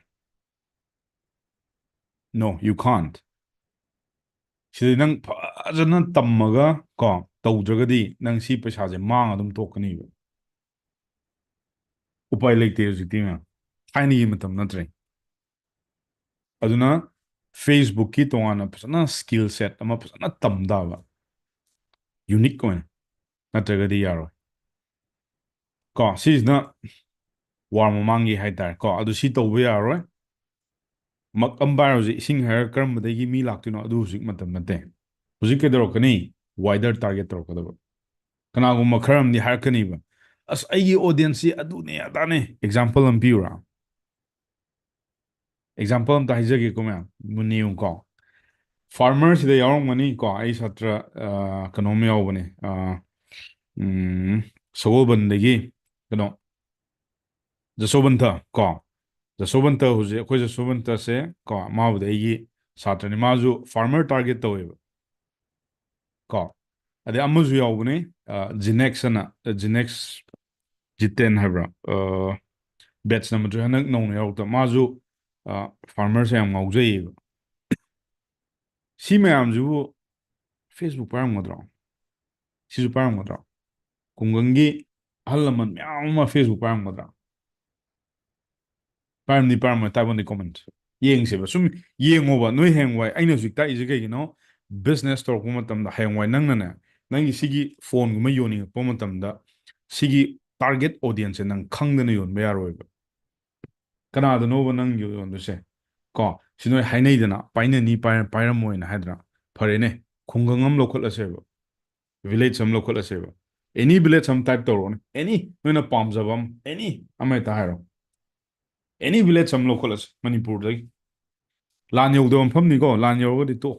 ꯂꯥꯟ ꯌꯧꯗꯕ ꯃꯐꯝ ꯈꯥ ꯄꯣꯛꯁꯝꯕꯝ ꯍꯥꯏꯔꯁꯦꯕꯀꯣ ꯑꯗꯒꯤ ꯑꯪꯊꯥ ꯚꯤꯂꯦꯖꯁꯦ ꯀꯥꯏ ꯂꯩꯒꯦ ꯑꯪꯊꯥ ꯚꯤꯂꯦꯖ ꯑꯗꯨꯃꯛꯇꯤ ꯈꯪꯗ꯭ꯔꯦ ꯀꯣ ꯐꯔꯦꯅꯦ ꯍꯥꯞꯆꯤꯜꯂꯁꯤꯀꯣ ꯑꯩꯅ ꯌꯥꯏꯔꯤꯄꯣꯛꯇ ꯑꯣꯀꯦ ꯁꯤ ꯍꯥꯞꯆꯤꯜꯂꯁꯦꯕ ꯌꯥꯏꯔꯤꯄꯣꯛꯀꯤꯁꯦ ꯈꯜꯂꯁꯦꯕꯀꯣ ꯌꯥꯏꯔꯤꯄꯣꯛꯀꯤ ꯀꯔꯤ ꯑꯪꯊꯥ ꯚꯤꯂꯦꯖ ꯀꯣ ꯑꯪꯊꯥ ꯚꯤꯂꯦꯖ ꯃꯨꯟꯅ ꯃꯨꯟꯅ ꯌꯦꯡꯉꯨꯀꯣ ꯁꯤꯗꯩꯁꯤꯗ ꯅꯪꯒꯤ ꯑꯦꯅꯤ ꯄ꯭ꯔꯗꯛ ꯍꯥꯞꯄ ꯌꯥꯏ ꯍꯌꯦꯡꯋꯥꯏ ꯀꯣꯟꯅ ꯑꯦꯅꯤ ꯄ꯭ꯔꯗꯛ ꯍꯥꯞꯁꯦꯕ ꯑꯩꯅ ꯁꯤꯗ ꯋꯥꯏꯠ ꯇꯥꯔꯒꯦꯠ ꯇꯧꯕꯅ ꯍꯥꯏꯁꯦ ꯍꯧꯖꯤꯛ ꯃꯇꯝꯒꯤ ꯆꯠꯅꯕꯤꯅꯤꯀꯣ ꯂꯣꯏꯁꯜꯂꯨ ꯇꯥꯏꯕꯣꯟꯗꯤ ꯀꯣꯃꯦꯟ ꯑꯣꯗꯤꯌꯟꯁ ꯅꯪꯅ ꯄꯥꯝꯖꯔꯤꯕ ꯃꯤꯑꯣꯏꯕꯗꯣ ꯑꯗꯨ ꯊꯤꯅꯕ ꯍꯣꯠꯅꯔꯛꯄ ꯃꯇꯝꯗ ꯍꯧꯖꯤक ꯃꯇꯝꯗ ꯋꯥꯏꯠ ꯇꯥꯔꯒꯦꯠ ꯑꯣꯗꯤꯌꯟꯁ ꯇꯧꯒꯗꯕ ꯗꯤꯁ ꯏꯁ ꯁꯤꯀ꯭ꯔꯦꯠ ꯀꯣ ꯁꯨꯝꯕꯗꯤ ꯅꯣꯏ ꯌꯨꯇ꯭ꯌꯨꯕꯀꯤ ꯃꯤꯅ ꯍꯥꯏꯕꯤꯔꯣꯏ ꯁꯤꯗ ꯃꯨꯟꯅ ꯌꯦꯡꯉꯣ ꯑꯩꯅ ꯍꯧꯖꯤꯛ ꯖꯁꯣꯕꯟꯇꯁꯦ ꯍꯧꯖꯤꯛ ꯑꯪꯊꯥ ꯚꯤꯂꯦꯖꯇ ꯂꯩꯔꯦꯕ ꯃꯌꯥꯝ ꯑꯩ ꯁꯥꯇ꯭ꯔ ꯑꯣꯏꯕ ꯑꯩꯅ ꯑꯦꯛꯖꯥꯝꯄꯜ ꯄꯤꯕꯅꯤꯀꯣ ꯑꯇꯣꯞꯄꯗ ꯄꯤꯔꯣꯏ ꯀꯣ ꯑꯗꯩ ꯑꯃꯁꯨ ꯂꯩ ꯀꯣ ꯖꯤꯇꯦꯟ ꯑꯅ ꯃꯥꯁꯨ ꯐꯥꯔꯃꯔꯅꯦꯕ ꯑꯩꯈꯣꯏ ꯂꯧꯎ ꯁꯤꯡꯎꯕ ꯃꯌꯥꯝꯁꯤꯗ ꯍꯧꯖꯤꯛꯀꯥꯟꯒꯤ ꯃꯇꯝꯁꯤꯒꯤ ꯑꯩꯈꯣꯏꯒꯤ ꯆꯠꯅꯕꯤ ꯑꯩꯈꯣꯏꯒꯤ ꯇꯦꯛꯅꯣꯂꯣꯖꯤ ꯑꯩꯈꯣꯏꯒꯤ ꯗ꯭ꯔꯣꯟꯒ ꯁꯤꯖꯤꯟꯅꯔꯒ ꯑꯩꯈꯣꯏ ꯍꯥꯔꯒ ꯆꯥꯏꯊꯔꯛꯄꯁꯦ ꯃꯊꯛꯇꯒꯤ ꯍꯥꯔ ꯆꯥꯏꯕꯤꯗ ꯑꯩꯈꯣꯏ ꯊꯥꯏꯅꯒ ꯄꯝ ꯇꯧꯕꯗꯣ ꯑꯗꯨ ꯅꯠꯇꯦꯀꯣ ꯍꯧꯖꯤꯛ ꯃꯇꯝꯗꯤ ꯗ꯭ꯔꯣꯟ ꯁꯤꯖꯤꯟꯅꯔꯦꯗꯅ ꯑꯗꯣ ꯃꯊꯛꯁꯤꯗ ꯆꯥꯏꯅꯤꯡꯕ ꯖꯒꯥꯁꯦ ꯑꯩ ꯀꯣꯟꯕ ꯍꯥꯏꯇꯥꯔꯦ ꯑꯗꯨ ꯀꯩꯅꯣꯝꯃ ꯂꯧꯔꯤ ꯑꯃ ꯄꯨꯔꯥ ꯆꯥꯏꯊꯣꯛꯑꯁꯤ ꯉꯁꯤ ꯀꯣ ꯃꯤꯅꯤꯠ 30 ꯀꯨꯟꯗ ꯆꯥꯏ ꯌꯥꯏꯑꯕ ꯀꯩꯒꯤꯅꯣ ꯂꯦꯇꯦꯁ ꯇꯦꯛꯅꯣꯂꯣꯖꯤ ꯁꯤꯖꯤꯟꯅꯔꯛꯄ ꯃꯇꯝ ꯁꯦꯞ ꯑꯣꯏꯔꯛꯄ ꯄꯩꯁꯥ ꯁꯦꯞ ꯑꯣꯏꯔꯛꯄ ꯍꯧꯖꯤꯛ ꯑꯝꯇ ꯍꯥꯏꯅꯁꯤꯅꯦ ꯍꯥꯔ ꯕꯦഗ് ꯑꯃꯗꯁꯨ ꯂꯨꯄꯥ ꯀꯌꯥ ꯄꯤꯒꯦ ꯐ꯭ꯔꯤꯗ ꯐꯪꯒꯗ꯭ꯔꯣ ꯐꯪꯉꯣꯏꯀꯣ ꯍꯥꯏꯔꯨꯔꯒꯗꯤ ꯐ꯭ꯔꯤꯗ ꯄꯤ ꯍꯥꯏꯔꯛꯀꯅꯤ ꯀꯣ ꯑꯗꯨꯅ ꯑꯩ ꯑꯃꯨꯛ ꯊꯅꯥ ꯌꯧꯅꯅꯤ ꯑꯁꯦ ꯑꯗꯩ ꯋꯥꯔꯤ ꯇꯣꯛꯑꯁꯤ ꯀꯣ ꯍꯥꯔꯒꯤ ꯊꯧꯔꯝꯗꯤ ꯃꯣꯏ ꯑꯗꯨꯝ ꯍꯥꯔꯒꯤ ꯇꯧꯖꯔꯁꯅꯨ ꯑꯩꯗꯤ ꯁꯨꯝ ꯖꯁ ꯑꯦꯛꯖꯥꯝꯄꯜ ꯄꯤꯕ ꯋꯥꯅꯦꯕ ꯑꯗꯣ ꯁꯤꯒꯤ ꯖꯁꯣꯕꯟꯇꯁꯤꯅ ꯑꯩ ꯍꯧꯖꯤꯛ ꯖꯁꯣꯕꯟꯇꯁꯦ ꯇꯥꯔꯒꯦꯠ ꯇꯧꯗꯣꯏꯅꯦꯕ ꯃꯥꯁꯦ ꯑꯪꯊꯥ ꯚꯤꯂꯦꯖꯇ ꯂꯩꯕ ꯑꯗꯣ ꯐꯦꯁꯕꯨꯛꯅ ꯑꯩꯉꯣꯟꯗ ꯍꯪꯗꯣꯏꯅꯦꯕ ꯅꯪꯅ ꯐꯥꯔꯃꯔꯁꯦ ꯄꯥꯝ ꯇꯥꯔꯒꯗꯤ ꯑꯩꯈꯣꯏꯒꯤ ꯔꯤꯀ꯭ꯋꯥꯏꯔꯃꯦꯟꯁꯦ ꯀꯩ ꯀꯩꯅꯣ ꯅꯪ ꯈꯪꯉꯕ ꯍꯪꯀꯅꯤꯕ ꯍꯪꯉꯣꯏꯗ꯭ꯔꯣ ꯀꯩꯒꯤꯅꯣ ꯅꯪꯅ ꯁꯤꯖꯤꯟꯅꯩꯗꯣ ꯃꯤꯒꯤ ꯄ꯭ꯂꯦꯠꯐꯣꯝꯅꯦ ꯅꯪꯒꯤ ꯅꯠꯇꯦ ꯐꯦꯁꯕꯨꯛꯀꯤ ꯄ꯭ꯂꯦꯠꯐꯣꯝꯅꯅꯦ ꯀꯩ ꯍꯥꯏꯔꯛꯀꯅꯤ ꯑꯪꯊꯥ ꯚꯤꯂꯦꯖꯁꯤꯗ ꯃꯤꯁꯦ ꯑꯩ ꯁꯤ ꯅꯠꯇ꯭ꯔꯒꯗꯤ ꯅꯪ ꯐꯦꯁꯕꯨꯛ ꯑꯦꯗꯚꯔꯇꯤꯁꯃꯦꯟ ꯇꯧꯕ ꯌꯥꯔꯣꯏ ꯍꯥꯏꯔꯛꯀꯅꯤꯕ ꯑꯗꯣ ꯑꯩ ꯀꯩꯅꯣꯝꯇ ꯍꯪꯖꯒꯦꯕ ꯅꯣꯏ ꯍꯧꯖꯤꯛ ꯑꯪꯊꯥ ꯚꯤꯂꯦꯖ ꯍꯥꯏꯅ ꯁꯤꯗꯩꯁꯤꯗ ꯃꯤ ꯂꯥꯈ ꯑꯃ ꯐꯥꯔꯃꯔ ꯂꯩꯔꯝꯒꯗ꯭ꯔꯥ ꯑꯝꯇ ꯍꯥꯏꯅꯁꯤ ꯑꯗꯨꯁꯨ ꯐꯦꯁꯕꯨꯛ ꯄꯥꯏꯕ ꯑꯝꯇ ꯍꯥꯏꯅꯁꯤꯀꯣ ꯁꯨꯝ ꯂꯩꯇꯦ ꯎꯔꯕ ꯀꯣ ꯍꯌꯦꯡꯋꯥꯏꯅꯦ ꯅꯣꯏꯅ ꯍꯌꯦꯡꯋꯥꯏ ꯇꯥꯔꯒꯦꯠ ꯇꯧꯔꯛꯄ ꯃꯇꯝꯗ ꯑꯣꯜꯋꯦꯁ ꯋꯥꯏꯗꯔ ꯇꯧꯔꯛꯀꯗꯕ ꯅꯠꯇ꯭ꯔꯒꯗꯤ ꯌꯥꯔꯣꯏꯀꯣ ꯃꯅꯤꯄꯨꯔꯁꯦ ꯗꯦꯇꯥ ꯀꯩꯝ ꯂꯩꯇꯦ ꯃꯌꯥꯝ ꯐꯦꯁꯕꯨꯛꯅ ꯀꯥꯏꯗꯩ ꯗꯦꯇꯥ ꯂꯧꯗꯣꯏꯅꯣ ꯂꯧꯕ ꯃꯌꯥꯝꯒꯤ ꯗꯦꯇꯥ ꯂꯧꯒꯗ꯭ꯔꯣ ꯐꯦꯁꯕꯨꯛ ꯀꯌꯥꯝ ꯐꯥꯔꯃꯔꯅꯕꯨ ꯐꯦꯁꯕꯨꯛ ꯀꯌꯥꯝ ꯄꯥꯏꯔꯝꯗꯣꯏꯅꯣ ꯐꯩꯔꯦꯡ ꯇꯨꯔꯦꯡ ꯄꯥꯛ ꯍꯥꯞꯆꯜꯂꯝꯅꯤ ꯄ꯭ꯔꯣꯐꯥꯏꯜꯗꯩ ꯀꯩꯗꯒꯤ ꯖꯦꯀꯤ ꯆꯥꯟꯒꯤ ꯈꯔ ꯖꯦꯠꯂꯤꯒꯤ ꯈꯔ ꯍꯥꯞꯆꯟ ꯅꯨꯄꯤ ꯃꯁꯛ ꯐꯖꯕꯩ ꯈꯔ ꯍꯥꯞꯆꯟ ꯑꯗꯨꯃꯥꯏꯅ ꯇꯧꯔ ꯇꯝꯃꯝꯕꯁꯨ ꯈꯪꯄꯣꯠꯇꯦ ꯀꯣ ꯑꯗꯨꯅ ꯗꯦꯇꯥꯗ ꯐꯩꯔꯦꯡ ꯇꯨꯔꯦꯡ ꯄꯤꯔꯛꯀꯅꯤ ꯑꯗꯨꯅ ꯀꯩꯗꯧꯋꯤ ꯑꯩꯈꯣꯏꯅ ꯕꯨꯁꯇꯤꯡ ꯀꯥꯏꯅ ꯇꯧꯅꯩꯗꯣ ꯑꯗꯣ ꯕꯨꯁꯇꯤꯡꯁꯦ ꯀꯣ ꯍꯣꯏ ꯕꯤꯒꯤꯅꯔꯈꯩꯅꯕꯨꯗꯤ ꯌꯥꯝ ꯇꯧꯋꯤ ꯀꯣ ꯁꯤ ꯖꯁ ꯁ꯭ꯇꯥꯔꯇꯤꯡꯒꯤ ꯑꯣꯏꯅ ꯑꯍꯥꯟꯕꯒꯤ ꯐꯥꯔꯁ ꯀꯦꯝꯄꯦꯟꯗꯨꯕꯨꯗꯤ ꯌꯥꯅꯤ ꯀꯣ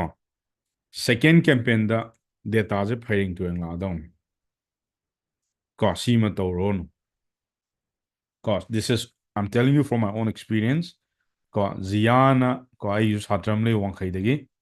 ꯑꯍꯥꯟꯕ ꯕꯨꯁꯇꯤꯡꯗ ꯀꯣ ꯁꯦꯜꯁꯦꯇ ꯅꯝꯊꯤꯒꯩ ꯇꯧꯕꯤꯅꯤ ꯃꯌꯥꯝ ꯃꯅꯤꯄꯨꯔꯗ ꯀꯣ ꯄꯣꯠꯁꯦ ꯇꯝꯕ ꯉꯝꯗꯒꯩ ꯌꯣꯜꯂꯦꯕ ꯁꯤꯗꯒꯤ ꯄ꯭ꯔꯨꯐ ꯑꯩ ꯏꯟꯁꯇꯥꯒ꯭ꯔꯥꯝꯗ ꯌꯥꯎꯕꯅꯤ ꯀꯣ ꯃꯤꯒꯤ ꯑꯣꯔꯗꯔꯁꯦ ꯃꯥ ꯏ ꯀꯃꯔꯁ ꯇꯧꯋꯤ ꯀꯣ ꯑꯗꯣ ꯃꯥꯒꯤ ꯁꯤ ꯄꯣꯠꯁꯦ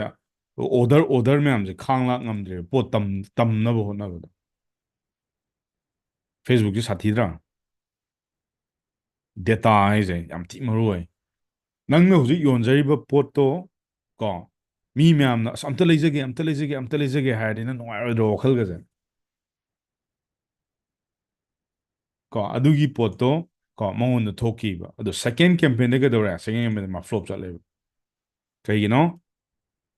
ꯗꯦꯇꯥꯗꯣ ꯌꯥꯔꯛꯇꯕ ꯑꯍꯥꯟꯕꯕꯨꯗꯤ ꯐꯦꯁꯕꯨꯛꯅ ꯀꯂꯦꯛ ꯇꯧꯔ ꯂꯣꯏ ꯄꯤꯔꯛꯑꯦꯕ ꯅꯪ ꯄ꯭ꯔꯗꯛꯇꯨꯒꯤ ꯁꯤ ꯌꯣꯜꯂꯣ ꯁꯤ ꯃꯤꯁꯦ ꯂꯩꯔꯦ ꯃꯤ 10,000 ꯂꯩꯔꯦ ꯃꯤ 10,000ꯒꯤ ꯀꯣ ꯑꯗꯨꯏ ꯅꯨꯃꯤꯠꯇꯨꯗ ꯃꯤ 10 ꯃꯊꯛ ꯀꯣ ꯃꯤ 90ꯒꯤ ꯃꯊꯛ ꯁꯨꯃꯥꯏꯅ ꯁꯤ ꯑꯣꯔꯗꯔꯅꯤ ꯂꯥꯛꯏꯁꯦ ꯃꯌꯥꯝ ꯕꯨꯁꯇꯤꯡ ꯇꯧꯕꯗ ꯅꯣꯏ ꯐꯦꯁꯕꯨꯛꯇ ꯕꯨꯁꯇꯤꯡ ꯑꯅ ꯍꯦꯛ ꯊꯦꯡꯅꯕ꯭ꯔꯥ ꯏꯟꯁꯇꯥꯒ꯭ꯔꯥꯝꯗꯒ ꯕꯨꯁꯇꯤꯡ ꯃꯤ ꯌꯥꯝꯅ ꯔꯤꯆ ꯑꯥꯎꯠ ꯇꯧꯅꯤꯡꯉꯒꯗꯤ ꯂꯨꯄꯥ 100 ꯊꯤꯌꯨ 200 ꯊꯤꯌꯨ 300 ꯊꯤꯌꯨ ꯑꯗꯣ ꯀꯣ ꯑꯗꯣ ꯑꯍꯥꯟꯕꯒꯤ ꯀꯦꯝꯄꯦꯟꯗꯤ ꯌꯥꯅꯤ ꯑꯗꯨꯒ ꯑꯅꯤꯔꯛ ꯑꯍꯨꯝꯂꯛ ꯃꯩꯔꯛ ꯁꯨꯔꯛꯄꯗꯗꯤ ꯗꯦꯇꯥꯗꯣ ꯐꯩꯔꯦꯡ ꯇꯨꯔꯦꯡ ꯂꯥꯛꯄ ꯍꯧꯔꯛꯑꯅꯤ ꯃꯌꯥꯝ ꯐꯦꯁꯕꯨꯛꯁꯨ ꯈꯪꯄꯣꯠꯇꯦ ꯑꯩ ꯀꯩꯅꯣꯝ ꯍꯥꯏꯖꯒꯦꯕ ꯅꯪꯅ ꯍꯧꯖꯤꯛ ꯐꯦꯁꯕꯨꯛꯀꯤꯅꯦ ꯐꯥꯔꯃꯔ ꯃꯌꯥꯝꯁꯤꯒꯤ ꯀꯣ ꯑꯩꯅ ꯑꯩꯈꯣꯏ ꯖꯁꯣꯕꯟꯇ ꯍꯥꯏꯔꯁꯦꯕꯀꯣ ꯖꯁꯣꯕꯟꯇꯁꯦ ꯍꯧꯖꯤꯛ ꯐꯥꯔꯃꯔꯅꯦꯕ ꯖꯁꯣꯕꯟꯇꯒꯤ ꯐꯦꯁꯕꯨꯛꯀꯤ ꯄ꯭ꯔꯣꯐꯥꯏꯜꯁꯦ ꯅꯤꯌꯣꯝ ꯆꯨꯝꯅ ꯂꯩꯔꯝꯒꯅꯤ ꯂꯩꯔꯝꯃꯣꯏꯁꯦ ꯀꯅꯥ ꯍꯥꯏꯕ ꯉꯝꯅꯤ ꯁꯤꯗ ꯑꯩꯁꯨ ꯉꯝꯗꯦꯕ ꯅꯣꯏ ꯉꯝꯒꯗ꯭ꯔꯣ ꯑꯪꯊꯥ ꯚꯤꯂꯦꯖꯇ ꯂꯩꯔꯤꯕ ꯃꯤꯄꯨꯝ ꯈꯨꯗꯤꯡꯃꯛꯁꯤꯕꯨ ꯃꯥꯏ ꯐꯦꯁꯕꯨꯛꯀꯤ ꯄ꯭ꯔꯣꯐꯥꯏꯜꯗꯣ ꯅꯤꯌꯣꯝ ꯆꯨꯝꯅ ꯍꯥꯞꯄꯝꯅꯤ ꯍꯥꯏꯕ ꯒꯦꯔꯦꯟꯇꯤ ꯂꯩꯕ꯭ꯔꯕ ꯅꯉꯣꯟꯗ ꯗꯨ ꯌꯨ ꯍꯦቭ ꯑꯦꯅꯤ ꯒꯦꯔꯦꯟꯇꯤ ꯂꯩꯇꯦ ꯀꯃꯥꯏꯅ ꯂꯩꯗꯣꯏꯅꯣ ꯏꯁꯥꯒꯤꯕꯨꯛꯇ ꯁꯣꯏꯔꯀꯥꯟꯁꯤꯗ ꯀꯗꯥꯏꯗꯒꯤ ꯐꯔꯃꯔꯅꯣ ꯍꯥꯏꯕꯗꯅ ꯑꯩꯒꯤꯕꯨꯛꯇ ꯐꯩꯔꯦꯡ ꯇꯨꯔꯦꯡ ꯍꯥꯞꯄꯤ ꯀꯥꯟꯁꯤꯗꯅ ꯑꯩꯒꯤꯕꯨꯛꯇ ꯖꯦꯠꯂꯤꯒꯤ ꯍꯥꯞꯆꯟꯗꯅ ꯑꯗꯒꯤ ꯅꯨꯄꯤ ꯃꯁꯛ ꯐꯖꯕꯩ ꯍꯥꯞꯆꯟꯗꯅ ꯄ꯭ꯔꯣꯐꯥꯏꯜꯒꯁꯤꯅ ꯀꯩꯅꯣ ꯌꯨ ꯑꯦꯁꯇꯅꯤ ꯂꯩꯔꯤꯁꯦ ꯑꯗꯨꯅ ꯀꯣ ꯃꯅꯤꯄꯨꯔꯒꯤ ꯑꯣꯏꯅꯗꯤ ꯍꯌꯦꯡꯋꯥꯏ ꯅꯣꯏꯅ ꯑꯣꯗꯤꯌꯟꯁ ꯊꯤꯕ ꯃꯇꯝꯗ ꯀꯅꯥꯒꯨꯝꯕ ꯈꯔꯗꯤ ꯅꯣꯏꯗ ꯍꯥꯏꯔꯛꯀꯅꯤꯕ ꯑꯦ ꯑꯗꯨꯏ ꯃꯤꯗꯣ ꯇꯥꯔꯒꯦꯠ ꯇꯧ ꯑꯗꯨ ꯇꯧ ꯑꯗꯥ ꯇꯧ ꯅꯣ ꯀꯣ ꯃꯅꯤꯄꯨꯔꯗ ꯗꯦꯇꯥ ꯌꯥꯝꯅ ꯌꯥꯝꯕ ꯃꯥꯟꯕꯅꯤ ꯌꯨꯇꯨꯕꯄꯨꯗꯤ ꯑꯣꯏꯔꯦ ꯀꯣ ꯀꯩꯅꯣꯝ ꯍꯥꯏꯔꯝꯒꯦ ꯑꯩꯈꯣꯏ ꯈꯪꯅꯕꯤꯗꯣ ꯈꯪꯉꯤꯗꯅ ꯑꯩ ꯄꯟꯗꯤ ꯄꯜꯂꯔꯣꯏꯒꯦ ꯑꯩꯈꯣꯏꯒꯤ ꯑꯃꯗꯣ ꯑꯩꯈꯣꯏꯒꯤ ꯍꯧꯖꯤꯛ ꯍꯧꯖꯤꯛ ꯊꯤꯡꯒꯥꯏꯅꯩꯁꯦ ꯃꯣꯏꯅ ꯅꯣꯏꯗꯤ ꯄꯣꯠ ꯂꯩꯔꯛꯀꯗ꯭ꯔꯣ ꯂꯩꯒꯗ꯭ꯔꯣ ꯂꯩ ꯂꯩꯔꯣꯏꯀꯣ ꯑꯗꯨꯏ ꯃꯤꯗꯨꯃ ꯄꯠ ꯑꯃ ꯀꯛꯈꯤꯗ꯭ꯔꯣꯅꯦ ꯇꯪꯈꯥꯏ ꯑꯃ ꯆꯠꯈ꯭ꯔꯕꯅꯦ ꯑꯗꯨꯗ ꯗꯤꯁꯇ꯭ꯔꯤꯛ ꯃꯌꯥꯝꯗꯣ ꯂꯣꯏ ꯆꯠꯈ꯭ꯔꯕꯅꯦ ꯌꯦꯡꯉꯣ ꯑꯩꯈꯣꯏ ꯂꯩꯍꯧꯔꯤꯁꯦ ꯈꯔ ꯈꯛꯇꯅꯤꯀꯣ ꯈꯔ ꯈꯛꯇꯗꯨꯗ ꯑꯩ ꯊꯥꯖꯗꯦꯕ ꯃꯅꯤꯄꯨꯔꯗ ꯐꯦꯁꯕꯨꯛꯀꯤ ꯄ꯭ꯔꯣꯐꯥꯏꯜ ꯌꯥꯝ ꯅꯥꯟꯅ ꯁꯥꯕ ꯏꯖꯨꯀꯦꯁꯟꯗꯒꯤ ꯑꯦꯗ꯭ꯔꯦꯁꯇꯒꯤ ꯕꯔꯊꯗꯦꯗꯒꯤ ꯐꯣꯇꯣꯗꯒꯤ ꯀꯩꯗꯩ ꯈꯔ ꯅꯥꯟꯅ ꯁꯥꯕꯁꯦ ꯀꯣ ꯑꯦꯔꯥꯎꯟ 60% ꯂꯩꯔꯝꯒꯅꯤ ꯑꯗꯨꯒ 40% ꯑꯃꯗꯤꯀꯣ ꯐꯦꯛꯀꯨꯝꯕ ꯋꯥꯊꯤ ꯋꯥꯔꯦꯝ ꯑꯗꯒꯤ ꯀꯔꯤ ꯀꯔꯥ ꯒ꯭ꯌꯥꯟ ꯃꯦꯟ ꯇꯥꯗꯅ ꯑꯗꯨꯝ ꯂꯩꯔꯝꯒꯅꯤꯀꯣ 40 ꯑꯃꯗꯤ ꯒ꯭ꯌꯥꯟ ꯇꯥꯕ꯭ꯔꯥ ꯑꯩꯈꯣꯏ ꯁ꯭ꯋꯥꯏꯒ ꯃꯤ ꯂꯝꯒ ꯌꯥꯝ ꯈꯦꯠꯅꯩꯌꯦꯕ ꯀꯣ ꯑꯩꯅ ꯃꯅꯤꯄꯨꯔꯗ ꯊꯣꯛꯂꯛꯄ ꯃꯇꯝꯗ ꯏꯟꯁꯇꯥꯒ꯭ꯔꯥꯝꯗꯒꯁꯦ ꯐꯣꯇꯣ ꯁꯨꯡꯍꯥꯞ ꯍꯥꯞꯄꯖꯥꯠ ꯅꯠꯇꯦꯀꯣ ꯑꯗꯣ ꯀꯔꯤꯅꯣ ꯄꯥꯛꯅ ꯉꯥꯡꯉꯛꯄꯁꯨ ꯌꯥꯎꯋꯦꯕ ꯀꯣ ꯑꯗꯨꯅ ꯏꯟꯁꯇꯥꯒ꯭ꯔꯥꯝꯗ ꯑꯩꯉꯣꯟꯗ ꯃꯥꯒꯤ ꯄꯣꯁ ꯁꯤꯀꯤ ꯑꯃ ꯇꯧꯕ ꯅꯠꯇꯦꯕꯀꯣ ꯐꯣꯇꯣꯁꯨ ꯍꯥꯞꯄ ꯅꯠꯇꯦ ꯃꯥ ꯍꯥꯏꯔꯛꯏꯅꯦ ꯅꯪꯒꯤ ꯏꯟꯁꯇꯥꯒ꯭ꯔꯥꯝꯗꯣ ꯑꯩ ꯑꯦꯡꯒꯦꯖ ꯇꯧꯅꯕ ꯑꯩ ꯇꯥꯛꯄꯤꯒꯦ ꯑꯅ ꯍꯥꯏꯔꯛꯑꯦ ꯃꯅꯤꯄꯨꯔꯗꯩꯅꯤꯀꯣ ꯃꯥꯁꯨ ꯇꯥꯖꯔꯣ ꯅꯪ ꯉꯁꯤ ꯈꯪꯉꯤꯁꯦ ꯀꯣ ꯀꯃꯥꯏꯅꯅꯣ ꯚꯥꯏ ꯅꯪꯅ ꯇꯧꯗꯣꯏꯁꯤꯕꯣ ꯀꯣ ꯃꯅꯤꯄꯨꯔꯁꯦ ꯌꯥꯝ ꯄꯤꯛꯏꯅꯦꯍꯦ ꯀꯣ ꯃꯅꯤꯄꯨꯔꯒꯤ ꯍꯧꯖꯤꯛ ꯏꯟꯗꯤꯌꯥꯒꯤ ꯄꯣꯄꯨꯂꯦꯁꯟꯗꯤ ꯇꯣꯛꯑꯣ ꯀꯣ ꯏꯟꯗꯤꯌꯥ ꯄꯣꯄꯨꯂꯦꯁꯟꯗꯤ ꯍꯧꯖꯤꯛ ꯀꯌꯥ ꯂꯩ 1.44 ꯕꯤꯂꯤꯌꯟ ꯄꯤꯄꯜꯅꯤ ꯍꯧꯖꯤꯛ ꯂꯩꯔꯤꯁꯦ ꯅꯣꯏ check it out. This is our population in India. 1.44 billion people are there living in India right now. See, 2024 record ne. Hujik pukini ko. Manipurda mi lakh kya lerangane khallo. Lakh tu dagi akhoi mi kya lerangane. Ko hujikti lan nina dum hai tare. Ko ayu changmu ya da mina akhoi mi hai ta ne. Ado akhoi mi ji dagi ꯌꯥꯝ ꯀꯨꯞꯊꯅ ꯌꯦꯡꯉꯣꯕ ꯀꯣ ꯑꯩꯈꯣꯏ ꯃꯤꯁꯦ ꯂꯥꯛ ꯇꯔꯥ ꯍꯥꯏꯔꯁꯦꯕ ꯂꯥꯛ ꯇꯔꯥꯗꯤ ꯑꯉꯥꯡ ꯃꯆꯥ ꯃꯌꯥꯝꯃꯨꯛ ꯈꯥꯏꯗꯣꯛꯈ꯭ꯔꯣꯕ kits ꯃꯌꯥꯝꯁꯦ ꯁꯤꯗ ꯅꯪ ꯄꯣꯠ ꯌꯣꯟꯖꯜꯂꯨ ꯌꯥꯄꯣꯠꯇꯦ ꯀꯥꯏ ꯌꯣꯟꯗꯣꯏꯅꯣ ꯑꯍꯜ ꯂꯃꯟ ꯃꯌꯥꯝ ꯂꯩꯔꯝꯒꯅꯤ ꯀꯣ ꯐꯃꯨꯡꯗ ꯀꯩꯗ ꯅꯥꯔ ꯈꯣꯠꯂꯒ ꯂꯩꯔꯝꯒꯅꯤ ꯅꯪꯅ ꯌꯣꯟꯗꯣꯏꯁꯦ ꯃꯥꯏ ꯐ꯭ꯔꯦꯟ ꯂꯥꯛ ꯑꯃ ꯃꯉꯥꯏꯔꯦ ꯀꯣ ꯑꯗꯨꯅꯅꯦ ꯑꯩꯈꯣꯏ ꯋꯥꯔꯤꯁꯦ ꯂꯥꯛ ꯑꯃꯁꯤꯗꯁꯨ ꯀꯣ ꯄꯩꯁꯥ ꯄꯥꯏꯗꯕꯅ ꯇꯠꯀꯦ ꯂꯩꯔꯝꯗꯣꯏꯅꯤ ꯌꯦꯡꯁꯤꯜꯂꯨꯔꯒꯗꯤ ꯀꯩꯝ ꯌꯥꯎꯗꯕꯅꯤꯀꯣ 1 ꯂꯥꯛ ꯍꯥꯏꯁꯦ ꯁꯤꯗ ꯁ꯭ꯀꯨꯜꯒꯤ ꯀꯣꯂꯦꯖꯀꯤ ꯀꯔꯥꯒꯤ ꯇꯨꯏꯁꯟ ꯇꯝꯕ ꯑꯗꯨ ꯇꯝꯕ ꯑꯗꯥ ꯇꯧꯕ ꯌꯦꯟ ꯂꯣꯏꯕ ꯂꯣꯏ ꯌꯥꯎꯔꯕꯅꯤ ꯁꯤꯗ So the question is ꯍꯌꯦꯡꯋꯥꯏ ꯐꯦꯁꯕꯨꯛ ꯑꯦꯗꯚꯔꯇꯤꯁꯃꯦꯟ ꯇꯧꯔꯛꯄ ꯃꯇꯝꯗ ꯁꯤꯗꯪ ꯈꯪꯉꯣ ꯌꯥꯔꯦ ꯑꯣꯗꯤꯌꯟꯁꯁꯦ ꯄꯥꯛꯇꯛꯅꯅ ꯇꯧꯔꯛꯀꯗꯕ ꯑꯦꯛꯖꯥꯝꯄꯜ ꯄꯤꯈ꯭ꯔꯦꯀꯣ ꯁꯤ ꯈꯪꯉꯣ ꯐꯖꯅ ꯌꯥꯏꯔꯤꯄꯣꯛꯀꯤ ꯑꯪꯊꯥ ꯚꯤꯂꯦꯖꯇ ꯑꯩꯅ ꯐꯥꯔꯃꯔ ꯈꯇꯪ ꯇꯥꯔꯒꯦꯠ ꯇꯧꯔꯕ ꯑꯗꯨꯃ ꯐ꯭ꯂꯣꯞ ꯆꯠꯂꯗꯧꯅꯤ ꯐꯥꯔꯃꯔ ꯈꯛ ꯇꯥꯔꯒꯦꯠ ꯇꯧꯕ ꯌꯥꯔꯣꯏ ꯐꯥꯔꯃꯔꯒꯤ ꯗꯦꯇꯥ ꯀꯗꯥꯏꯗꯅꯣ ꯐꯦꯁꯕꯨꯛꯇ ꯂꯩꯔꯝꯗꯣꯏꯁꯤꯕꯣ ꯍꯥꯏꯔꯨꯔ ꯏꯟꯇꯔꯦꯁ ꯍꯥꯏꯔꯛꯀꯅꯤꯀꯣ ꯑꯗꯣ ꯐꯥꯔꯃꯔꯈꯩꯅ ꯐꯦꯁꯕꯨꯛ ꯀꯌꯥꯝ ꯀꯨꯏꯅ ꯄꯥꯏꯔꯝꯗꯣꯏꯅꯣ ꯅꯣꯡꯉꯥꯟꯕ ꯅꯨꯃꯤꯠ ꯂꯧꯗꯅꯤ ꯑꯗꯨꯝ ꯇꯧꯗꯣꯏꯁꯦ ꯚꯥꯏ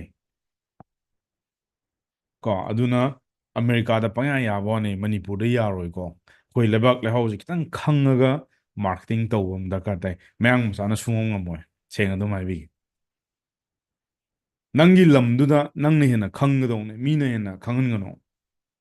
ꯃꯌꯥꯡ ꯃꯆꯥ ꯑꯃ ꯂꯥꯛꯑꯒ ꯃꯅꯤꯄꯨꯔꯗ ꯍꯧꯖꯤꯛ ꯃꯥꯔꯀꯦꯇꯤꯡ ꯇꯧ ꯅꯣꯏ ꯃꯥꯏ ꯄꯥꯛꯅꯤꯅ ꯈꯟꯕ꯭ꯔꯥ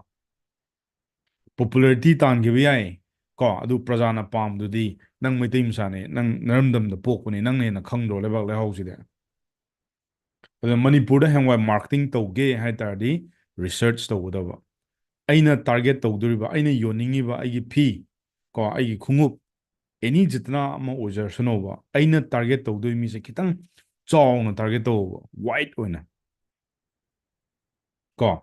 ꯑꯗꯣ ꯌꯥꯔꯒꯗꯤ ꯆꯍꯤꯅꯦ ꯆꯍꯤ 18ꯗꯒꯤ ꯅꯠꯇ꯭ꯔ ꯆꯍꯤ 53ꯗꯒꯤ ꯑꯕꯞ ꯇꯥꯔꯒꯦꯠ ꯇꯧꯕꯤꯌꯣ ꯑꯞ ꯇꯨ 55 ꯁꯨꯃꯥꯏꯅ ꯁꯤꯕꯨꯛꯇꯤ ꯌꯥꯏꯗꯅ 18 ꯄ꯭ꯂꯁꯇꯒꯤꯅ ꯀꯣ ꯑꯦꯔꯥꯎꯟ 55 ꯐꯥꯎꯇꯤ ꯑꯗꯨꯝ ꯇꯧꯕꯤꯌꯣ ꯁꯤꯒꯤ ꯀꯩꯅꯣ ꯆꯍꯤꯁꯤꯗ ꯂꯩꯕ ꯑꯦꯖ ꯒ꯭ꯔꯨꯞ ꯍꯥꯏꯇꯥꯔꯦꯅꯦ ꯁꯨꯃꯥꯏꯅ ꯑꯗꯨ ꯑꯣꯏꯇꯥꯔꯗꯤ ꯅꯪꯅ ꯁꯤ ꯇꯧꯔꯛ ꯇꯥꯔꯗꯤ ꯐꯦꯁꯕꯨꯛꯀꯤ ꯉꯁꯥꯏ ꯔꯤꯀ꯭ꯋꯥꯏꯔꯃꯦꯟꯗꯣ ꯀꯩꯅꯣ ꯌꯦꯡꯉꯣ ꯁꯤꯗ ꯃꯤ ꯀꯌꯥꯕ ꯂꯥꯈ ꯑꯃ ꯑꯦꯅꯤ ꯄꯣꯠ ꯌꯣꯟꯕꯩꯅꯤꯀꯣ ꯑꯅꯣꯞ ꯌꯣꯟꯒꯦꯔꯥ ꯈꯣꯡꯎꯞ ꯌꯣꯟꯒꯦꯔꯥ ꯐꯤ ꯌꯣꯟꯒꯦꯔꯥ ꯖꯦꯀꯦꯠ ꯌꯣꯟꯒꯦꯔꯥ ꯑꯗꯩ ꯅꯪ ꯀꯔꯤ ꯌꯣꯟꯒꯦ ꯍꯥꯏꯕꯅꯣ ꯌꯣꯟꯅꯤꯡꯕ ꯌꯣꯜꯂꯣ ꯃꯤ ꯂꯥꯈ ꯑꯃ ꯐꯦꯁꯕꯨꯛꯇ ꯁꯤ ꯃꯤꯁꯦ ꯑꯩ ꯇꯥꯔꯒꯦꯠ ꯇꯧꯗ ꯌꯥꯗꯦ ꯍꯥꯏꯒꯗꯕ ꯁꯤ ꯔꯤꯀ꯭ꯋꯥꯔꯃꯦꯟꯅꯤ 1 ꯂꯥꯈ ꯍꯥꯏꯁꯦ ꯀꯣꯁꯃꯦꯇꯤꯛ ꯌꯣꯟꯒꯦꯔꯥ ꯕꯣꯔꯥ ꯌꯣꯟꯒꯦꯔꯥ ꯀꯤꯂꯤ ꯆꯅꯥ ꯌꯣꯟꯒꯦꯔꯥ ꯌꯣꯟꯅꯤꯡꯕ ꯌꯣꯜꯂꯣ ꯌꯥꯔꯦꯀꯣ ꯁꯤ ꯃꯥꯅ ꯈꯪꯉꯣ ꯑꯗꯨ ꯑꯣꯏꯇꯥꯔꯗꯤ ꯃꯌꯥꯝ ꯀꯣ ꯂꯥꯏꯔꯤꯛ ꯑꯃꯨꯛ ꯈꯔ ꯇꯝ ꯇꯥꯔꯦ ꯖꯣꯒ꯭ꯔꯥꯐꯤ ꯑꯃꯨꯛ ꯈꯔ ꯇꯝꯁꯤꯀꯣ ꯉꯁꯤꯗꯤ ꯀꯣ ꯃꯌꯥꯝ ꯌꯥꯕ ꯅꯠꯇ꯭ꯔꯣ ꯅꯣꯏ ꯀꯨꯏꯔꯝꯃꯅꯤ ꯖꯣꯒ꯭ꯔꯥꯐꯤ ꯏꯟꯗꯤꯌꯥ ꯃꯦꯞꯀ ꯎꯗꯕ ꯀꯨꯏꯔꯝꯃꯅꯤ ꯋꯥꯔꯜ ꯃꯦꯞꯀꯗꯣ ꯀꯣ ꯖꯣꯒ꯭ꯔꯥꯐꯤ ꯄꯥꯝꯕ ꯀꯥꯡꯕꯨ ꯌꯧꯕ ꯅꯠꯇ꯭ꯔꯣ ꯃꯤꯁꯦ 60 ꯍꯥꯏꯕꯅꯦ ꯃꯤ 94 ꯁꯨ ꯂꯩꯔꯝꯃꯦꯅꯦ ꯕꯥꯕ꯭ꯔꯦ ꯀꯣ ꯀ꯭ꯂꯥꯁ ꯌꯥꯎꯔꯒꯗꯤ ꯃꯌꯥꯝ ꯚꯤꯗꯤꯑꯣ ꯑꯣꯟ ꯇꯧꯕꯤꯌꯨ ꯑꯩꯁꯨ ꯌꯦꯡꯖꯒꯦ ꯀꯣ ꯊꯣꯃꯥꯁ ꯊꯧꯗꯥꯝ ꯀꯣ ꯑꯗꯒꯤ ꯕꯤꯗ꯭ꯌꯥ ꯂꯛꯁꯃꯤ ꯀꯩꯁꯥꯝ ꯑꯗꯒꯤ ꯊꯥꯡꯖꯝ ꯁꯤꯜꯚꯥ ꯗꯦꯕꯤ ꯊꯥꯖꯃꯥꯟꯕꯤ ꯁꯨꯅꯤꯇꯥ ꯇꯈꯦꯜꯂꯝꯕꯝ ꯁꯨꯁꯤꯇ꯭ꯔꯥ ꯁꯂꯥꯝ ꯑꯗꯒꯤ ꯁꯤꯂꯥ ꯑꯗꯒꯤ ꯁꯥꯏꯠ ꯃꯨꯖꯥꯐꯔ ꯁꯟꯙ꯭ꯌꯥ ꯀꯣ ꯑꯗꯒꯤ ꯑꯇꯩꯕꯨꯗꯤ ꯂꯣꯏ ꯑꯣꯟ ꯇꯧꯏ ꯔꯟꯕꯤꯔ ꯅꯤꯉꯣꯝꯕꯝ ꯀꯣ ꯑꯗꯩ ꯔꯥꯃꯣ ꯀꯣꯟꯖꯦꯡꯕꯝ ꯑꯣꯏꯅꯥꯝ ꯅꯦꯄꯣꯂꯤꯌꯟ ꯅꯤꯀꯦꯁ ꯀꯩꯗꯧꯔꯒꯦ ꯚꯤꯗꯤꯑꯣꯗꯣ ꯑꯣꯏꯅꯥꯝ ꯅꯦꯄꯣꯂꯤꯌꯟ ꯀꯣ ꯃꯨꯀꯦꯁ ꯀꯣꯟꯁꯝ ꯃꯨꯀꯦꯁ ꯀꯩꯅꯣ ꯇꯧꯔꯤꯁꯤꯕꯣ ꯚꯤꯗꯤꯑꯣ ꯑꯣꯟ ꯇꯧꯔꯣ ꯚꯤꯗꯤꯑꯣ ꯑꯣꯟ ꯇꯧꯔꯣ ꯑꯗꯩ ꯂꯩꯕꯥꯛ ꯉꯥꯟꯕ ꯂꯥꯏꯁ꯭ꯔꯝ ꯄ꯭ꯔꯤꯇꯝ ꯂꯥꯛꯑꯣꯗꯅ ꯃꯥꯏ ꯐ꯭ꯔꯦꯟ ꯖꯦꯝꯁꯟ ꯈꯨꯃꯟ ꯀꯣ ꯖꯣꯟ ꯃꯩꯇꯩ ꯑꯗꯒꯤ ꯍꯥꯔꯠ ꯁꯦꯀꯔꯕꯨꯗꯤ ꯍꯣꯔꯦꯟ ꯂꯣꯏꯔꯝꯗꯥꯏꯗ ꯇꯧꯔꯛꯀꯅꯤ ꯑꯩ ꯈꯪꯉꯦ ꯑꯗꯒꯤ ꯍꯤꯌꯥꯟ ꯑꯦꯟꯖꯤ ꯖꯣꯏꯁ꯭ꯔꯤ ꯀꯥꯏ ꯆꯠꯈ꯭ꯔꯒꯦ ꯏꯟꯗꯨꯕꯨꯂꯥ ꯀꯣ ꯑꯗꯒꯤ ꯕꯣꯅꯤ ꯁꯥꯄꯝ brush Mutum ꯆꯟꯗ꯭ꯔꯀꯨꯃꯥꯔ okay all right Bibek ꯁꯥꯗꯣꯛꯐꯝꯁꯦ ꯃꯁꯥ ꯌꯥꯝ ꯐꯩꯅꯦ ꯕꯤꯕꯦꯛꯁꯦ ꯑꯣꯀꯦ ꯃꯩ ꯃꯨꯠꯈ꯭ꯔꯦ ꯑꯣꯜꯔꯥꯏꯠ ꯃꯌꯥꯝ ꯖꯣꯒ꯭ꯔꯥꯐꯤ ꯑꯃꯨꯛ ꯌꯦꯡꯁꯤꯀꯣ ꯀꯣ ꯖꯣꯒ꯭ꯔꯥꯐꯤꯗ ꯅꯣꯏ ꯇꯝꯃꯝꯕꯅꯤꯕ ꯑꯉꯥꯡ ꯑꯣꯏꯔꯤꯀꯥꯟꯗ ꯑꯗꯣ ꯑꯩꯅ ꯁꯤꯗ ꯄꯥꯔꯇꯤꯀꯨꯂꯔꯂꯤ ꯑꯩꯅ ꯁꯤꯗ ꯖꯣꯒ꯭ꯔꯥꯐꯤ ꯀꯩꯒꯤ ꯍꯥꯏꯅꯣ ꯍꯥꯏꯕ ꯃꯇꯝꯗ ꯂꯣꯀꯦꯁꯟꯅꯦꯕ ꯃꯌꯥꯝ ꯀꯣ ꯅꯣꯏꯅ ꯖꯣꯒ꯭ꯔꯥꯐꯤ ꯇꯝꯃꯛꯄ ꯃꯇꯝꯗꯁꯨ ꯂꯝꯒꯤ ꯃꯦꯞꯀꯤ ꯀꯔꯤꯒꯤ ꯇꯝꯗ꯭ꯔꯥ ꯑꯩꯅ ꯁꯤꯗꯩꯁꯤꯗ ꯖꯣꯒ꯭ꯔꯥꯐꯤꯅ ꯇꯝꯃꯛꯏꯁꯦ ꯀꯣ ꯑꯣꯖꯥꯅ ꯇꯥꯛꯂꯛꯄꯗꯣ ꯊꯥꯏꯅꯒꯤ ꯖꯣꯒ꯭ꯔꯥꯐꯤ ꯂꯦꯇꯤꯇ꯭ꯌꯨꯠ ꯂꯣꯡꯒꯤꯇ꯭ꯌꯨꯠ ꯑꯗꯨ ꯃꯇꯝ ꯅꯠꯇꯦ ꯍꯧꯖꯤꯛ ꯀꯣ ꯑꯗꯣ ꯑꯩꯒꯤ ꯖꯣꯒ꯭ꯔꯥꯐꯤꯁꯤ ꯏꯁꯄꯦꯁꯦꯜꯂꯤ ꯀꯣ ꯑꯩꯈꯣꯏꯒꯤ ꯏꯟꯗꯤꯌꯥꯒꯤ ꯃꯅꯨꯡꯗ ꯃꯅꯤꯄꯨꯔꯁꯨ ꯑꯃꯨꯛ ꯄꯨꯁꯜꯂꯛꯇꯣꯏꯅꯦꯕ ꯅꯪꯅ ꯍꯧꯖꯤꯛ ꯂꯩꯔꯤꯕ ꯑꯩꯈꯣꯏꯒꯤ ꯏꯟꯗꯤꯌꯥꯁꯦ ꯍꯦꯚꯦꯟꯗꯨꯅ ꯈꯜꯂꯨꯀꯣ ꯗꯤꯁ ꯏꯁ ꯑ ꯍꯦꯚꯦꯟ ꯃꯥꯏ ꯐ꯭ꯔꯦꯟ ꯀꯣ ꯆꯍꯤ 10ꯁꯤꯗ ꯑꯩꯈꯣꯏ ꯀꯌꯥꯝ ꯗꯤꯕꯂꯞ ꯑꯣꯏꯒꯦꯁꯦ ꯑꯩ ꯍꯥꯏꯔꯛꯀꯦꯕ ꯀꯣ right now we are very lucky ꯀꯩꯒꯤꯅꯣ ꯏꯟꯗꯤꯌꯥ ꯍꯦꯁ 1.44 ꯕꯤꯂꯤꯌꯟ ꯄꯤꯄꯜ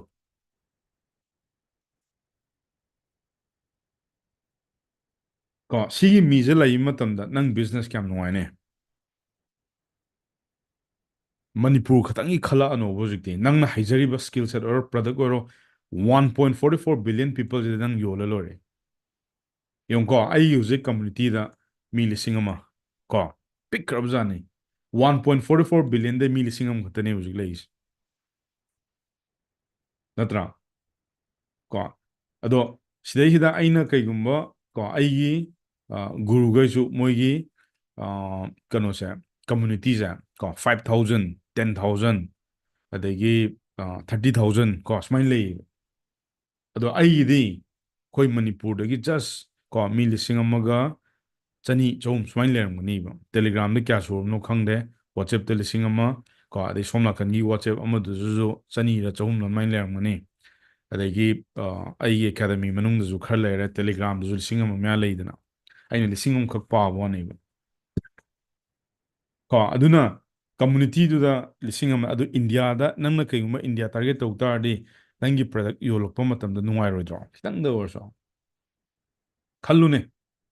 ꯃꯅꯤꯄꯨꯔꯗ ꯁꯨꯝ ꯌꯣꯟꯕꯩ ꯃꯍꯨꯠꯇ ꯁꯤꯒꯤ 1.44 ꯕꯤꯂꯤꯌꯟ ꯄꯤꯄꯜꯁꯤꯗ ꯌꯣꯜꯂꯛ ꯇꯥꯔꯗꯤ ꯅꯪꯒꯤ ꯄ꯭ꯔꯗꯛꯇꯨ ꯀꯩꯗꯧꯕꯩ ꯌꯣꯜꯂꯣꯏꯗꯣꯏꯅꯣ ꯑꯩꯈꯣꯏ ꯃꯤ ꯃꯅꯤꯄꯨꯔꯗ ꯀꯣ ꯂꯥꯈ ꯑꯃꯅꯤ ꯑꯍꯨꯝꯈꯛ ꯂꯩꯕꯁꯤꯗ ꯑꯩꯅ ꯂꯥꯈ ꯑꯃꯅꯤ ꯑꯍꯨꯝ ꯂꯣꯏ ꯀꯛꯊꯔꯒ ꯍꯥꯏꯔꯛꯄꯅꯤꯀꯣ ꯃꯌꯥꯝ ꯑꯃꯨꯛ ꯁꯦꯔꯥꯟꯅꯅ ꯆꯠꯈꯤꯅꯤ ꯑꯩꯅ ꯁꯤꯗꯩꯗ ꯍꯥꯏꯖꯕꯗꯤ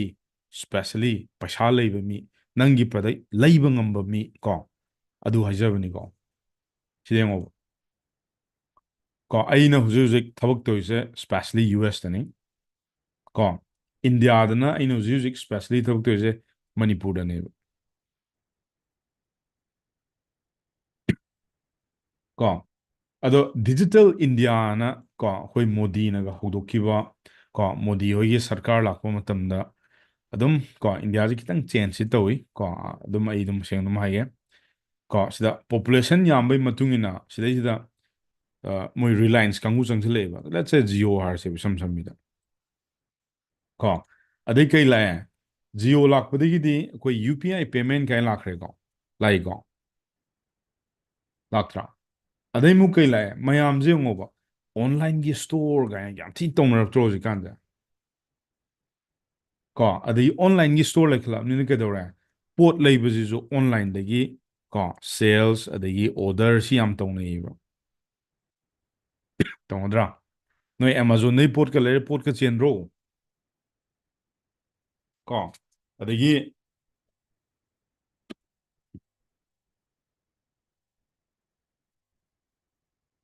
ꯑꯗꯩ ꯑꯃꯨꯛ ꯀꯩꯗꯧꯔꯦ ꯃꯣꯗꯤꯒꯤ ꯁ꯭ꯀꯤꯝ ꯑꯃ ꯂꯩꯌꯦꯕ ꯀꯣ ꯁꯤꯗꯩꯁꯤꯗ ꯗꯤꯖꯤꯇꯦꯜ ꯏꯟꯗꯤꯌꯥꯅ ꯃꯥꯅ ꯍꯧꯗꯣꯛꯈꯤꯕ ꯍꯥꯏꯇꯥꯔꯦ ꯏꯟꯗꯤꯌꯥꯗ ꯑꯩꯈꯣꯏꯒꯤ ꯀꯦꯁꯂꯦꯁ ꯇ꯭ꯔꯥꯟꯖꯦꯛꯁꯟꯒꯤ ꯃꯣꯏ ꯒꯣꯜꯒ ꯊꯝꯕꯅꯦꯕ ꯑꯩ ꯁꯦꯡꯅ ꯍꯥꯏꯒꯦ ꯃꯌꯥꯝ ꯀꯣ ꯗꯤꯁꯏꯁ ꯑ ꯄ꯭ꯔꯨꯐ ꯑꯩ ꯀꯩꯅꯣꯝ ꯎꯠꯀꯦ ꯑꯩ ꯋꯥꯂꯦꯠ ꯂꯩꯇꯥꯔꯅꯦ ꯑꯩꯒꯤ ꯋꯥꯂꯦꯠꯇꯅꯦ ꯃꯌꯥꯝ ꯀꯣ ꯁꯤꯒꯤ ꯂꯨꯄꯥ ꯆꯥꯝ ꯆꯞꯄꯤ ꯂꯨꯄꯥ ꯆꯥꯝꯃꯉꯥ ꯆꯞꯄꯤ ꯍꯥꯞꯇꯕ ꯀꯣ ꯆꯍꯤ ꯀꯌꯥ ꯁꯨꯔꯦ ꯈꯪꯕ꯭ꯔꯥ ꯃꯌꯥꯝ 3 years ꯀꯣ ꯑꯩ ꯋꯥꯂꯦꯠꯇ ꯅꯣꯏ ꯍꯧꯖꯤꯛ ꯎꯅꯤ ꯆꯥꯟꯗꯤ ꯆꯞꯄꯤ ꯎꯅꯤꯀꯣ ꯀꯣꯏꯟꯗ ꯑꯩ ꯁ꯭ꯋꯥꯞ ꯍꯥꯞꯇ꯭ꯔꯦ ꯃꯌꯥꯝ ꯀꯣ ꯑꯩꯒꯤ ꯀꯩꯅꯣꯗꯒꯤ ꯑꯩ ꯋꯥꯏꯐꯇ ꯑꯣꯏꯅ ꯁꯤꯖꯤꯟꯅꯩꯕ ꯍꯧꯖꯤꯛ ꯑꯩ ꯋꯥꯂꯦꯠꯇꯤ ꯇꯧꯍꯧꯔꯁꯨ ꯀꯅꯥꯝꯇ ꯈꯨꯟꯕꯤꯔꯔꯣꯏ ꯍꯧꯖꯤꯛ ꯀꯩ ꯃꯌꯥꯝꯁꯦ ꯑꯁꯦꯡꯕꯅꯦ ꯅꯣꯏꯁꯦ ꯄꯦꯃꯦꯟ ꯊꯤꯕꯗ ꯍꯧꯖꯤꯛ ꯇꯧꯔꯝꯃꯅꯤ ꯍꯧꯖꯤꯛ ꯖꯤꯄꯦ ꯑꯗꯒꯤ ꯀꯔꯤ ꯄꯦꯇꯤꯑꯦꯝ ꯑꯗꯩ ꯀꯔꯤ ꯚꯥꯔꯠ ꯄꯦ ꯑꯗꯨ ꯄꯦ ꯑꯗꯥ ꯄꯦ ꯃꯌꯥꯝ ꯂꯩꯇ꯭ꯔꯣ ꯑꯗꯩ ꯐꯣꯟ ꯄꯦ ꯑꯗꯨ ꯄꯦ ꯑꯗꯥ ꯄꯦꯅ ꯁꯤ ꯄꯥꯏꯈ꯭ꯔꯗꯤ ꯌꯥꯔꯦ ꯀꯩꯅꯣ ꯑꯃꯦꯔꯤꯀꯥ ꯀꯣꯏ ꯌꯥꯗ꯭ꯔꯣ ꯑꯗꯩ ꯀꯩꯗꯧꯔꯦ ꯑꯃꯅ ꯑꯃꯨꯛ ꯁꯦꯀꯦꯟꯗ ꯑꯃꯨꯛ ꯌꯦꯡꯉꯣꯕ ꯁꯝꯅ ꯍꯥꯏꯔꯕꯗ ꯑꯩꯈꯣꯏꯒꯤꯅꯦ ꯇ꯭ꯔꯥꯟꯁꯄꯣꯔꯠꯀꯤ ꯃꯥꯒꯤ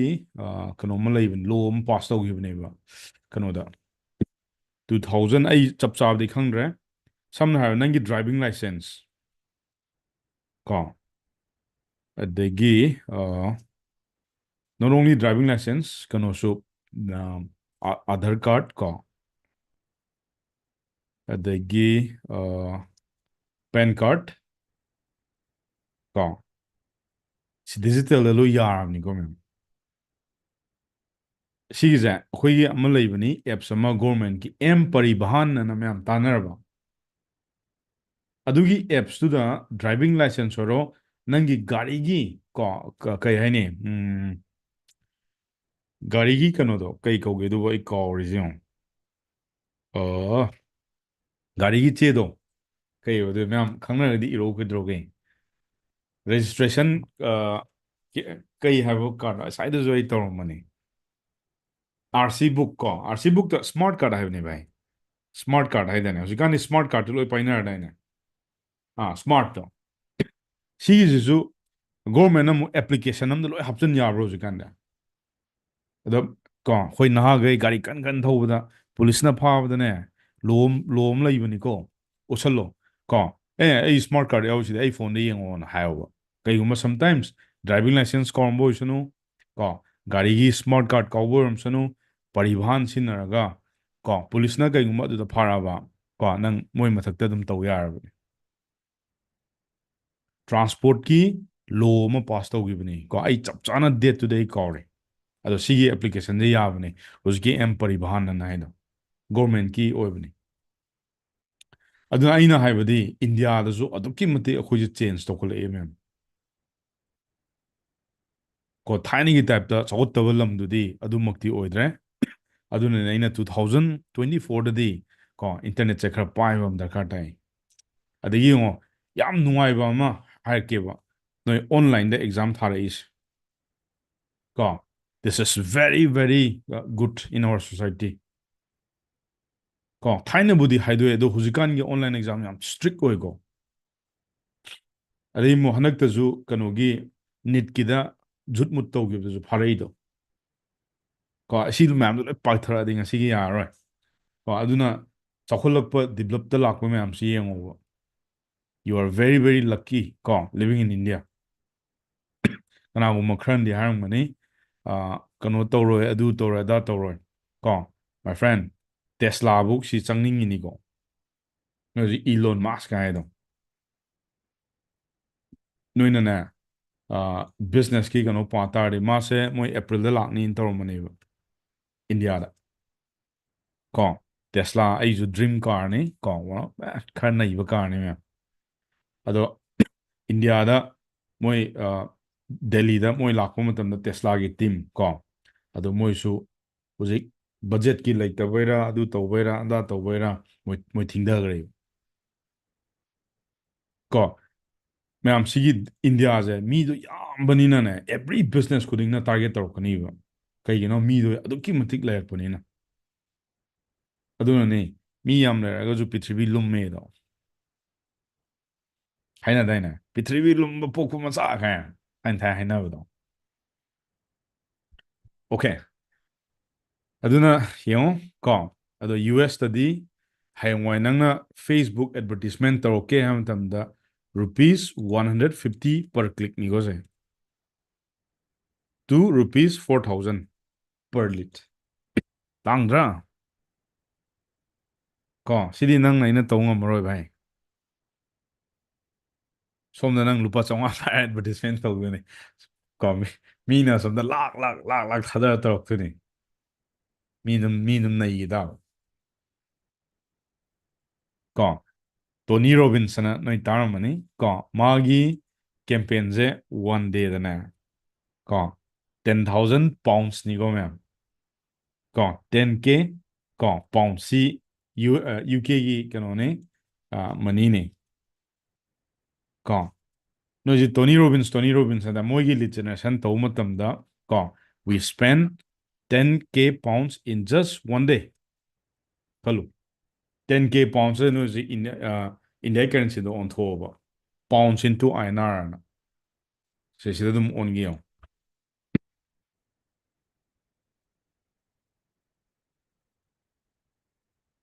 ꯃꯣꯏꯒꯤ ꯂꯨꯄꯥ ꯑꯃꯒ ꯑꯩꯈꯣꯏꯒꯤ ꯂꯨꯄꯥ 103.93 ꯀꯣ ꯑꯗꯣ ꯁꯤ ꯌꯦꯡꯁꯦꯕꯀꯣ 10,000 ꯑꯣꯏꯇꯥꯔꯗꯤ ꯀꯌꯥꯅꯣ ꯌꯦꯡꯉꯣꯕ ꯀꯌꯥꯅꯣ ꯌꯨꯅꯤꯠ 10 100,000 10,000 ꯂꯥꯛ 10 ꯂꯥꯛ 10 ꯂꯥꯛꯅꯤꯀꯣ ꯃꯌꯥꯝ 10 lakh 69,256 per day in Facebook advertisement ꯈꯜꯂꯨ ꯀꯣ 2021ꯒꯤ ꯋꯥꯔꯤꯅꯤꯀꯣ ꯃꯌꯥꯝ ꯍꯧꯖꯤꯛꯀꯤ ꯅꯠꯇꯦ ꯑꯗ ꯐꯦꯁꯕꯨꯛꯁꯦ ꯀꯌꯥꯝ ꯄꯩꯁꯥ ꯆꯨꯞꯀꯦꯗ ꯑꯗꯨꯝ ꯏꯁꯥꯅ ꯒ꯭ꯌꯥꯟ ꯇꯥꯕꯤꯔꯣ ꯁ꯭ꯄꯤꯟꯗꯅꯦ ꯕꯔ ꯂꯥꯎ ꯆꯠꯈꯤꯅꯤ ꯄꯩꯁꯥꯁꯦ ꯍꯩꯇ꯭ꯔꯒꯗꯤ ꯎꯄꯥꯏ ꯂꯩꯇꯦ ꯁꯤꯅꯦ ꯀꯣ ꯑꯗꯨꯅ ꯑꯩꯈꯣꯏꯒꯤ ꯀꯝꯄꯅꯤ ꯀꯣ ꯌꯨ ꯑꯦꯁꯇ ꯍꯧꯖꯤꯛ ꯂꯩꯔꯤꯗꯣ ꯑꯦꯔꯥꯎꯟ ꯌꯨ ꯑꯦꯁ ꯗꯣꯂꯔꯗ ꯁ꯭ꯄꯦꯟ ꯇꯧꯔꯤꯁꯦ $3.4 million ꯏꯟ ꯑꯦꯗꯚꯔꯇꯤꯖꯃꯦꯟ ꯐꯦꯁꯕꯨꯛ ꯈꯛꯇꯗꯤ ꯅꯠꯇꯦ ꯑꯇꯣꯞꯄꯁꯨ ꯂꯩ ꯀꯣ ꯑꯗꯨꯒ ꯋꯤ ꯖꯦꯅꯔꯦꯠ ꯀꯣ 10 million ꯑꯕꯞꯇ ꯑꯩꯈꯣꯏ ꯖꯦꯅꯔꯦꯠ ꯇꯧꯋꯦꯕ ꯑꯗꯨꯅ ꯑꯦꯗꯚꯔꯇꯤꯁꯃꯦꯟꯒꯤ ꯅꯤꯌꯣꯝꯁꯦ ꯁꯨꯃꯥꯏꯅ ꯈꯪꯕꯤꯌꯣꯕ ꯅꯪꯅ ꯉꯁꯤ ꯂꯨꯄꯥ ꯑꯃ ꯊꯥꯗꯕꯗꯣ ꯑꯗꯨꯗꯩ ꯄꯩꯁꯥ ꯑꯣꯟꯈꯠꯂꯛꯇ꯭ꯔꯒꯗꯤ ꯌꯥꯔꯣꯏ ꯑꯩꯈꯣꯏ ꯁ꯭ꯋꯥꯏꯗ ꯂꯨꯄꯥ 500 ꯄꯥꯏꯔꯒ ꯑꯦꯗꯚꯔꯇꯤꯁꯃꯦꯟ ꯇꯧꯅꯤꯗꯨꯗꯤ ꯌꯥꯔꯣꯏꯀꯣ ꯑꯗꯨ ꯌꯥꯔꯣꯏ ꯑꯗꯨꯗꯤ ꯇꯦꯁꯇꯤꯡ ꯇꯧ ꯇꯥꯕ ꯑꯗꯣ ꯃꯅꯤꯄꯨꯔꯗꯗꯤ ꯌꯥꯝ ꯅꯨꯡꯉꯥꯏꯕ ꯑꯃ ꯇꯥꯔꯛꯀꯦꯕ ꯁꯤ ꯂꯨꯄꯥ 10ꯗꯩꯅ ꯂꯨꯄꯥ 400 ꯄꯔ ꯂꯤꯠꯁꯦ this is way back in 2000 Covid before ꯀꯣꯚꯤꯗꯀꯤ ꯋꯥꯔꯤꯅꯤꯀꯣ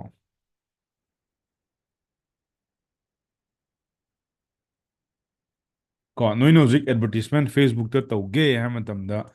ꯀꯣ ꯂꯨꯄꯥ 10ꯁꯦ ꯅꯪ ꯄꯥꯡ ꯊꯦꯡꯅꯔꯣꯏ ꯑꯗꯣ ꯑꯩꯈꯣꯏꯗꯤ ꯃꯅꯤꯄꯨꯔꯗ ꯑꯃꯨꯛ ꯂꯩꯕꯅꯤꯅ ꯈꯤꯇꯪꯗꯤ ꯍꯣꯡꯉꯛꯀꯅꯤ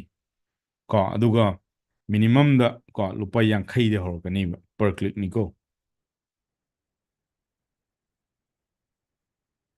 ꯅꯪꯒꯤ ꯂꯨꯄꯥ 500ꯗꯣ ꯀꯌꯥꯝ ꯀꯨꯏꯅ ꯆꯠꯀꯅꯤ ꯆꯠꯀꯗ꯭ꯔꯥ ꯃꯤꯀꯌꯥꯒꯤ ꯀ꯭ꯂꯤꯛꯅꯣ ꯌꯦꯡꯉꯣ ꯃꯤ 10 ꯈꯛꯇꯪꯒꯤ ꯀ꯭ꯂꯤꯛꯅꯤ ꯌꯨ ꯑꯥꯔ ꯖꯁ ꯕꯥꯏꯡ ꯐ꯭ꯔꯣꯝ ꯀꯣ 10 people ꯀ꯭ꯂꯤꯛ ꯇꯥꯡꯉꯗ꯭ꯔꯣ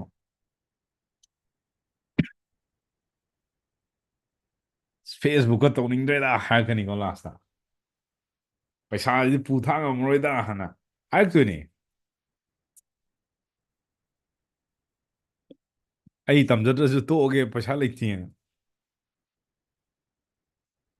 ꯃꯤꯒꯤ ꯇꯧꯕꯤꯕꯗꯤ ꯌꯥꯗ꯭ꯔꯣ ꯌꯥꯏ ꯌꯥꯗꯦ ꯌꯥꯅꯤꯀꯣ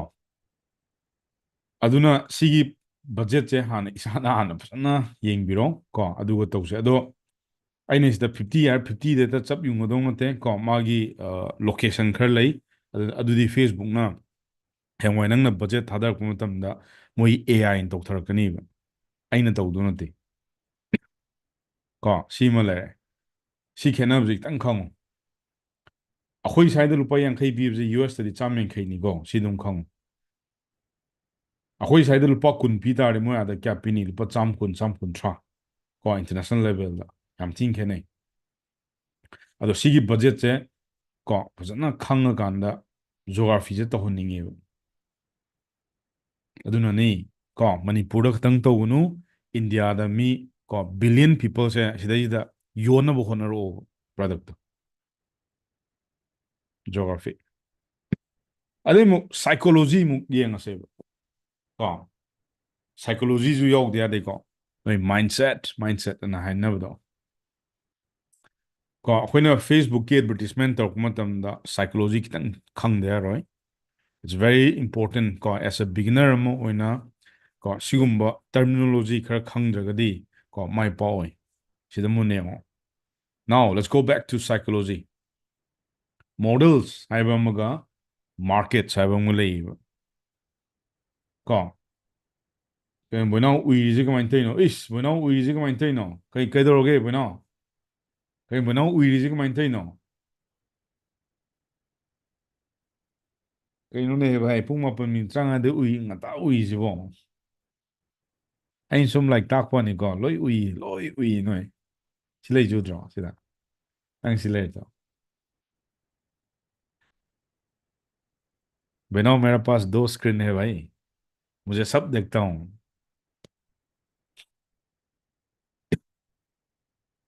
बेनाव अम्ता साइन तौखलो साइन तौखलो ꯅꯪ ꯐ꯭ꯔꯦꯁ ꯑꯣꯏꯌꯣ ꯅꯪ ꯐ꯭ꯔꯦꯁ ꯑꯣꯏꯌꯣ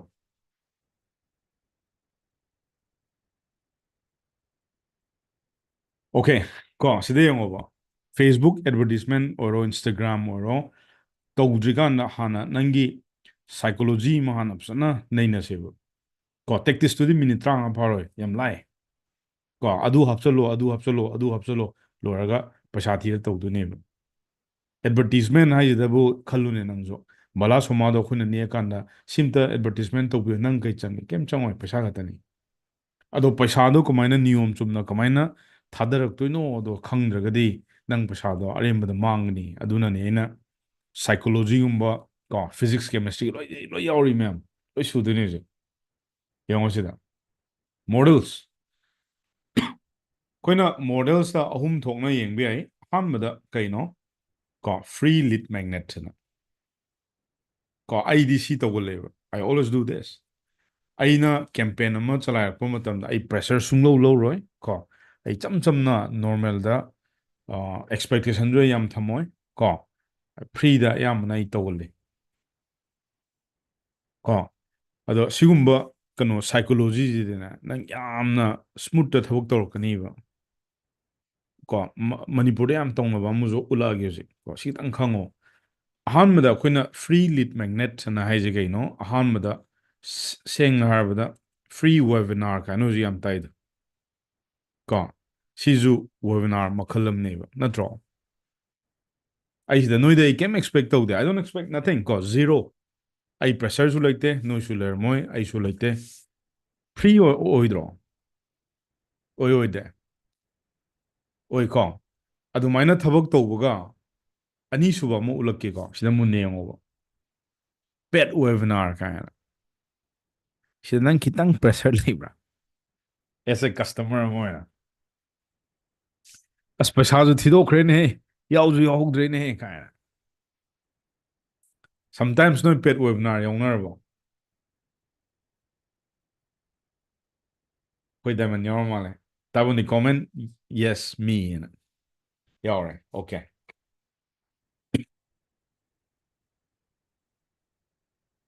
ꯌꯦꯁ ꯀꯣ ꯌꯥꯎꯁꯜꯂꯣꯕ ꯁꯨꯝ ꯌꯦꯡꯉꯣꯕ ꯃꯣꯏꯁꯨꯅꯦ ꯃꯥꯔꯀꯦꯠꯇ ꯊꯣꯛꯂꯛꯄ ꯃꯇꯝꯗ ꯃꯣꯏꯁꯨ ꯄꯩꯁꯥ ꯇꯥꯟꯗ ꯌꯥꯔꯣꯏꯕ ꯃꯣꯏ ꯀꯥꯡꯕꯨꯗꯤ ꯂꯨꯄꯥ ꯌꯥꯡꯈꯩ ꯑꯣꯏꯒꯦꯔꯥ ꯂꯨꯄꯥ ꯆꯥꯝꯃ ꯑꯣꯏꯒꯦꯔꯥ ꯃꯣꯏꯗꯤ ꯀꯩꯒꯤꯅꯣ ꯑꯦꯗꯚꯔꯇꯤꯁꯃꯦꯟꯒꯤ ꯀꯣꯁꯇꯣ ꯁꯤꯒꯤ ꯑꯦꯗ ꯀꯣꯁ ꯌꯥꯝ ꯇꯥꯡꯕ ꯍꯥꯏꯇꯥꯔꯦ ꯀꯣ ꯈꯖꯤꯛ ꯈꯔ ꯅꯠꯇ꯭ꯔꯦꯀꯣ ꯃꯌꯥꯝ ꯀꯣ ꯑꯩꯅ ꯑꯃꯨꯛ ꯈꯤꯇꯪ ꯀꯠꯊꯣꯛꯈ꯭ꯔꯦ ꯁꯤꯗꯀꯣ ꯁꯤꯗ ꯈꯤꯇꯪ ꯀꯠꯊꯣꯛꯄꯗꯤ ꯂꯩꯀꯣ ꯑꯗꯣ ꯀꯠꯊꯣꯔꯛꯏꯁꯦ ꯍꯣꯔꯦꯟ ꯃꯔꯝ ꯄꯤꯔꯛꯀꯦꯕ ꯀꯃꯥꯏꯅ ꯀꯠꯊꯣꯔꯛꯀꯦꯗꯣ ꯑꯩꯅ ꯃꯣꯏꯅ ꯑꯃꯨꯛ ꯀꯩꯗꯧꯏ ꯃꯥꯗꯤ ꯑꯦꯗꯚꯔꯇꯤꯁꯃꯦꯟꯗ ꯍꯧꯖꯤꯛ ꯂꯨꯄꯥ 10,000 ꯄꯨꯊꯣꯛꯈ꯭ꯔꯦꯅ ꯈꯜꯂꯁꯦꯕ 20K ꯄꯨꯊꯣꯛꯈ꯭ꯔꯦꯕ 20,000 ꯑꯗꯨ ꯑꯣꯏꯇꯥꯔꯒꯗꯤ ꯉꯁꯥꯏꯒꯤ ꯑꯦꯗꯚꯔꯇꯥꯏꯖꯔ ꯇꯧꯗꯣꯏꯕ ꯅꯍꯥꯛꯁꯦ ꯍꯧꯖꯤꯛ ꯑꯦꯗꯚꯔꯇꯥꯏꯁ ꯇꯧꯔꯦꯕ ꯐꯦꯁꯕꯨꯛꯇ ꯃꯨꯟꯅ ꯇꯧꯀꯣ ꯁꯤ ꯇꯥꯏꯃꯤꯡꯁꯦ ꯁꯤꯗ ꯁꯤ ꯐꯖꯅ ꯈꯪꯍꯧ ꯁꯤ ꯀꯣꯟꯁꯦꯞꯁꯦ ꯅꯪꯁꯨ ꯍꯧꯖꯤꯛ ꯑꯦꯗꯚꯔꯇꯤꯁꯃꯦꯟ ꯇꯧꯕꯗ ꯅꯪ ꯕꯖꯦꯠ ꯑꯃ ꯇꯤꯡꯗꯣꯏꯅꯦꯕ ꯇꯤꯡꯉꯣꯏꯗ꯭ꯔꯣ ꯐ꯭ꯔꯤꯗꯗꯤ ꯅꯪ ꯇꯧꯕ ꯌꯥꯔꯣꯏꯗꯅ ꯃꯤꯅꯤꯃꯝꯗ ꯍꯧꯖꯤꯛ ꯂꯨꯄꯥ 10,000 ꯍꯥꯏꯔꯁꯦꯕ ꯅꯪ ꯂꯨꯄꯥ 10,000ꯁꯦ ꯍꯧꯖꯤꯛ ꯐꯦꯁꯕꯨꯛꯇ ꯊꯥꯗꯈ꯭ꯔꯦꯕ ꯅꯪꯒꯤ ꯄ꯭ꯔꯗꯛꯁꯦ ꯌꯣꯟꯕꯩ ꯑꯦꯅꯤ ꯄ꯭ꯔꯗꯛ ꯑꯣꯏꯁꯅꯨ ꯐꯤ ꯑꯣꯏꯒꯦꯔꯥ ꯑꯃ ꯑꯣꯏꯒꯦꯔꯥ ꯑꯅꯤ ꯑꯣꯏꯒꯦꯔꯥ ꯑꯍꯨꯝ ꯑꯣꯏꯒꯦꯔꯥ ꯑꯩꯅ ꯁꯤ ꯊꯥꯗꯔꯤꯕ ꯄꯩꯁꯥꯁꯦ ꯀꯣ ꯑꯩ ꯈꯖꯤꯛꯇ ꯑꯣꯏꯔꯁꯨ ꯄꯣꯠꯁꯦ ꯌꯣꯟꯗ꯭ꯔꯤꯀꯥꯟꯗ ꯑꯩ ꯈꯔ ꯍꯟꯖꯤꯟꯒꯦꯅ ꯂꯩꯔꯝꯗꯣꯏꯅꯦꯕ ꯁꯤ ꯅꯨꯄꯥꯁꯦ ꯀꯣ ꯑꯩ ꯅꯨꯄꯥ ꯑꯃ ꯍꯥꯞꯆꯤꯜꯂꯛꯀꯦꯕꯀꯣ ꯅꯠꯇ꯭ꯔ ꯅꯨꯄꯤꯁꯨ ꯍꯥꯞꯆꯤꯜꯂꯛ ꯌꯥꯏꯀꯣ ꯍꯧꯖꯤꯛꯄꯨꯗꯤ ꯅꯨꯄꯥ ꯑꯃ ꯍꯥꯞꯆꯤꯜꯂꯒꯦꯕ ꯁꯤ ꯅꯨꯄꯥꯁꯤꯅ ꯐꯦꯁꯕꯨꯛ ꯑꯦꯗꯚꯔꯇꯤꯁꯃꯦꯟ ꯇꯧꯔꯛꯄ ꯃꯇꯝꯗ ꯃꯥꯅ ꯁꯤꯗ ꯄꯦꯠ ꯋꯦꯕꯤꯅꯥꯔ ꯊꯥꯔꯛꯑꯕ ꯀꯣ ꯃꯥ ꯄ꯭ꯔꯦꯁꯔ ꯂꯩꯔꯝꯃꯗꯧꯅꯤ ꯐꯣꯔ ꯁꯤꯌꯣꯔ ꯀꯩꯒꯤꯅꯣ ꯃꯥ ꯄꯩꯁꯥ ꯄꯨꯊꯣꯛꯈ꯭ꯔꯕꯅꯦꯕ ꯄꯩꯁꯥ ꯄꯨꯊꯣꯛꯑꯕꯅꯤꯅ ꯃꯥ ꯔꯤꯇꯔꯟ ꯌꯦꯡꯉꯛꯑꯅꯤꯕ ꯑꯥꯔ ꯑꯣ ꯋꯥꯏꯁꯦ ꯁꯤ ꯑꯥꯔ ꯑꯣ ꯋꯥꯏ ꯍꯥꯏꯕꯗꯤ ꯀꯩꯅꯣ ꯔꯤꯇꯔꯟ ꯑꯣꯐ ꯏꯟꯚꯦꯁꯃꯦꯟ ꯍꯥꯏꯕ ꯀꯣ ꯅꯪꯅ ꯄꯨꯊꯣꯛꯈ꯭ꯔꯤꯕ ꯄꯩꯁꯥꯗꯣ ꯈꯔꯗꯤ ꯑꯩ ꯍꯟꯖꯤꯟꯗ ꯌꯥꯗꯦꯅ ꯁꯤ ꯈꯜꯂꯕꯅꯦꯕ ꯑꯗꯨꯅꯅꯤ ꯅꯣꯏꯗ ꯈꯣꯡꯒꯠꯈꯤꯗꯣꯏꯁꯦ ꯀꯌꯥ ꯈꯣꯡꯒꯠꯂꯛꯀꯅꯤ ꯁꯤꯗ ꯑꯣꯀꯦ 49 ꯑꯗꯩ ꯑꯃꯅ ꯀꯩ 99 ꯑꯗꯩ ꯀꯩ 299 499 450 ꯀꯥꯏ ꯁꯨꯃꯥꯏꯅ ꯂꯧꯈ꯭ꯔꯅꯤꯕ ꯅꯉꯣꯟꯗ ꯂꯧꯔꯝꯗꯣꯏꯅꯤ ꯀꯣ ꯁꯤ ꯂꯧꯔ ꯃꯇꯨꯡꯗ ꯃꯥꯁꯨ ꯑꯣꯍꯣ ꯑꯩ ꯄꯩꯁꯥꯗꯤ ꯈꯔ ꯍꯟꯖꯜꯂꯛꯑꯦ ꯍꯣꯔꯦꯟ ꯌꯣꯟꯗ꯭ꯔꯁꯨ ꯌꯥꯏꯌꯦꯅ ꯈꯟꯗꯣꯏꯅꯦꯕ ꯀꯅꯤꯡ ꯀꯧꯏꯀꯣ ꯁꯤꯒꯨꯝꯕꯁꯦ ꯇꯥꯔꯒꯕꯨꯗꯤ ꯁꯥꯎꯅꯤꯡꯅꯤ ꯀꯣ ꯁꯥꯎꯖꯔꯁꯅꯨꯗ ꯁꯤꯅ ꯑꯩꯒꯤ ꯇꯔꯝꯅꯤꯀꯣ ꯅꯣꯏ ꯁꯥꯎꯒꯅꯨ ꯀꯣ ꯁꯤ ꯑꯩꯒꯤ ꯁꯨꯝ ꯇꯔꯝꯅꯤ ꯑꯩꯅ ꯁꯨꯝ ꯈꯟꯖꯩꯁꯦ ꯔꯟꯖꯅꯤ ꯂꯥꯏ ꯅꯤꯡꯉꯛꯑꯕꯣ ꯀꯩꯅꯣ ꯂꯥꯏꯇ ꯅꯤꯡꯁꯤꯡꯉꯛꯏꯁꯦ ꯀꯃꯥꯏꯅ ꯇꯧꯔꯤꯅꯣ ꯃꯤꯠ ꯎꯁꯜꯂꯛꯑꯒ ꯑꯗꯩ ꯁꯤꯗ ꯌꯦꯡꯉꯣ ꯅꯝꯕꯔ 3ꯗ 1-to-1 ꯀꯣꯜ ꯀ꯭ꯂꯣꯖꯤꯡ ꯁꯤꯁꯤꯅ ꯑꯃꯨꯛ ꯀꯩꯅꯣ ꯍꯧꯖꯤꯛ ꯌꯥꯝ ꯇꯧꯅꯔꯤꯕ ꯍꯧꯖꯤꯛ ꯅꯣꯏꯅ ꯍꯥꯏ ꯇꯤꯀꯦꯠ ꯁꯦꯜꯂꯤꯡ ꯑꯗꯨ ꯁꯦꯜꯂꯤꯡ ꯑꯗꯥ ꯁꯦꯜꯂꯤꯡ ꯍꯥꯏꯗꯣ ꯀꯣ ꯁꯤꯅꯤ ꯃꯌꯥꯝ ꯁꯤꯅ ꯀꯩꯅꯣ ꯋꯥꯟ ꯇꯨ ꯋꯥꯟ ꯀꯣꯜ ꯀꯣꯆꯤꯡꯁꯤꯅꯦ ꯀꯅꯥꯒꯨꯝꯕꯅ ꯑꯦꯄꯣꯏꯟꯃꯦꯟ ꯕꯨꯛ ꯇꯧꯔꯛꯑꯅꯤꯕ ꯖꯨꯝꯗ ꯑꯣꯏꯒꯦꯔꯥ ꯀꯣ ꯐꯖꯅ ꯄꯤꯆ ꯇꯧꯈꯥꯏꯔꯅꯤꯅ ꯐꯖꯅ ꯄꯤꯆ ꯇꯧꯔꯅꯤ ꯁꯤꯗ ꯀꯅꯥꯒꯤ ꯔꯣꯗ ꯃꯦꯞꯇꯩ ꯀꯩꯗꯩ ꯂꯣꯏ ꯂꯧꯊꯣꯛꯑꯅꯤꯀꯣ ꯁꯤꯗ ꯂꯣꯏ ꯎꯠꯂꯅꯤ ꯅꯪꯅ ꯇꯧꯒꯗꯕ ꯈꯣꯠꯀꯗꯕ ꯃꯌꯥꯝ ꯖꯒꯠꯀꯤ ꯀꯅꯥꯒꯤ ꯂꯣꯏ ꯍꯥꯏꯖꯤꯜꯂꯅꯤ ꯁꯤꯗ ꯑꯗꯨ ꯇꯧꯕ ꯑꯗꯥ ꯇꯧꯕ ꯑꯗꯨ ꯂꯣꯏ ꯉꯝꯗꯣꯏꯅꯦꯕ ꯉꯝꯗꯕ ꯑꯝꯇ ꯂꯩꯔꯔꯣꯏ ꯁꯤꯗꯗꯤ ꯖꯒꯠꯀꯤ ꯂꯣꯏ ꯉꯝꯗꯣꯏꯅꯦ ꯁꯤꯗ ꯀꯩ ꯍꯥꯏꯔꯛꯀꯅꯤ ꯑꯁ ꯑꯩ ꯒꯦꯔꯦꯟꯇꯤ ꯇꯧꯒꯦ ꯑꯁ ꯑꯗꯨ ꯇꯧꯒꯦ ꯑꯗꯥ ꯇꯧꯒꯦ ꯀꯣ ꯄꯩꯁꯥ ꯅꯪ ꯀꯣꯟꯅ ꯊꯤꯔꯛꯑꯁꯨ ꯌꯥꯏ ꯀꯣ ꯑꯦꯅꯤ ꯍꯥꯎ ꯇꯧꯔ ꯃꯥ ꯗꯤꯜ ꯀ꯭ꯂꯣꯁ ꯇꯧꯗ ꯌꯥꯗꯦꯕ ꯁꯤꯒꯤꯁꯤꯗꯤ ꯑꯦꯅꯤ ꯍꯥꯎ ꯇꯧꯔꯒ ꯁꯤ ꯀꯥꯡꯕꯨꯁꯤꯗꯤꯀꯣ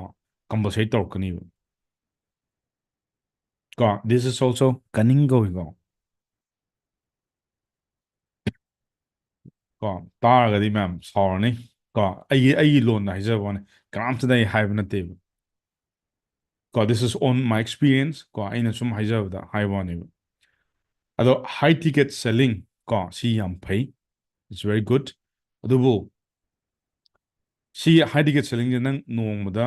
ꯀꯣ ꯃꯤ ꯀꯌꯥꯅꯣ ꯅꯪ ꯋꯥꯔꯤ ꯁꯥꯟꯅꯗꯣꯏꯁꯦ ꯃꯤ ꯀꯌꯥ ꯂꯥꯛꯀꯅꯤ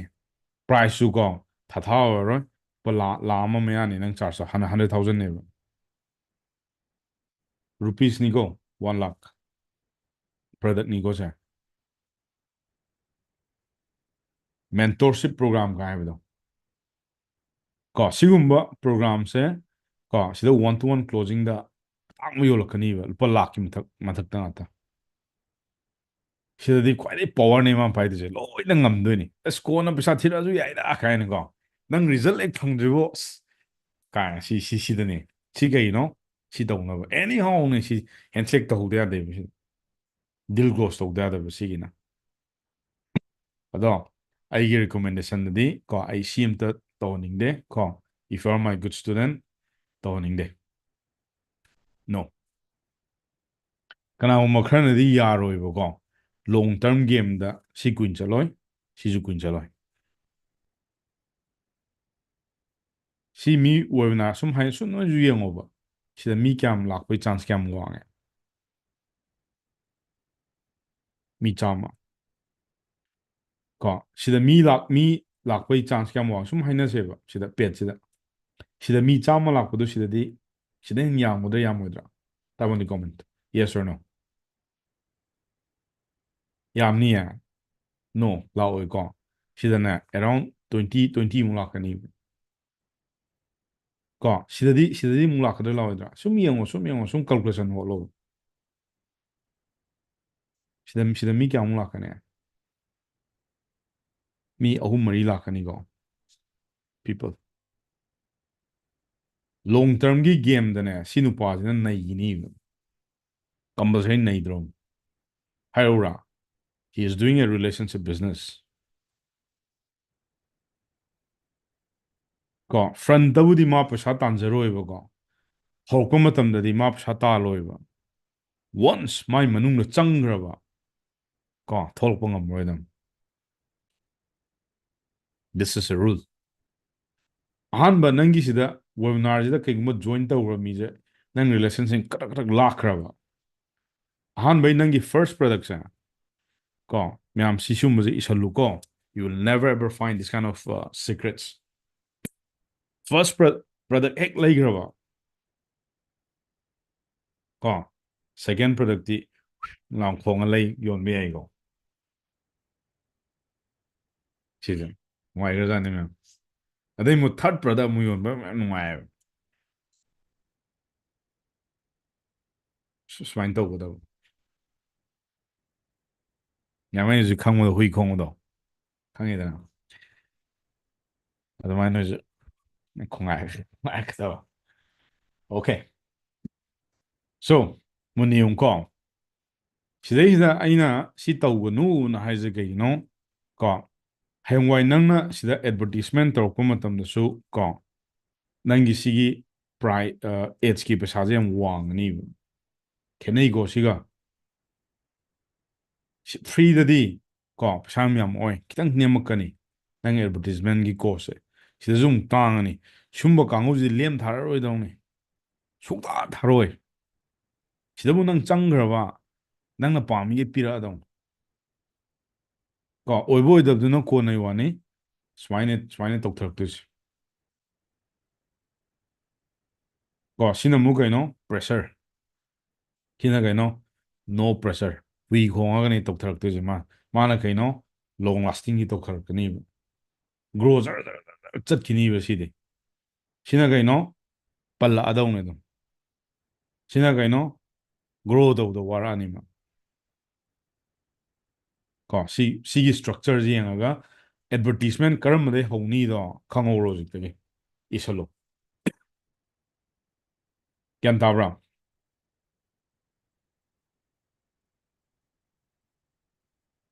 ꯑꯣꯀꯦ ꯑꯗꯒꯤ ꯑꯃꯨꯛ ꯃꯣꯗꯦꯜꯁ ꯂꯩꯔꯦꯕꯀꯣ ꯃꯥꯔꯀꯦꯠꯇ ꯑꯃꯨꯛ ꯂꯥꯛꯑꯁꯦꯕ ꯗꯤꯁ ꯏꯁ ꯏꯝꯄꯣꯔꯇꯦꯟ ꯃꯣꯗꯦꯜꯗꯤ ꯈꯪꯉꯅꯤꯗꯅ ꯐ꯭ꯔꯤꯗ ꯑꯃ ꯀꯣ ꯑꯗꯩ ꯑꯃꯨꯛ ꯄ꯭ꯔꯦꯁꯔ ꯑꯃ ꯂꯥꯁꯀꯤꯗꯨꯅ ꯈ꯭ꯋꯥꯏꯗꯒꯤ ꯇꯥꯡꯕ ꯍꯥꯏ ꯇꯤꯀꯦꯠ ꯅꯥꯎ ꯃꯥꯔꯀꯦꯠ ꯃꯥꯔꯀꯦꯠꯇ ꯌꯦꯡꯉꯣꯕ ꯉꯁꯥꯏ ꯑꯩꯅ ꯅꯣꯏꯗ ꯁꯤꯒꯤ ꯃꯤ ꯂꯥꯛꯄꯩꯗꯣ ꯑꯗꯨ ꯎꯠꯂꯤꯗꯅ get them even more value ꯍꯥꯏꯁꯦ ꯃꯤ ꯂꯥꯛꯄꯁꯦ ꯌꯥꯝ ꯍꯟꯊꯔꯛꯀꯅꯤꯕ ꯉꯁꯥꯏꯒꯤ ꯀꯩꯅꯣꯒꯤ ꯄꯣꯠꯇꯨꯗꯗꯤ ꯄ꯭ꯔꯥꯏꯁ ꯂꯧꯁꯜꯂꯨꯔꯒꯗꯤ ꯄ꯭ꯔꯥꯏꯁꯁꯤꯅ ꯀꯩꯒꯤꯅꯣ ꯐ꯭ꯔꯟꯠꯇ ꯀꯩꯒꯨꯝꯕ ꯅꯪꯅ ꯃꯤꯉꯣꯟꯗꯒꯤ ꯄ꯭ꯔꯥꯏꯁ ꯌꯥꯝ ꯂꯧꯁꯜꯂꯨꯔꯕ ꯀꯣ ꯐ꯭ꯔꯟꯠꯀꯤꯁꯦ ꯑꯍꯥꯟꯕ ꯅꯪꯒꯤ ꯑꯦꯗꯚꯔꯇꯤꯁꯃꯦꯟꯁꯤꯗ ꯅꯪꯅ ꯄ꯭ꯔꯥꯏꯁꯁꯦ ꯍꯦꯛꯇ ꯇꯞ ꯇꯥꯏ ꯂꯧꯁꯜꯂꯨꯔꯕ ꯀꯣ ꯅꯪ 3% ꯈꯛꯇꯅꯤꯀꯣ ꯆꯪꯉꯛꯇꯣꯏꯁꯦ ꯅꯉꯣꯟꯗ ꯀꯣ ꯁꯤ ꯃꯥꯔꯀꯦꯠꯀꯤ ꯀꯩꯅꯣꯅꯤꯀꯣ ꯃꯌꯥꯝ ꯁ꯭ꯇꯦꯇꯤꯁꯇꯤꯛꯁ ꯍꯥꯏꯇꯥꯔꯦ ꯀꯜꯀꯨꯂꯦꯁꯟ ꯅꯪꯅ ꯍꯌꯦꯡꯋꯥꯏ ꯊꯕꯛ ꯑꯃ ꯄ꯭ꯔꯗꯛ ꯑꯃ ꯃꯥꯔꯀꯦꯠꯇ ꯊꯥꯗꯣꯔꯛꯄ ꯃꯇꯝꯗ ꯀꯣ ꯁꯤꯒꯤ ꯄꯔꯁꯦꯟꯇꯦꯖꯁꯦ ꯈꯪꯒꯗꯧꯅꯦꯕ ꯃꯤ ꯌꯥꯝ ꯂꯥꯛꯍꯟꯒꯦꯗꯤ ꯀꯃꯥꯏꯅ ꯇꯧꯕ ꯀꯣ ꯃꯣꯗꯦꯜ ꯈꯪꯈ꯭ꯔꯦꯅ ꯃꯤ ꯂꯥꯛꯍꯟꯕꯩ ꯃꯣꯗꯦꯜ ꯃꯤ ꯂꯥꯛꯍꯟꯗꯕꯩ ꯃꯣꯗꯦꯜ ꯃꯤ ꯈꯤꯇꯪꯈꯛ ꯂꯥꯛꯍꯟꯕꯩ ꯃꯣꯗꯦꯜ ꯑꯗꯨ ꯈꯪꯒꯗꯕ ꯑꯗꯨꯒ ꯁꯤꯒꯤ ꯃꯦꯊꯠꯁꯦ ꯃꯥꯔꯀꯦꯠꯇ 97% ꯃꯤ ꯄꯣꯔꯛꯀꯦ ꯍꯥꯏꯇꯥꯔꯒꯗꯤ ꯀꯩꯗꯧꯗꯣꯏꯕ ꯒꯤꯐ ꯗꯦꯝ ꯚꯦꯜꯌꯨ ꯑꯦꯟ ꯒꯤꯐ ꯗꯦꯝ ꯔꯤꯖꯜꯠꯁ ꯅꯪꯅ ꯄꯣꯔꯛꯏꯕ ꯐ꯭ꯔꯤꯗ ꯄꯣꯔꯛꯏꯕ ꯃꯤ ꯃꯌꯥꯝꯗꯣ ꯁꯤ ꯑꯅꯤꯁꯦ ꯍꯦꯛ ꯐꯪꯕ ꯃꯇꯝꯗ ꯅꯪ ꯒ꯭ꯔꯣ ꯀꯌꯥꯝ ꯊꯨꯒꯦ ꯁꯦꯜꯁ ꯀꯃꯥꯏꯅ ꯇꯧꯒꯦ This is what I'm doing right now.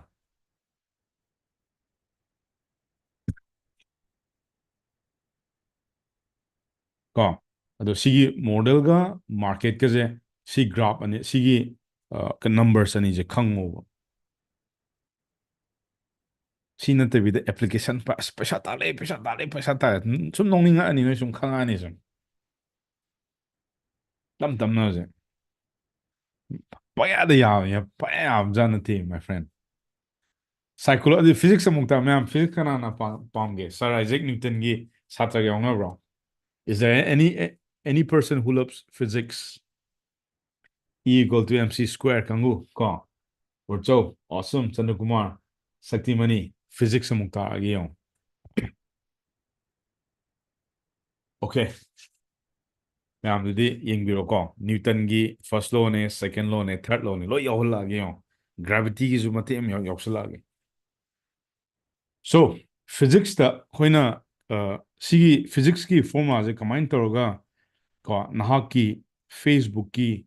ꯏꯟꯁꯇꯥꯒ꯭ꯔꯥꯝꯗ ꯑꯩꯈꯣꯏꯅ ꯀꯃꯥꯏꯅ ꯑꯦꯄ꯭ꯂꯥꯏ ꯇꯧꯔꯛꯇꯣꯏꯅꯣꯁꯦ ꯃꯨꯟꯅ ꯇꯧꯀꯣ ꯗ ꯀ꯭ꯋꯦꯁꯟ ꯏꯁ ꯆꯦꯛꯂꯤꯁ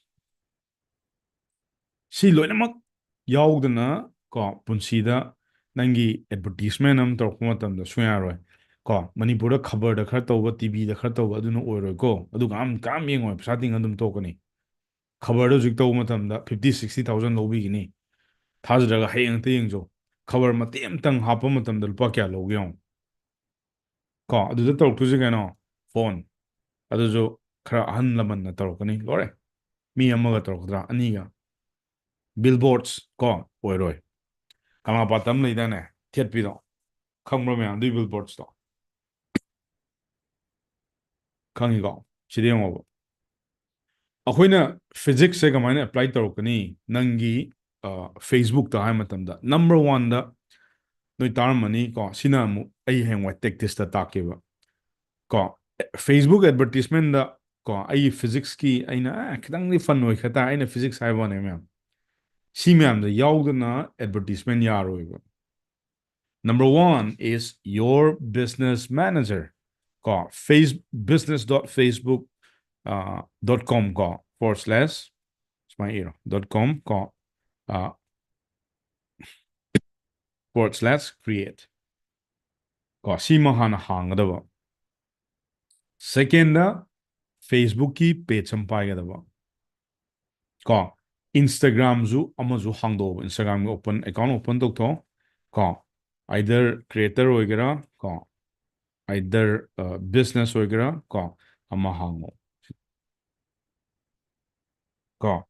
ꯑꯗꯒꯤ ꯑꯃꯨꯛ ꯕꯤꯖꯤꯅꯦꯁꯀꯤ ꯏꯟꯐꯣꯔꯃꯦꯁꯟ ꯁꯤꯗꯩꯁꯤꯗ ꯑꯩ ꯀꯩꯅꯣꯝ ꯍꯥꯏꯒꯦꯕ ꯃꯥꯏ ꯐ꯭ꯔꯦꯟ ꯀꯣ ꯑꯩꯒ ꯑꯇꯣꯞꯄ ꯃꯤꯒ ꯈꯤꯇꯪ ꯈꯦꯠꯅꯩ ꯑꯩꯗꯤ ꯗꯦ ꯋꯥꯟꯗꯒꯤ ꯀꯣ ꯑꯥꯏ ꯋꯤꯜ ꯗꯨ ꯏꯟ ꯂꯤꯒꯦꯜ ꯋꯦ ꯀꯣ ꯁꯤꯗꯩꯁꯤꯗ ꯃꯌꯥꯝ ꯑꯃ ꯀꯣ ꯑꯦꯀꯥꯎꯟꯇꯦꯟꯗꯒꯤ ꯁꯤ ꯑꯦꯗꯒꯤ ꯀꯣ ꯑꯩ ꯃꯌꯥꯝ ꯊꯦꯡꯅꯔꯛꯏ ꯃꯣꯏ ꯂꯣꯏ ꯍꯥꯏꯕ ꯑꯁ ꯅꯪ ꯂꯥꯛ ꯀꯨꯟꯊ꯭ꯔꯥ ꯃꯊꯛ ꯍꯦꯜꯂꯛꯑꯀꯥꯟꯗ ꯖꯤ ꯑꯦꯁ ꯇꯤ ꯔꯦꯖꯤꯁꯇꯔ ꯇꯧ ꯅꯣ ꯑꯩ ꯅꯣ ꯍꯥꯏꯌꯦꯕ ꯀꯩꯒꯤꯅꯣ ꯑꯥꯏ ꯐꯣꯂꯣ ꯃꯥꯏ ꯃꯦꯟꯊꯣꯔ ꯄ꯭ꯔꯤꯟꯁꯤꯄꯜ ꯀꯩꯒꯤꯅꯣ ꯑꯩ ꯏꯁꯥꯅ ꯈꯪꯉꯦꯕ ꯆꯍꯤ ꯑꯃꯗ ꯑꯩ ꯂꯥꯛ ꯑꯃ ꯑꯅꯤ ꯑꯩ ꯀꯃꯥꯏꯅ ꯇꯥꯜꯂꯣꯏꯗꯣꯏꯅꯣ ꯀꯣ ꯅꯁꯥꯅꯊꯟꯗ ꯅꯪ ꯊꯥꯖꯗꯕꯩꯅꯦ ꯑꯗꯨꯗꯤ ꯆꯍꯤ ꯑꯃꯗꯕꯨ ꯅꯪ ꯂꯥꯛ ꯃꯔꯤ ꯃꯉꯥ ꯀꯃꯥꯏꯅ ꯇꯥꯜꯂꯣꯏꯗꯣꯏꯅꯣ ꯀꯣ ꯑꯗꯨꯒꯤ ꯃꯦꯟꯇꯦꯂꯤꯇꯤꯗꯨ ꯂꯩꯇ꯭ꯔꯒꯗꯤ ꯅꯪ ꯕꯤꯖꯤꯅꯦꯁ ꯇꯧꯕ ꯄꯩꯁꯥ ꯇꯥꯟꯕ ꯁꯨꯡꯉꯝ ꯉꯝꯃꯣꯏ ꯀꯣ ꯑꯗꯨꯗꯤ ꯑꯁꯣꯟꯕ ꯃꯤ ꯀꯧꯋꯦꯕ ꯆꯍꯤ ꯑꯃꯗ ꯅꯪ ꯒꯣꯜ ꯏꯗ꯭ꯔꯣ I will earn this amount of money ꯀꯣ I will earn 1 crore. I will earn 50 lakhs. I will earn 10 lakhs. I will earn 20 lakhs ꯑꯅ ꯑꯩ ꯒꯣꯜ ꯁꯦꯠ ꯇꯧꯈ꯭ꯔꯕꯅꯤ ꯆꯍꯤ ꯑꯃꯗꯨꯒꯤ ꯑꯗꯣ ꯏꯁꯥꯅ ꯏꯁꯥ ꯈꯤꯇꯪ ꯀꯩꯗꯧꯕꯩ ꯁꯣꯟꯅ ꯍꯥꯏꯖꯗꯣꯏꯅꯣ ꯁꯨꯃꯥꯏ ꯍꯥꯏꯒꯅꯣ ꯀꯣ ꯀꯅꯥꯒꯨꯝꯕ ꯈꯔ ꯂꯣꯌꯔꯁ ꯈꯔꯅ ꯍꯥꯏꯔꯝꯒꯅꯤꯕ ꯑꯁ ꯄꯩꯁꯥ ꯌꯥꯝ ꯇꯥꯜꯂꯀꯥꯟꯗ ꯖꯤ ꯑꯦꯁ ꯇꯤ ꯔꯦꯁ ꯇꯧꯔꯅ ꯅꯣ ꯑꯩ ꯇꯥꯅꯤ ꯁꯤ ꯍꯟꯗꯛꯀꯤ ꯆꯍꯤꯁꯤꯗ ꯑꯩ ꯄꯩꯁꯥ ꯇꯥꯅꯤ ꯀꯣ ꯅꯨꯄꯥ ꯊꯣꯛꯅ ꯑꯗꯨꯃꯥꯏꯅ ꯇꯧꯈꯥꯏꯔꯛꯑꯣꯕ ꯑꯥꯏ ꯂꯥꯏꯛ ꯗꯦꯠ ꯀꯣ ꯑꯗꯨꯒꯤ ꯀꯩꯅꯣꯗꯣ ꯄꯥꯝꯖꯩꯌꯦꯕ ꯂꯩꯗꯅ ꯈꯤꯇꯪ ꯄꯋꯥꯔꯐꯨꯜ ꯑꯣꯏꯅ ꯊꯣꯛꯍꯟꯅꯤꯡꯉꯤ ꯑꯗꯨꯅ ꯑꯩꯒꯤꯗꯤ ꯀꯣ ꯖꯤ ꯑꯦꯁ ꯇꯤꯅ ꯔꯦꯖꯤꯁꯇꯔ ꯇꯧꯒꯦꯔꯥ ꯑꯦꯝ ꯑꯦꯁ ꯑꯦꯝ ꯏ ꯃꯌꯥꯝ ꯂꯩꯗꯅ ꯍꯧꯖꯤꯛ ꯀꯣ ꯁꯤ ꯀꯩꯁꯨ ꯄꯩꯁꯥ ꯀꯩꯁꯨ ꯌꯥꯝꯕ ꯅꯠꯇꯦ ꯀꯣ ꯂꯤꯁꯤꯡ ꯃꯉꯥ ꯑꯃ ꯇꯔꯨꯛ ꯃꯉꯥ ꯑꯗꯨ ꯋꯥꯟ ꯇꯥꯏꯝꯅꯤ ꯀꯣ ꯑꯗꯨ ꯗꯦ ꯋꯥꯟꯗꯒꯤ ꯁꯤ ꯔꯦꯖꯤꯁꯇꯔ ꯇꯧ my friend I need this ꯀꯣ ꯑꯗꯨ ꯀꯩꯒꯨꯝꯕ ꯁꯤ ꯇꯧꯗꯅ ꯍꯌꯦꯡꯋꯥꯏ ꯅꯪꯅ ꯇꯧꯔꯛꯄ ꯃꯇꯝꯗ ꯅꯪ ꯐꯦꯁꯕꯨꯛꯇꯣ ꯀꯨꯏꯅ ꯆꯠꯂꯣꯏ ꯁꯠ ꯗꯥꯎꯟ ꯇꯧꯈꯤꯅꯤ ꯀꯣ ꯌꯥꯔꯣꯏ ꯍꯧꯖꯤꯛꯀꯤ ꯃꯇꯝꯗ ꯐꯦꯁꯕꯨꯛꯇ ꯀꯩ ꯌꯥꯎꯏ ꯈꯪꯕ꯭ꯔꯥ ꯃꯌꯥꯝ ꯑꯦ ꯑꯥꯏ ꯑꯗꯒꯤ ꯑꯃꯁꯨ ꯍꯥꯏꯒꯦ ꯕꯤꯐꯣꯔ ꯑꯥꯐꯇꯔ ꯀꯥꯏꯅ ꯑꯁ ꯑꯩ ꯄꯨꯛ ꯌꯥꯝ ꯀꯪꯉꯤ ꯁꯤ ꯍꯤꯗꯥꯛ ꯆꯥꯔ ꯍꯧꯖꯤꯛꯇꯤ ꯌꯥꯝ ꯐꯔꯦ ꯑꯗꯨꯃ ꯍꯧꯖꯤꯛ ꯁꯨꯡꯌꯥ ꯌꯥꯔꯔꯣꯏ ꯒꯦꯝꯕ꯭ꯂꯤꯡ ꯁꯨꯡꯌꯥ ꯌꯥꯔꯔꯣꯏ ꯂꯣꯇ꯭ꯔꯤ ꯀꯣ ꯌꯥꯝ ꯊꯤ ꯂꯨꯈ꯭ꯔꯦ ꯑꯦꯄ꯭ꯔꯨꯚꯜꯒ ꯌꯥꯝ ꯆꯪꯕꯅꯤꯀꯣ ꯀꯦꯁꯤꯅꯣ ꯀꯣ ꯌꯥꯝ ꯊꯤ ꯂꯨꯔꯅꯤ ꯀꯣ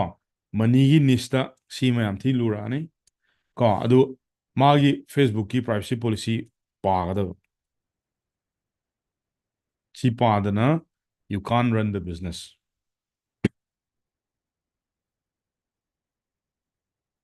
ꯀꯣ ꯕꯤꯖꯤꯅꯦꯁꯀꯤ ꯏꯟꯐꯣꯔꯃꯦꯁꯟ ꯐꯖꯅ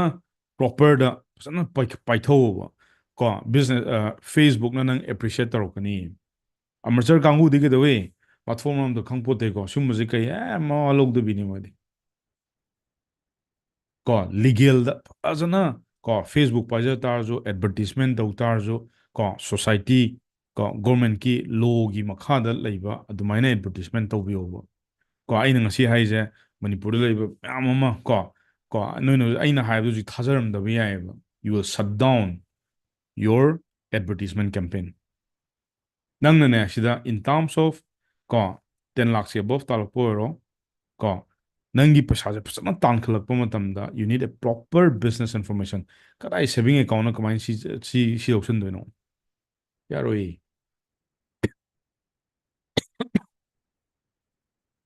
ꯌꯥꯔꯣꯏ ꯐꯖꯅ ꯄ꯭ꯔꯣꯄꯔ ꯇꯧ ꯀꯣ ꯁꯤꯗ ꯅꯪꯅ ꯇꯧꯒꯦꯅ ꯇꯧꯔꯝꯕ ꯃꯇꯝꯗ ꯀꯣ ꯈꯔ ꯃꯇꯝ ꯈꯔꯒꯤ ꯌꯥꯔꯝꯕ ꯋꯥꯅꯦꯕ ꯑꯦꯅꯤ ꯂꯤꯒꯦꯜ ꯏꯁꯨꯁ ꯑꯃ ꯂꯥꯛꯄ ꯃꯇꯝꯗ ꯅꯪ ꯄꯠ ꯂꯥꯎꯅ ꯁꯠ ꯗꯥꯎꯟ ꯇꯧꯕꯤꯒꯅꯤ ꯄ꯭ꯔꯣꯄꯔ ꯕꯤꯖꯤꯅꯦꯁꯀꯤ ꯏꯟꯐꯣꯔꯃꯦꯁꯟ ꯍꯥꯟꯅ ꯄꯥꯏꯌꯨ ꯑꯦꯝ ꯑꯦꯁ ꯑꯦꯝ ꯏ ꯇꯧꯒꯦ ꯍꯥꯏꯕ꯭ꯔꯥ ꯀꯣ ꯃꯌꯥꯝ ꯑꯩꯅ ꯅꯣꯏꯗ ꯍꯧꯖꯤꯛ ꯇꯥꯛꯑꯝꯃꯤꯁꯤꯗ ꯑꯩ ꯉꯥꯛꯇꯪꯒꯤ ꯇꯥꯛꯑꯣꯏ ꯉꯥꯛꯇꯪꯒꯤ ꯇꯥꯛꯄꯗꯤ ꯌꯥꯝ ꯂꯥꯏ ꯀꯣ ꯁꯤꯗ ꯆꯪꯁꯤꯜꯂꯣ ꯑꯦꯀꯥꯎꯟ ꯍꯥꯡꯉꯣ ꯑꯗꯨꯁꯨ ꯑꯩ ꯇꯥꯛꯀꯦꯕ ꯀꯣ ꯍꯥꯟꯅ ꯁꯤꯒꯨꯝꯕ ꯃꯌꯥꯝꯁꯦ ꯈꯪꯉꯛꯇ꯭ꯔꯒꯗꯤ ꯅꯪ ꯌꯥꯔꯣꯏꯌꯦ ꯗꯨ ꯑꯦꯟ ꯗꯣꯟꯁꯇꯣ ꯍꯥꯟꯅ ꯇꯥꯛꯎꯕ ꯋꯥꯅꯤꯗ ꯁꯣꯏꯗꯅꯕ ꯑꯗꯩ ꯑꯃꯨꯛ ꯀꯩꯗꯧꯏ ꯗꯣꯃꯦꯟ ꯀꯣ ꯁꯨꯡꯌꯥꯎ ꯌꯥꯎꯗꯅꯅꯦ free ꯗꯣꯃꯦꯟꯅ ꯌꯥꯔꯣꯏꯀꯣ you can't run the business without verified domain ꯍꯥꯟꯅ ꯄꯨꯡꯌꯥ ꯌꯥꯔꯝꯕꯅꯤ ꯗꯣꯃꯦꯟ ꯂꯩꯗꯕ ꯃꯤꯅ ꯁꯤ ꯀꯣ ꯑꯦꯗꯚꯔꯇꯤꯁꯃꯦꯟ ꯁꯨꯡꯌꯥ ꯌꯥꯔꯣꯏ Pixel ko, this is very, very important. Ko Facebook ki pixel, she's not hangway tracking to da ko without this, ko you can't run the business in a very smooth way. Last gari payment method. Nang na billing na have do. Nang ki budgeting ki kari ki paisa shida nang karta ke accept to guni visa. Rupee yaroi. Credit card yani. Ko. But I prefer go for credit card. Mana. Ado Facebook advertisement to ke hamatam da si ke jahan apsana paega da. Ko. This is a physics.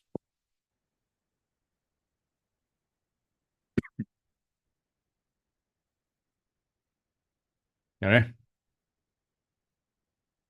Ko similar. Ya manung da khar khitang tang lerm ba tam na. Cham na uru do na nge. Physics lo ri chemistry kwai haina da ba ko ai di kwai haina ba subject ne chemistry je. Equation na sodium gi potassium gi ani punjal la Na taba adigi C2 ga de O2 ba carbon dioxide taba so haina dre do chemistry gi zong zang mayam do language of chemistry ga mayam kana park tro formula mayam do aluminum Al3 barium Ba2 adi calcium Ca2 ka nitrogen N1 ka tanum be park do CH2 ka tani haina ba haji ko nungai ra pani haji nungai bani ga no ado chemistry ju mo ngasi kitang tamse yango campaign asai aina physics ta kai no checklist ne ba kari darkar lege je phana khangu go sumyam ja adigi mo sigi psychology dana ko smaina model amaga market amaga lei de geography dana kai no this is a location India ne ba ko geography the location psychology da nangi model nangi mindset ta thamro ba oh si model je tawba okay aina hengwa sarpom tam si model sawa market da ikai thadrok to no physics da kay hapokpa kay darkar leiba chemistry da kay no campaigns now it's time to run the campaign yang ko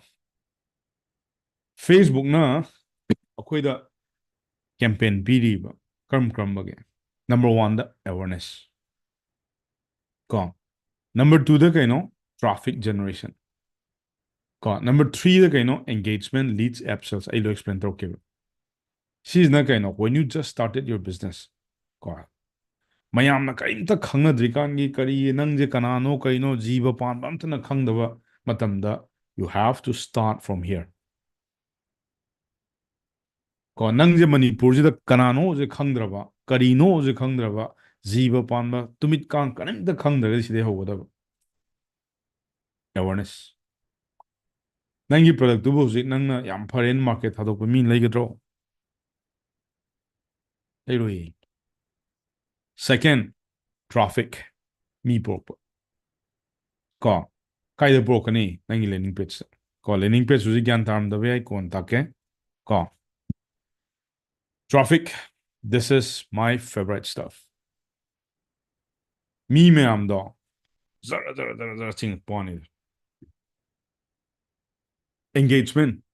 no yam panda id followers yam pami likes yam pami comments yam pami adu pami ada pami si to wada nupi macha ga di yam pamani ai Instagram follower do khari yam jai ga adro stake to khato comment khapir like to khapir adi ga si na uji kan gi ko na ha ga yam pam do ji sini ai Instagram do follower do yam yam mandi 100k khatang lei ga do ta na ba ko ai like so yam yam de like lising ani khatani like to kun muktang yam ga di ga tum ba ya dri ga aduna de lupa mukta loi ko lasta ko zero mani ni ko tan do like na sa ba da ni ko comment na ju ya roi lit na ni ya tu je ko lit azina ga no nangi program nangi product nangi services da pamjaraba interested or ba mi ma'am do adu gi information ma'am do ne ba lead generation kai no tar mani he ko second the apps ꯑꯩꯈꯣꯏꯒꯤ ꯅꯣꯏ ꯍꯧꯖꯤꯛ ꯑꯦꯄ꯭ꯂꯤꯀꯦꯁꯟꯒ ꯁꯥꯟꯅꯗꯅ app ꯁ꯭ꯇꯣꯔꯒ ꯁꯥꯟꯅꯗꯅ ꯃꯌꯥꯝ ꯑꯃ ꯂꯩꯔꯝꯒꯅꯤ ꯂꯩꯇ꯭ꯔꯣ ꯑꯩꯒꯤ ꯑꯦꯞꯁꯦ ꯑꯝꯇ ꯒꯦꯃꯤꯡꯒꯤ ꯑꯦꯞꯁꯦ ꯑꯝꯇ ꯄ꯭ꯔꯣꯃꯣꯠ ꯇꯧꯕꯤꯌꯨ ꯑꯗꯨ ꯇꯧꯕꯤꯌꯨ ꯑꯗꯥ ꯇꯧꯕꯤꯌꯨ ꯁꯤ ꯂꯥꯁꯁꯤꯅ ꯀꯩꯅꯣ ꯗꯥꯏꯔꯦꯛ ꯅꯪꯒꯤ ꯄ꯭ꯔꯗꯛꯇꯣ ꯁꯦꯜꯁ ꯇꯧꯕꯩ ꯋꯥꯅꯤꯗ ꯑꯗꯣ ꯁꯤꯒꯤꯁꯦ ꯑꯩꯅ ꯀꯩꯅꯣꯗ ꯑꯩꯈꯣꯏꯒꯤ ꯃꯅꯤꯄꯨꯔꯗ ꯀꯣ ꯑꯩ ꯁꯤꯖꯤꯟꯅꯗꯣꯏꯅꯦꯕ ꯁ꯭ꯄꯦꯁꯦꯜꯂꯤ ꯐꯣꯔ ꯀꯩꯅꯣꯒꯤ ꯑꯍꯜ ꯂꯃꯟ ꯃꯌꯥꯝ ꯍꯧꯖꯤꯛ ꯍꯩꯇꯗꯅ ꯂꯩꯇꯅ ꯇꯧꯕꯗꯣ ꯑꯩ ꯁꯤ ꯇꯥꯛꯄꯤꯅꯤ ꯅꯣꯏꯒꯤꯅ ꯑꯃꯨꯛ ꯗꯥꯏꯔꯦꯛ ꯌꯣꯜꯍꯟꯗꯣꯏꯅꯦ ꯄꯣꯠꯇꯣ ꯀꯣ ꯃꯌꯥꯝꯁꯤꯅ ꯀꯦꯃꯤꯁꯇ꯭ꯔꯤꯁꯤꯅ ꯀꯩꯅꯣ ꯀꯃꯥꯏꯅ ꯇꯧꯔꯒ ꯃꯌꯥꯝꯁꯦ ꯀꯔꯝꯕ ꯈꯟꯁꯤꯒꯦ ꯀꯔꯝꯅ ꯐꯖꯗꯣꯏꯅꯣ ꯀꯣ ꯑꯃꯁꯨ ꯄꯨꯟꯕ ꯁꯤꯁꯨ ꯄꯨꯟꯕ ꯁꯤꯅ ꯍꯦꯟꯒꯗ꯭ꯔꯥ ꯁꯤꯅ ꯍꯦꯟꯒꯗ꯭ꯔꯥ ꯁꯤꯅ ꯍꯦꯟꯒꯗ꯭ꯔꯥ ꯁꯤꯅ ꯍꯦꯟꯒꯗ꯭ꯔꯥ ꯁꯤꯅ ꯍꯦꯟꯒꯗ꯭ꯔꯥ ꯁꯤꯅ ꯍꯦꯟꯒꯗ꯭ꯔꯥ ꯅꯪꯒꯤ ꯕꯤꯖꯤꯅꯦꯁꯇꯨꯗ ꯈ꯭ꯋꯥꯏꯗꯒꯤ ꯆꯥꯅꯕ ꯑꯃ ꯆꯨꯁ ꯇꯧꯒꯗꯕ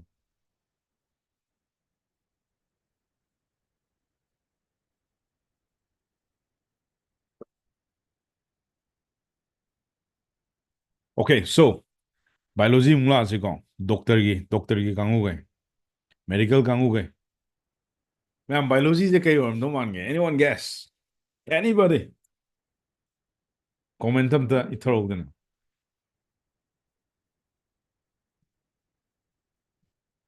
ꯔꯦꯛꯁꯟ ꯚꯤꯗꯤꯑꯣꯁꯦ ꯌꯥꯝ ꯑꯣꯟ ꯇꯧꯗ꯭ꯔꯦ ꯀꯣ ꯅꯪ ꯌꯥꯔꯒꯗꯤ ꯑꯝꯇ ꯀꯣ 60 ꯁꯦꯀꯦꯟ ꯊꯤꯔꯣ ꯑꯗꯨꯗ ꯑꯣꯟ ꯇꯧꯗꯕꯩ ꯂꯧꯊꯣꯛꯑꯦ ꯑꯣꯀꯦ ꯍ꯭ꯌꯨꯃꯦꯟ ꯅꯦꯆꯔ ꯃꯌꯥꯝ ꯂꯥꯁ ꯋꯥꯔꯅꯤꯡ ꯀꯣ 60 ꯁꯦꯀꯦꯟ ꯁꯤꯗ ꯚꯤꯗꯤꯑꯣ ꯑꯣꯟ ꯇꯧꯗ꯭ꯔꯒꯗꯤ ꯑꯩꯈꯣꯏ ꯔꯤꯃꯨꯚ ꯇꯧꯖꯔꯛꯑꯅꯤ ꯍ꯭ꯌꯨꯃꯦꯟ ꯅꯦꯆꯔ ꯀꯣ ꯆꯣꯡꯊꯥꯝ ꯖꯣꯗꯥꯒꯤ ꯐꯦꯁꯕꯨꯛ ꯕꯣꯗꯤ ꯔꯤꯀ꯭ꯋꯥꯔꯃꯦꯟ ꯁꯔꯚꯤꯁꯦꯁ ꯐꯥꯔꯁ ꯇꯥꯏꯝꯅ ꯈꯔ ꯉꯥꯎꯏ ꯁꯥꯔ ꯑꯖꯟꯇꯥ ꯅꯪ ꯍꯧꯖꯤꯛ ꯐꯤꯖꯤꯛꯁ ꯀꯦꯃꯤꯁꯇ꯭ꯔꯤ ꯕꯥꯏꯑꯣꯂꯣꯖꯤꯅꯤ ꯇꯥꯛꯂꯛꯏꯁꯦ ꯃꯌꯥꯝꯁꯨ ꯀꯅꯥꯝ ꯈꯪꯕ ꯅꯠꯇꯦ ꯑꯍꯥꯟꯕꯅꯤ ꯀꯣ ꯑꯦꯖ ꯒ꯭ꯔꯨꯞ ꯅꯣ ꯅꯣ ꯅꯠꯇꯦ ꯃꯌꯥꯝ ꯕꯥꯏꯑꯣꯂꯣꯖꯤꯁꯤꯅ ꯑꯃꯨꯛ ꯀꯃꯥꯏꯅ ꯑꯦꯄ꯭ꯂꯥꯏ ꯇꯧꯔꯛꯀꯅꯤꯀꯣ ꯑꯩꯅ ꯁꯨꯝ ꯂꯩꯗꯅ ꯑꯩꯒꯤ ꯂꯣꯟꯗꯥꯗ ꯑꯩꯅ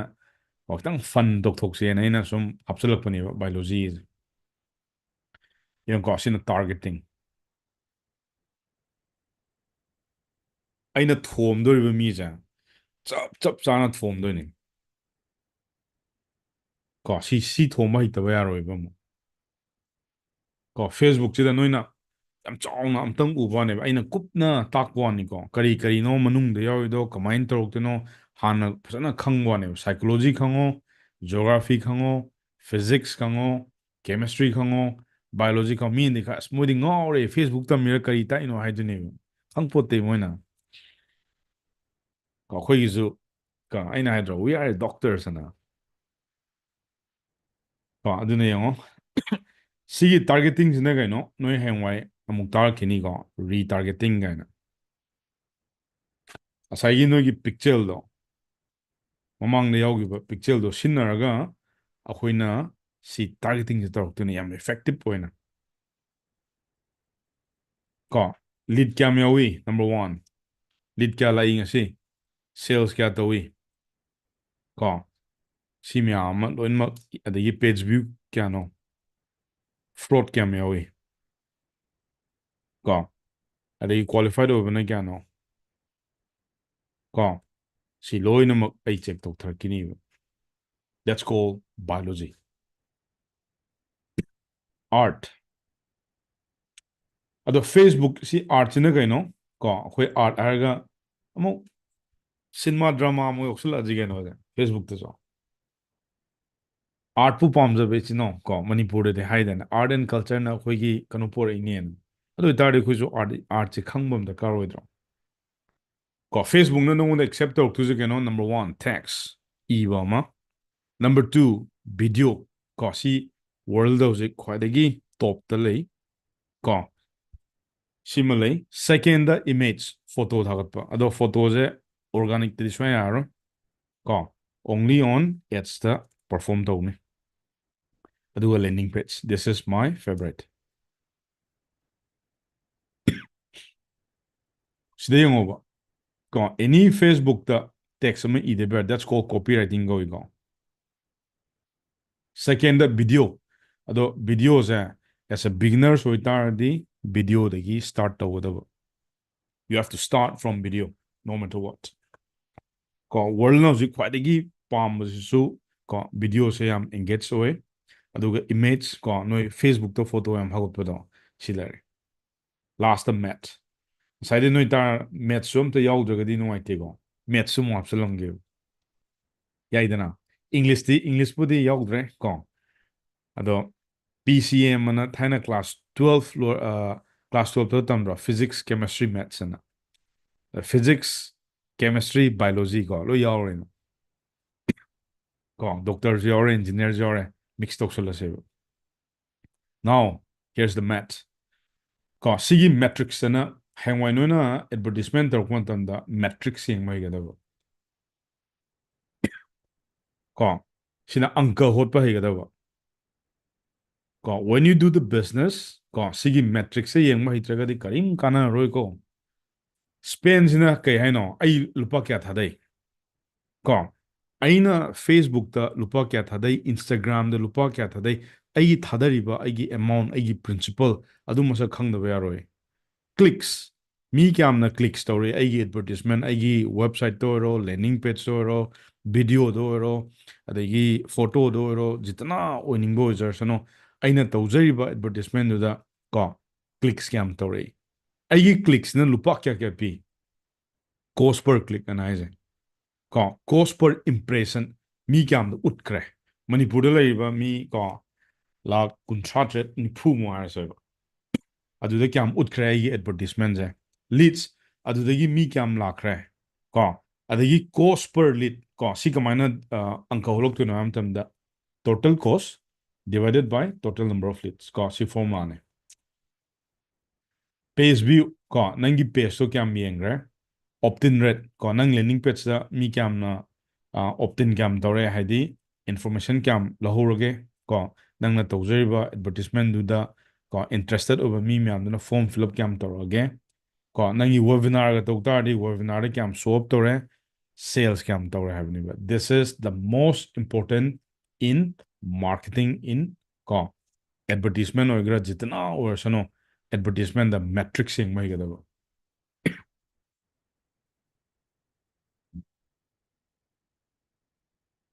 without this you can't run the business in the most profitable way ꯑꯉꯥꯡ ꯃꯆꯥꯒꯤ ꯇꯥꯏꯞꯇ ꯐꯣꯇꯣ ꯑꯃ ꯊꯥꯒꯠꯂꯒ ꯐꯦꯁꯕꯨꯛ ꯇꯧꯕꯗꯨꯗꯤ ꯃꯤꯅ ꯅꯣꯛꯀꯅꯤꯀꯣ ꯈꯪꯗꯕ ꯃꯤꯅꯕꯨ ꯄꯨꯡꯌꯦꯡ ꯌꯦꯡꯕ ꯋꯥꯅꯤ ꯑꯗ ꯅꯣꯏꯗꯤ ꯍꯧꯖꯤꯛꯇꯒꯤ ꯐꯖꯅ ꯇꯝꯃꯛꯑꯗꯧꯅꯤ ꯄ꯭ꯔꯣꯐꯦꯁꯅꯦꯜ ꯑꯣꯏꯅ ꯊꯣꯛꯀꯦ ꯍꯥꯏ ꯇꯥꯔꯗꯤ ꯄ꯭ꯔꯣꯐꯦꯁꯅꯦꯜ ꯑꯣꯏꯅ ꯇꯝ ꯇꯥꯕ ꯐꯖꯅ ꯇꯝꯃꯨ ꯁ꯭ꯀꯤꯜꯁꯅꯤ ꯑꯗꯨꯒ ꯅꯪꯒꯤ ꯅꯣꯂꯦꯖ ꯍꯦꯛ ꯂꯩꯔꯛꯏꯈꯩ ꯅꯪ ꯃꯤꯒ ꯋꯥꯔꯤ ꯁꯥꯟꯅꯕ ꯑꯣꯏꯔꯣ ꯑꯗꯒꯤ ꯄꯣꯠ ꯑꯃ ꯌꯣꯜꯂꯛꯄ ꯑꯣꯏꯔꯣ ꯅꯤꯌꯣꯝ ꯆꯨꯝꯅ ꯌꯣꯜꯂꯛꯑꯗꯧꯅꯤ ꯑꯗꯣ ꯑꯩꯅ ꯁꯨꯝ ꯃꯅꯤꯄꯨꯔꯗ ꯌꯥꯝ ꯎꯏ ꯑꯁ ꯗꯤꯖꯤꯇꯦꯜ ꯃꯥꯔꯀꯦꯇꯤꯡꯅꯦ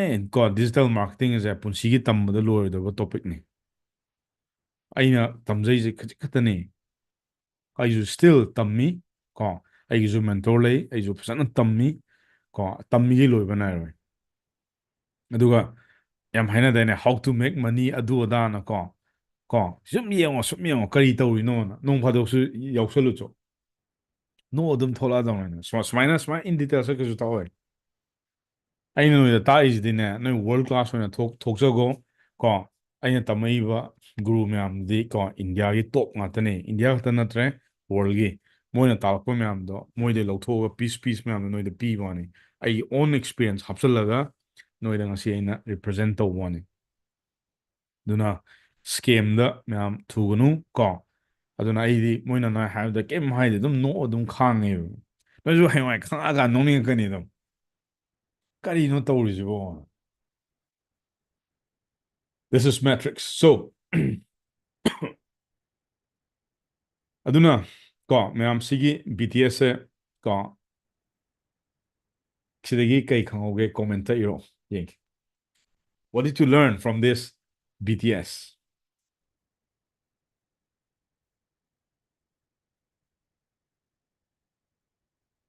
Okay.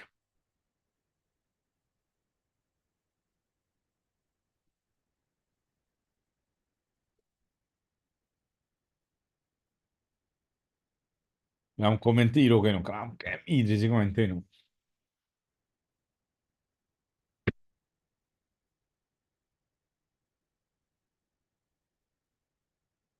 ꯇꯥꯏꯕꯣꯟꯗꯤ ꯀꯣꯃꯦꯟ ꯄꯤꯌꯣ ꯕꯜꯕꯣꯟ ꯁꯤ ꯃꯌꯥꯝꯁꯦ ꯐꯖꯅ ꯍꯥꯟꯅ ꯑꯣꯔꯥꯏꯌꯨ ꯑꯣꯔꯥꯏꯔ ꯃꯇꯨꯡꯗ ꯈꯨꯠꯇꯣ ꯊꯥꯕ ꯍꯧꯔꯛꯑꯣꯕ ꯅꯠꯇ꯭ꯔꯒꯗꯤ ꯀꯣ ꯅꯪ ꯈꯤꯇꯪ ꯃꯝꯅꯤ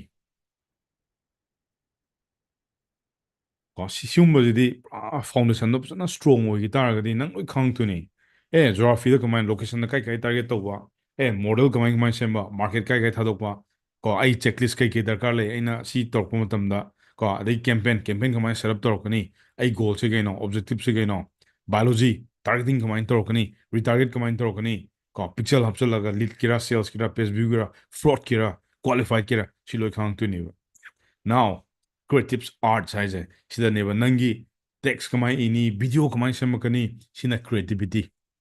this is how you will cut all the noises now the question is metrics ꯀꯣ ꯁꯤꯗꯤ ꯕꯤꯒꯤꯅꯔꯁꯅ ꯁꯤ ꯂꯥꯝꯕ ꯐꯪꯈꯤꯔꯣꯏ ꯈꯤꯇꯪ ꯍꯧꯔꯛꯄꯗ ꯄꯩꯁꯥ ꯈ꯭ꯋꯥꯏ ꯃꯔꯨꯁꯦ ꯄꯩꯁꯥꯅꯤ ꯃꯌꯥꯝ ꯅꯪꯅ ꯑꯦꯅꯤ ꯄ꯭ꯂꯦꯠꯐꯣꯝ ꯑꯃꯗ ꯄꯩꯁꯥ ꯊꯥꯗꯩꯗꯣ ꯀꯣ ꯔꯤꯇꯔꯟ ꯀꯌꯥꯝ ꯂꯥꯛꯇꯣꯏꯅꯣ ꯀꯗꯥꯏꯗꯅꯣ ꯄꯩꯁꯥ ꯊꯥꯗꯔꯤꯁꯦ ꯑꯗꯨꯒꯤ ꯗꯦꯁꯕꯣꯔꯗ ꯑꯃ ꯅꯪ ꯅꯨꯡꯇꯤꯒꯤ ꯌꯦꯡꯕ ꯑꯃ ꯗꯔꯀꯥꯔ ꯇꯥꯏ this is the final one the metrics ꯑꯅ ꯍꯥꯏꯁꯦ ꯑꯣꯀꯦ ꯃꯌꯥꯝ ꯑꯗꯨꯗꯤ ꯀꯣ ꯉꯁꯤꯒꯤ ꯂꯣꯏꯁꯤꯜꯂꯁꯤꯔꯣ ꯁ꯭ꯋꯥꯏꯗ ꯌꯥꯔꯕꯣ It's only the BTS.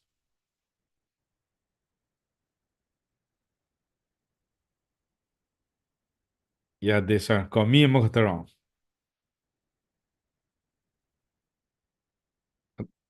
ꯑꯇꯩꯗꯤ ꯂꯣꯏ ꯌꯥꯔꯕꯣ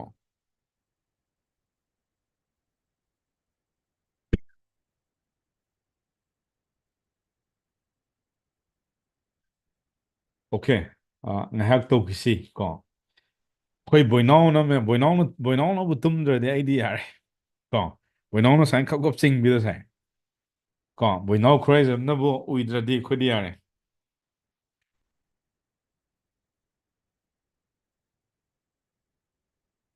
ꯑꯣꯀꯦ ꯌꯥꯗ꯭ꯔꯤꯀꯣ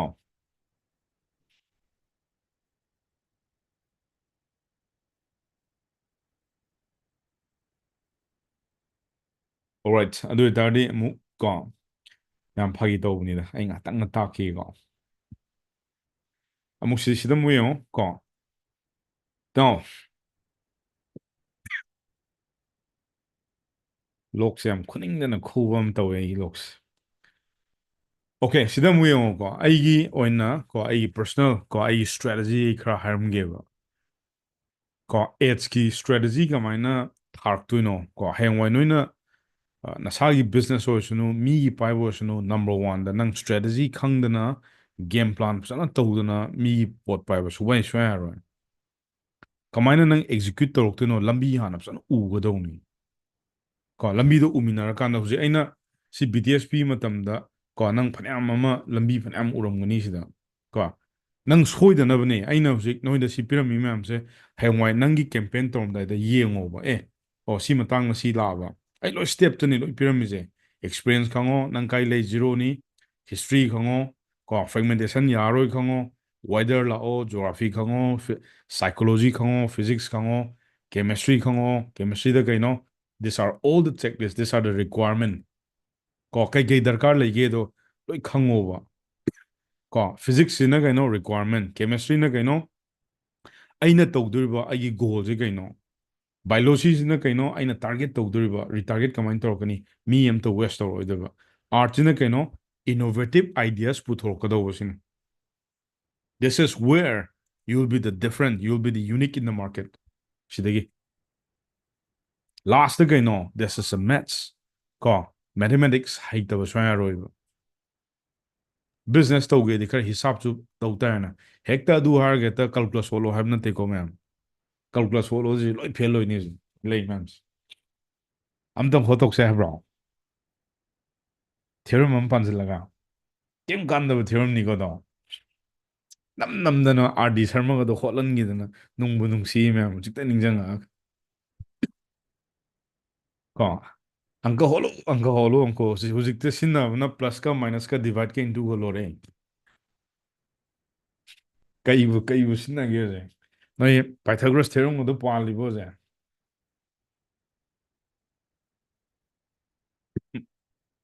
ꯁꯣꯔꯤ ꯀꯣ ꯑꯗꯨꯅ ꯁꯤꯁꯨ ꯊꯤꯑꯣꯔꯝ ꯃꯈꯜ ꯑꯃꯅꯤ ꯀꯩꯅꯣ ꯋꯥꯔꯜ ꯆꯧ ꯀꯣ ꯑꯗꯨꯅ ꯁꯤꯒꯤ ꯊꯤꯑꯣꯔꯝꯁꯦ ꯍꯌꯦꯡꯋꯥꯏ ꯄꯥꯟꯗ꯭ꯔꯒꯗꯤ ꯅꯪ ꯃꯃꯩ ꯆꯞꯄꯗꯣ ꯇꯧꯗꯣꯏꯅꯤ ꯑꯗꯨꯅ ꯐꯖꯅ ꯌꯦꯡꯍꯧꯔꯣ ꯁꯣ ꯂꯥꯁ ꯀꯣ ꯂꯥꯁꯀꯤꯁꯦ ꯑꯃꯨꯛ ꯇꯥꯔꯣ ꯀꯣ ꯁꯤꯁꯤꯅ ꯑꯩꯒꯤ ꯁ꯭ꯇ꯭ꯔꯦꯇꯦꯖꯤ ꯅꯝꯕꯔ 1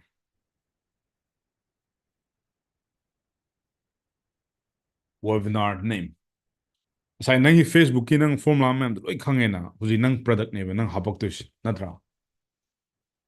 ꯑꯗꯣ ꯄ꯭ꯔꯗꯛꯁꯦ ꯍꯥꯄꯛꯄ ꯃꯇꯝꯗ ꯁꯦꯔꯥꯟ ꯇꯨꯔꯥꯟ ꯄꯥꯞꯇ ꯍꯥꯞꯄ ꯅꯠꯇꯕ ꯅꯤꯌꯣꯝꯗ ꯄ꯭ꯔꯗꯛꯁꯨ ꯁꯦꯝꯃꯨ ꯅꯤꯌꯣꯝꯗ ꯄ꯭ꯔꯗꯛ ꯍꯥꯞꯁꯦꯕ ꯀꯣ ꯅꯪ ꯄ꯭ꯔꯤꯟꯁꯤꯄꯜ ꯑꯃꯗꯗꯤ ꯐꯣꯂꯣ ꯇꯧꯔ ꯊꯕꯛ ꯇꯧ ꯅꯠꯇ꯭ꯔꯒꯗꯤꯅꯦ ꯒ꯭ꯌꯥꯟ ꯃꯦꯟ ꯇꯥꯔꯛꯑꯣꯏꯀꯣ ꯍꯌꯦꯡꯋꯥꯏ ꯅꯪꯅ ꯁꯨꯝ ꯄ꯭ꯔꯣꯐꯦꯁꯅꯦꯜ ꯑꯣꯏꯔꯛꯄ ꯃꯇꯝꯗ ꯀꯔꯤꯅꯣ ꯑꯩꯅ ꯕ꯭ꯂꯨ ꯄ꯭ꯔꯤꯟ ꯐꯣꯂꯣ ꯇꯧꯔꯤꯁꯦ ꯀꯔꯤꯅꯣ ꯑꯩꯅ ꯇꯧꯔꯤꯁꯦ ꯅꯪ ꯀꯣꯟꯅ ꯔꯤꯌꯦꯂꯥꯏꯁ ꯇꯧꯔꯛꯄ ꯃꯇꯝꯗ ꯅꯨꯡꯉꯥꯏꯇꯕꯅꯤꯀꯣ ꯍꯧꯔꯛꯄꯗꯩꯅꯦ ꯅꯪꯅ ꯉꯁꯤ ꯇꯧꯖꯔꯤꯕ ꯀꯣ ꯕ꯭ꯂꯨ ꯄ꯭ꯔꯤꯟ ꯑꯃꯒꯤ ꯃꯈꯥꯗ ꯁ꯭ꯇ꯭ꯔꯦꯇꯦꯖꯤ ꯃꯈꯥꯗ ꯐꯖꯅ ꯅꯤꯌꯣꯝ ꯆꯨꯝꯅ ꯆꯠꯈꯤ ꯇꯥꯔꯒꯗꯤ ꯅꯪ ꯑꯗꯨꯝ ꯑꯞꯒ꯭ꯔꯦꯗ ꯂꯥꯛꯀꯅꯤꯕ ꯅꯠꯇꯕꯤꯗ ꯍꯧꯖꯤꯛ ꯐꯩꯔꯦꯡ ꯇꯨꯔꯦꯡ ꯇꯧꯁꯜꯂꯨꯔꯒꯗꯤ ꯍꯌꯦꯡꯋꯥꯏ ꯂꯥꯁꯇ ꯔꯤꯖꯜꯗꯨ ꯑꯗꯨꯝ ꯐꯩꯔꯦꯡ ꯇꯨꯔꯦꯡꯅꯤꯀꯣ ꯁꯤꯒꯤ ꯈꯦꯠꯅꯕ ꯑꯃ ꯁꯤꯗ ꯌꯦꯡꯉꯣ ꯑꯩꯈꯣꯏꯅ ꯅꯣꯏꯅ ꯍꯌꯦꯡꯋꯥꯏ ꯑꯦꯅꯤ ꯋꯦꯕꯤꯅꯥꯔꯒꯨꯝꯕ ꯇꯧꯔꯛꯄ ꯑꯣꯏꯔꯣ ꯀꯣ ꯍꯌꯦꯡꯋꯥꯏ ꯇ꯭ꯔꯥꯐꯤꯛꯀꯨꯝꯕ ꯗ꯭ꯔꯥꯏꯚ ꯇꯧꯔꯛꯄ ꯑꯣꯏꯔꯣ ꯑꯗꯨꯗ ꯋꯥꯔꯗ ꯑꯍꯨꯝꯗꯤ ꯍꯦꯟꯗꯕ ꯑꯦꯅꯤ ꯋꯦꯕꯤꯅꯥꯔ ꯑꯣꯏꯁꯅꯨ ꯀꯣ ꯄ꯭ꯔꯗꯛ ꯑꯣꯏꯁꯅꯨ ꯃꯃꯤꯡ ꯊꯣꯛꯂꯛꯄ ꯃꯇꯝꯗ you have to use only 3 words ꯀꯃꯥꯏꯅ ꯁꯤꯖꯤꯟꯅꯔꯛꯀꯅꯤ ꯌꯦꯡꯉꯣ ꯋꯦꯕꯤꯅꯥꯔꯒꯤ ꯃꯃꯤꯡ ꯀꯣ ꯐꯣꯔꯃꯨꯂꯥꯅꯤꯀꯣ ꯁꯦ ꯑꯍꯥꯟꯕꯗ ꯇꯣꯄꯤꯛꯁ ꯁꯣꯂꯨꯁꯟ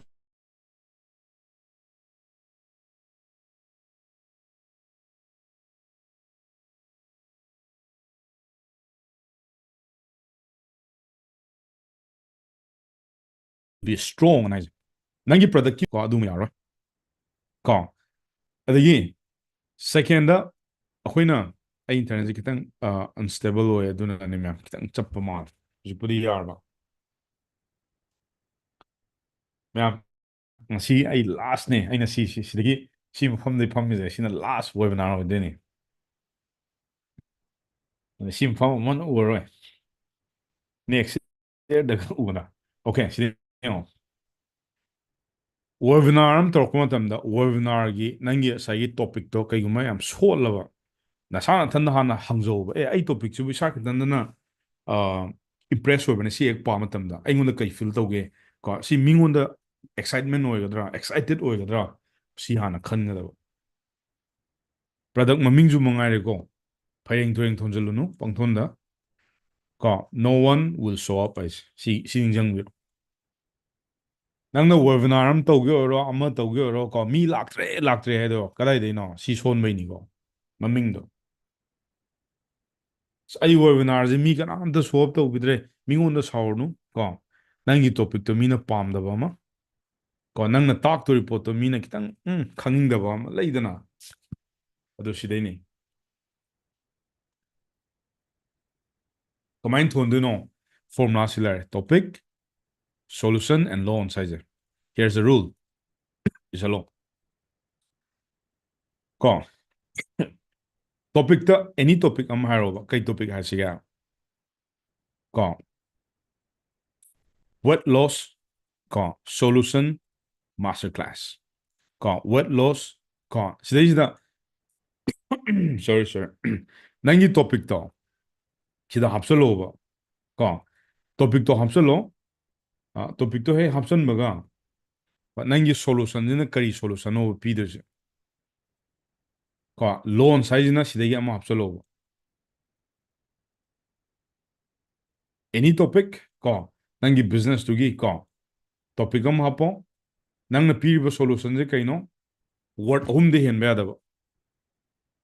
ꯀꯣ ꯇꯣꯝꯕ ꯆꯥꯎꯕ ꯅꯠꯇ꯭ꯔ ꯑꯛꯕꯔ ꯑꯃꯔ ꯑꯦꯟꯊꯣꯅꯤ ꯑꯗꯣ ꯀꯣ ꯑꯗꯨꯃꯥꯏꯅ ꯇꯧꯗꯅ ꯁꯣꯂꯨꯁꯟꯁꯤꯅ ꯀꯩꯅꯣ ꯅꯪꯒꯤꯅ ꯇꯧꯗꯣꯔꯤꯕ ꯂꯣꯟꯁꯤꯅ ꯀꯩꯅꯣ ꯇꯣꯄꯤꯛꯁꯤ ꯀꯩꯅꯣ ꯅꯁꯥꯒꯤ ꯇꯣꯄꯤꯛ ꯑꯃ ꯅꯪꯅ ꯌꯥꯝꯅ ꯄꯥꯝꯖꯕ ꯅꯪꯒꯤ ꯅꯤꯁꯇꯨꯃ ꯁꯤꯗ ꯍꯥꯞꯆꯜꯂꯣ ꯀꯣ ꯁꯨꯃꯥꯏꯅ ꯊꯣꯛꯂꯛꯀꯗꯕ ꯑꯗꯨ ꯑꯣꯏꯇꯥꯔꯗꯤ ꯇꯥꯏꯞ ꯑꯣꯟ ꯗ ꯀꯣꯃꯦꯟ ꯅꯣꯏ ꯄ꯭ꯔꯗꯛꯇꯣ ꯁꯤ ꯑꯍꯨꯝꯁꯦ ꯍꯥꯞꯆꯜꯂꯣ ꯑꯗꯨꯒ ꯏꯔꯣ ꯑꯝꯇ ꯌꯦꯡꯒꯦ ꯀꯣꯃꯦꯟꯠ ꯂꯣꯏꯅꯃꯛ ꯏꯔꯛꯀꯗꯧꯅꯤꯀꯣ ꯏꯔꯛꯇꯕ ꯃꯤ ꯌꯥꯔꯣꯏ ꯇ꯭ꯔꯥꯏ ꯇꯧ ꯅꯪ ꯇꯣꯄꯤꯛꯇꯣ ꯍꯥꯞꯆꯜꯂꯣ ꯁꯣꯂꯨꯁꯟꯗꯣ ꯀꯩ ꯁꯣꯂꯨꯁꯟ ꯄꯤꯗꯣꯏꯅꯣ ꯑꯗꯨꯒ ꯂꯣꯟꯁ ꯍꯥꯞꯆꯟꯒꯦꯔꯥ ꯃꯥꯁꯇꯔ ꯀ꯭ꯂꯥꯁ ꯍꯥꯞꯀꯦꯔꯥ Launchpad hapkebra, workshop hapkebra, web class hapkebra, seminar hapkebra, formula hapkebra, ama hapsalo. Forever living product is kaya forever ado si kitang clarity wale. Forever living forever living ani je product karino si yadre kano worcho nang last ki launch se kaino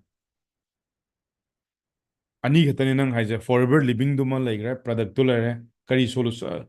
forever nangi topic living solution forever living launchpad ai habra si yadre nang topic to kaino nang topic to na solution pi je kaino adu side em khalo launchpad ai habra ko yade workshop product kaino pritam nang topic kam tele jadrabo bhang do you have any topic mingonda kari takpo ngamni boinaw khurjam yaro ai si formal da palo smaina ai no the example utkyo topic ko let's say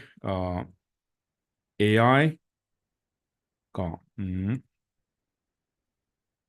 marketing AI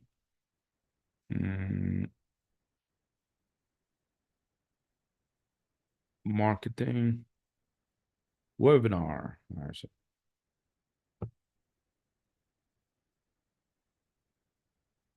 ko adigi AI ko marketing launchpad kan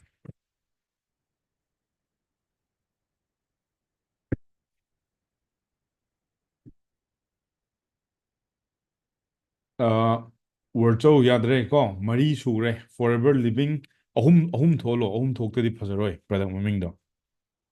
ahum de hen gano ko forever living webinar yar smaina ama I those try to drag this fine hero loiro kain to ido sum yengle try to yadre pritam adumain to ri yaroi mingonda confuse lere career counseling webinar phazai digital marketing webinar yare word to ahum ek tarba adum yeng manungar don Rolex kaino try to hero kaino ni try tro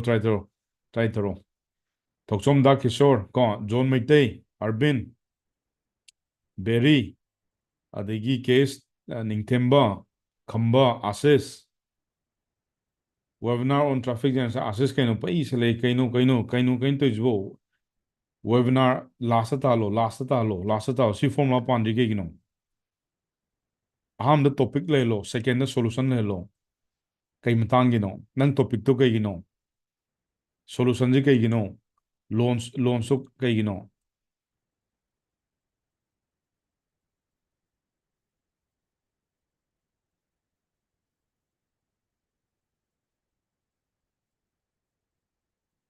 creator content webinar ko smaine cham lo ba ko noini yam lu na khalu no wahi do hum subanda try to tri ko inte no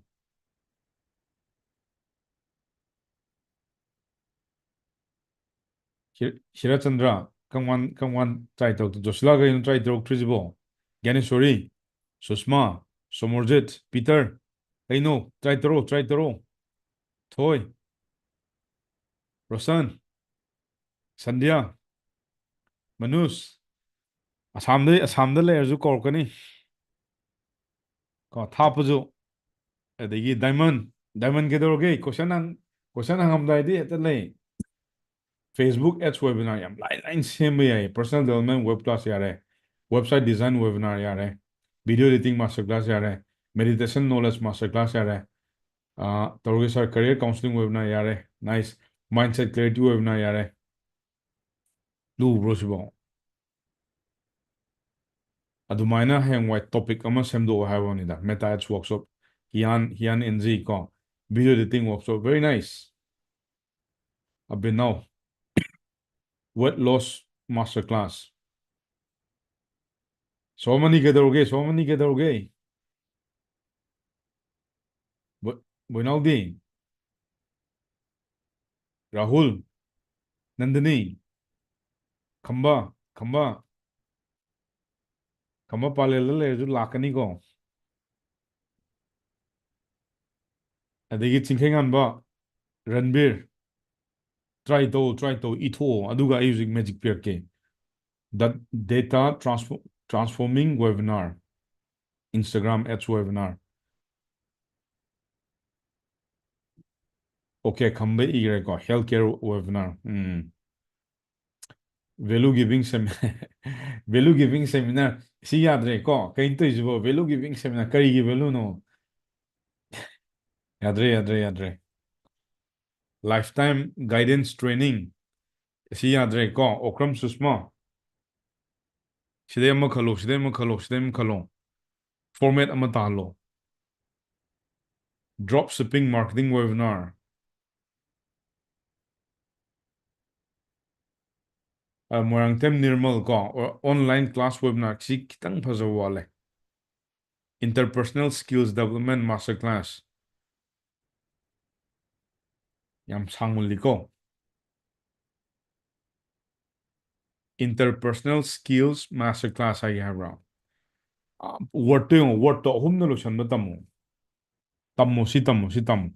Ko si kitang phazalo. Si nangi hanba hengwai nangi Facebook taga thokpa matamda si haitana kamai thoktoino. Si foundation ni. Ko advertisement ngam tang ai ko product ki maming da ahum da lo shalo 3 words da.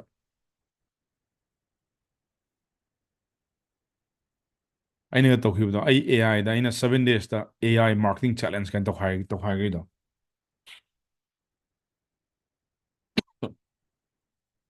Mindset formula harga yadre ko kumuk chum kano se mindset formula gi kaino ba so many master class to dora webinar to khoi sandhya electre ko mindset formula gi kaino to du se class la ko ama iro ko selling ads webinar ko YouTube ads webinar yare. Okay, very good. Thank you everyone. Sima ngasidagi practice to sana ko sugang khangdrena yam live am taamge munyo noina manabam leidana ko khoi naktala adidum sidum sinaro use this ko si formula sinaro ko here we go sitaro copy doro silao paste doro ang topic che kaino what is your topic. Let's say my topic is AI haseba ko marketing haseba ko second is solution jine kaino save lots of time haseba save lots of time ko loans na ke option siga tanong haseba natra loans pet haseba dumyar ko loans pet. So create this webinar name in just 3 words to hook my customer.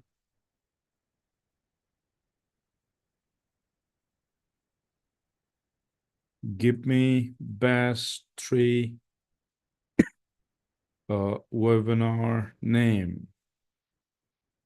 in short and simple scripts. Inge ko. Okay. Yaro Talk wrong. C prompt sima ko. Noi zoom da thadar ke kano toro sisino aduga smaina sabdam. AI time saver, marketing boost loans, AI efficiency ka unless.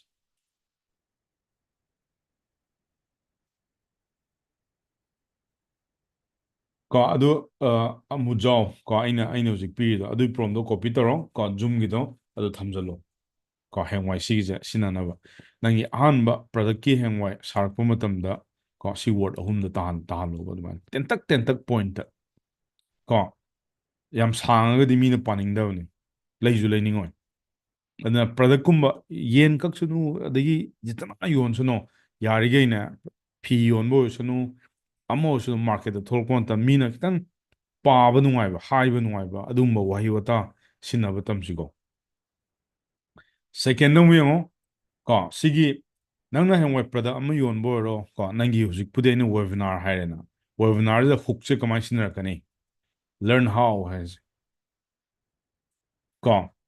ꯁꯤꯒꯤ ꯐꯣꯔꯃꯨꯂꯥꯁꯦ ꯑꯃꯨꯛ ꯁꯤꯗ ꯀꯃꯥꯏꯅ ꯁꯤꯖꯤꯟꯅꯔꯛꯀꯅꯤ ꯆꯦꯠꯖꯤꯄꯤꯇꯤꯗ ꯌꯦꯡꯉꯣ ꯀꯣ use this ꯀꯣ AI time server ꯈꯜꯂꯒꯦꯕ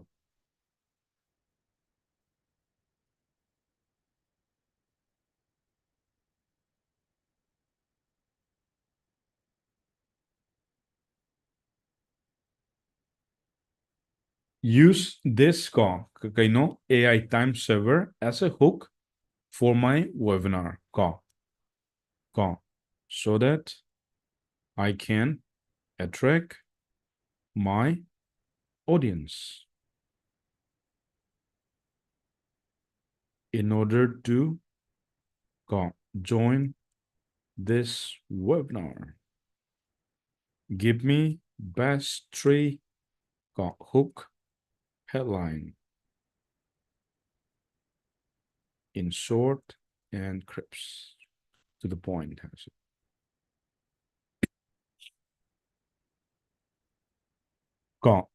Double your time efficiency, revolutionize your marketing. Sina mo keno hey, horen si copy tawsalo sumaina sigi pro ma'am se sinaro ko aduga noi any topic to hapsalo ay sumaina nang nasai sigi kano se sidagi nang amadi choose tawroba ahum makhanbe aro sida ama khadang choose tawro adugi do hook oina sinaro ko adu hook sina yuna kaigino nangi customer ma'am do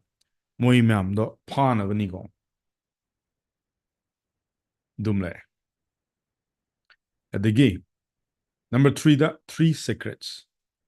ko webinar du da nangna talk to je kaino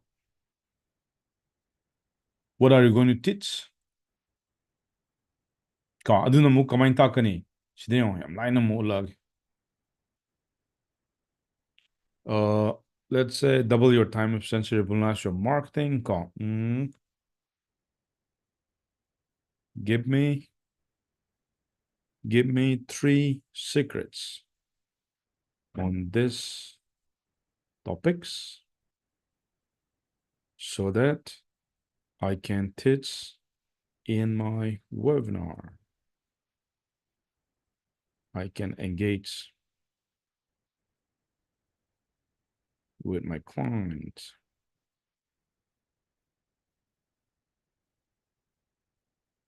Okay.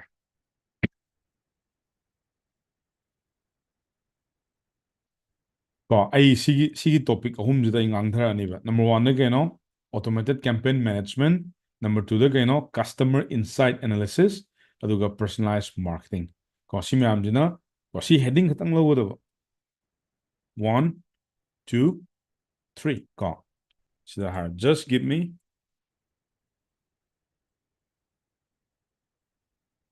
only heading myam si soyena kem khalun ko si ahumda talong copy taro ko aduga silo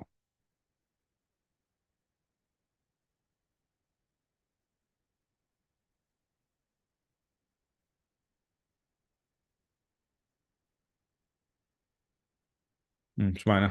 ko adagi number 4 da mu yo ko one big outcomes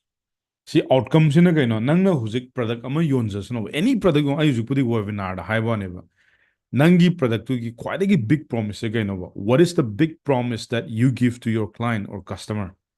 P yonsunu khungup yonsunu jitna yoning yonsunu nangna myoy buda karino nangna promise to nangi product na nangi services na myoy buda maximum benefit phangdoba ꯅꯪꯒꯤ ꯀꯩ ꯍꯥꯏꯅꯤ ꯁꯣꯂꯨꯁꯟꯁꯤ ꯀꯩꯅꯣꯕ ꯀꯣ ꯑꯗꯨ ꯀꯃꯥꯏꯅ ꯏꯗꯣꯏꯅꯣ ꯍꯥꯏꯇꯥꯔꯒꯗꯤ ꯀꯩ ꯋꯥꯗꯣꯏꯅꯣꯅꯦ ꯚꯥꯏ ꯀꯣꯄꯤ ꯇꯛ ꯇꯧꯁꯜꯂꯣ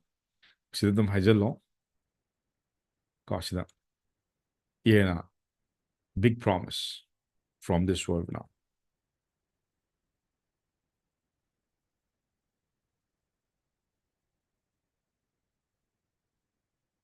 that they can learn and apply effectively from today onwards.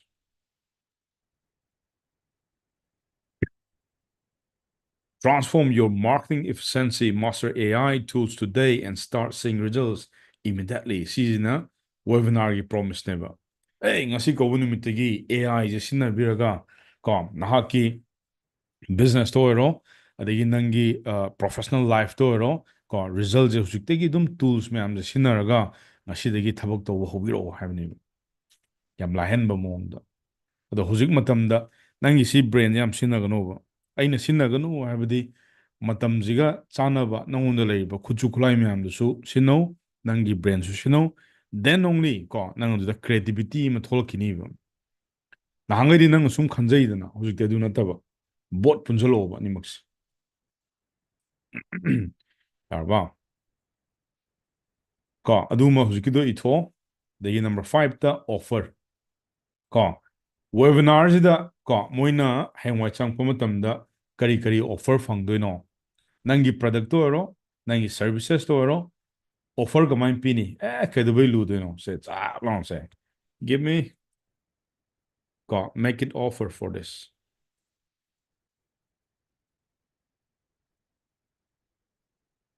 why grazani da bhai ko join our webinar and unlock the power. Learn proven technique to boost your marketing efficiency and start seeing results from day one. Call. Give me call. At least 5 offer.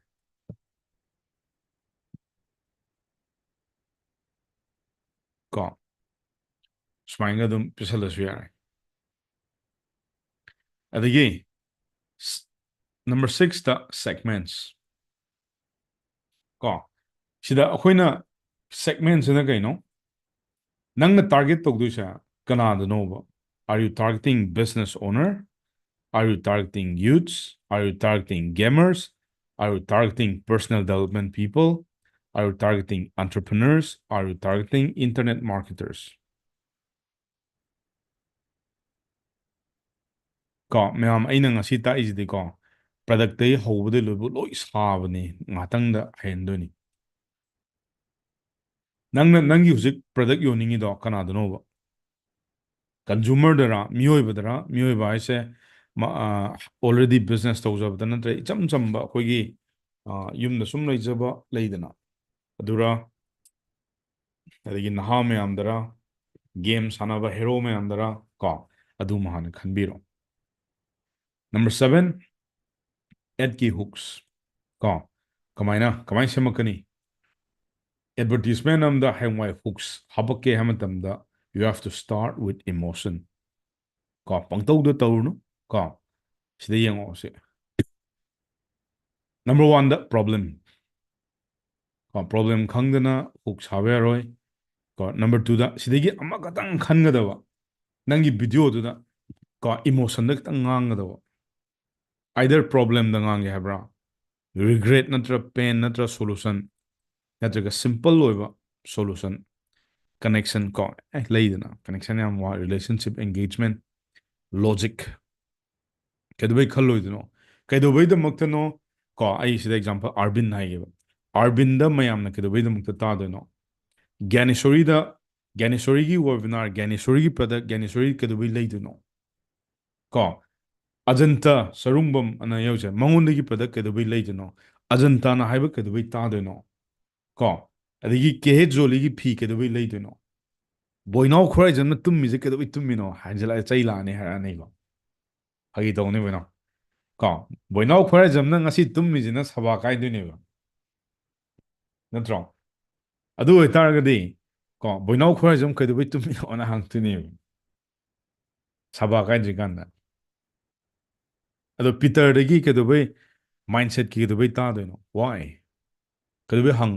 ꯁꯤꯕꯨ ꯍꯪꯕ ꯌꯥꯗꯕ ꯀꯣꯏꯁꯟꯂꯣ ꯌꯥꯝ ꯍꯥꯏꯅꯗꯥꯏꯅꯦ ꯐꯦꯁꯕꯨꯛꯀꯤ ꯀꯣꯃꯦꯟꯗ ꯍꯪꯕ ꯌꯥꯕ ꯀꯣꯏꯁꯟꯅꯤ ꯃꯗꯨ ꯀꯥꯏꯅ ꯊꯦꯡꯅꯗ꯭ꯔꯤꯕꯣ ꯐꯦꯁꯕꯨꯛꯀꯤ comment warrior ꯑꯃ ꯂꯩꯗꯥꯏꯅꯦ ꯍꯪꯕ ꯌꯥꯕ ꯋꯥꯐꯝꯅꯤ ꯀꯥꯏꯅ ꯃꯌꯥꯝ ꯍꯩꯕꯅꯤ ꯗꯥꯏꯂꯣग्ꯁ ꯀꯣ ꯁꯤ ꯂꯣꯖꯤꯛꯁꯦ ꯌꯥꯝ ꯊꯤ ꯏꯝꯄꯣꯔꯇꯦꯟ ꯑꯣꯏ ꯑꯗꯨꯁꯨ ꯈꯜꯂꯣꯕ ꯔꯣꯁꯟꯗꯒꯤ ꯀꯩꯗꯧꯕꯩ ꯄꯣꯠ ꯂꯩꯗꯣꯏꯅꯣ ꯒ꯭ꯌꯥꯅꯦꯁꯣꯔꯤꯗꯒꯤ ꯀꯩꯗꯧꯕꯩ ꯈꯝꯕꯗꯒꯤ ꯀꯩꯗꯧꯕꯩ ꯂꯩꯗꯣꯏꯅꯣ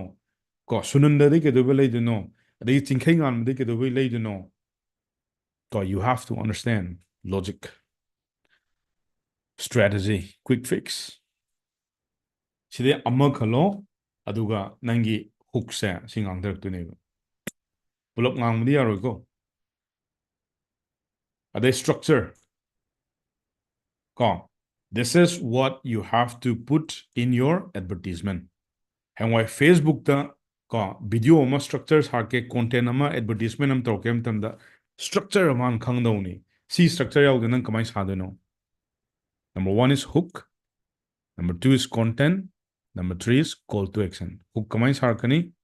Curiosity just for 10 seconds. 10 seconds then wang ang deko.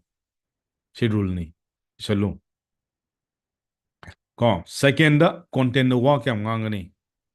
Emotional logic da just 30 seconds. Last note but the least call to action da next step da just 5 seconds. Nang na spend to dusi kano 45 seconds da silo nganga da. How da di kitang wa ni practice to. ꯀꯣ ꯁꯤ ꯑꯩꯅ 45 second ꯋꯥ ꯉꯥꯡꯉꯣ ꯍꯥꯏꯁꯤꯅ ꯀꯩꯒꯤꯅꯣ especially when you do Instagram ꯇꯧꯔꯛꯄ ꯃꯇꯝꯗ ꯀꯣ Instagram 1 minute ꯁꯥꯡꯉꯒꯗꯤ ꯅꯪ ꯌꯥꯔꯣꯏ ꯐꯦꯁꯕꯨꯛꯇ ꯇꯧꯕꯗꯣ Instagramꯗꯁꯨ ꯆꯞ ꯃꯥꯟꯅꯅ 45 ꯁꯦꯀꯦꯟꯕꯨꯛꯀꯤ ꯃꯅꯨꯡꯗ ꯋꯥ ꯉꯥꯡꯒꯗꯧꯅꯦꯕ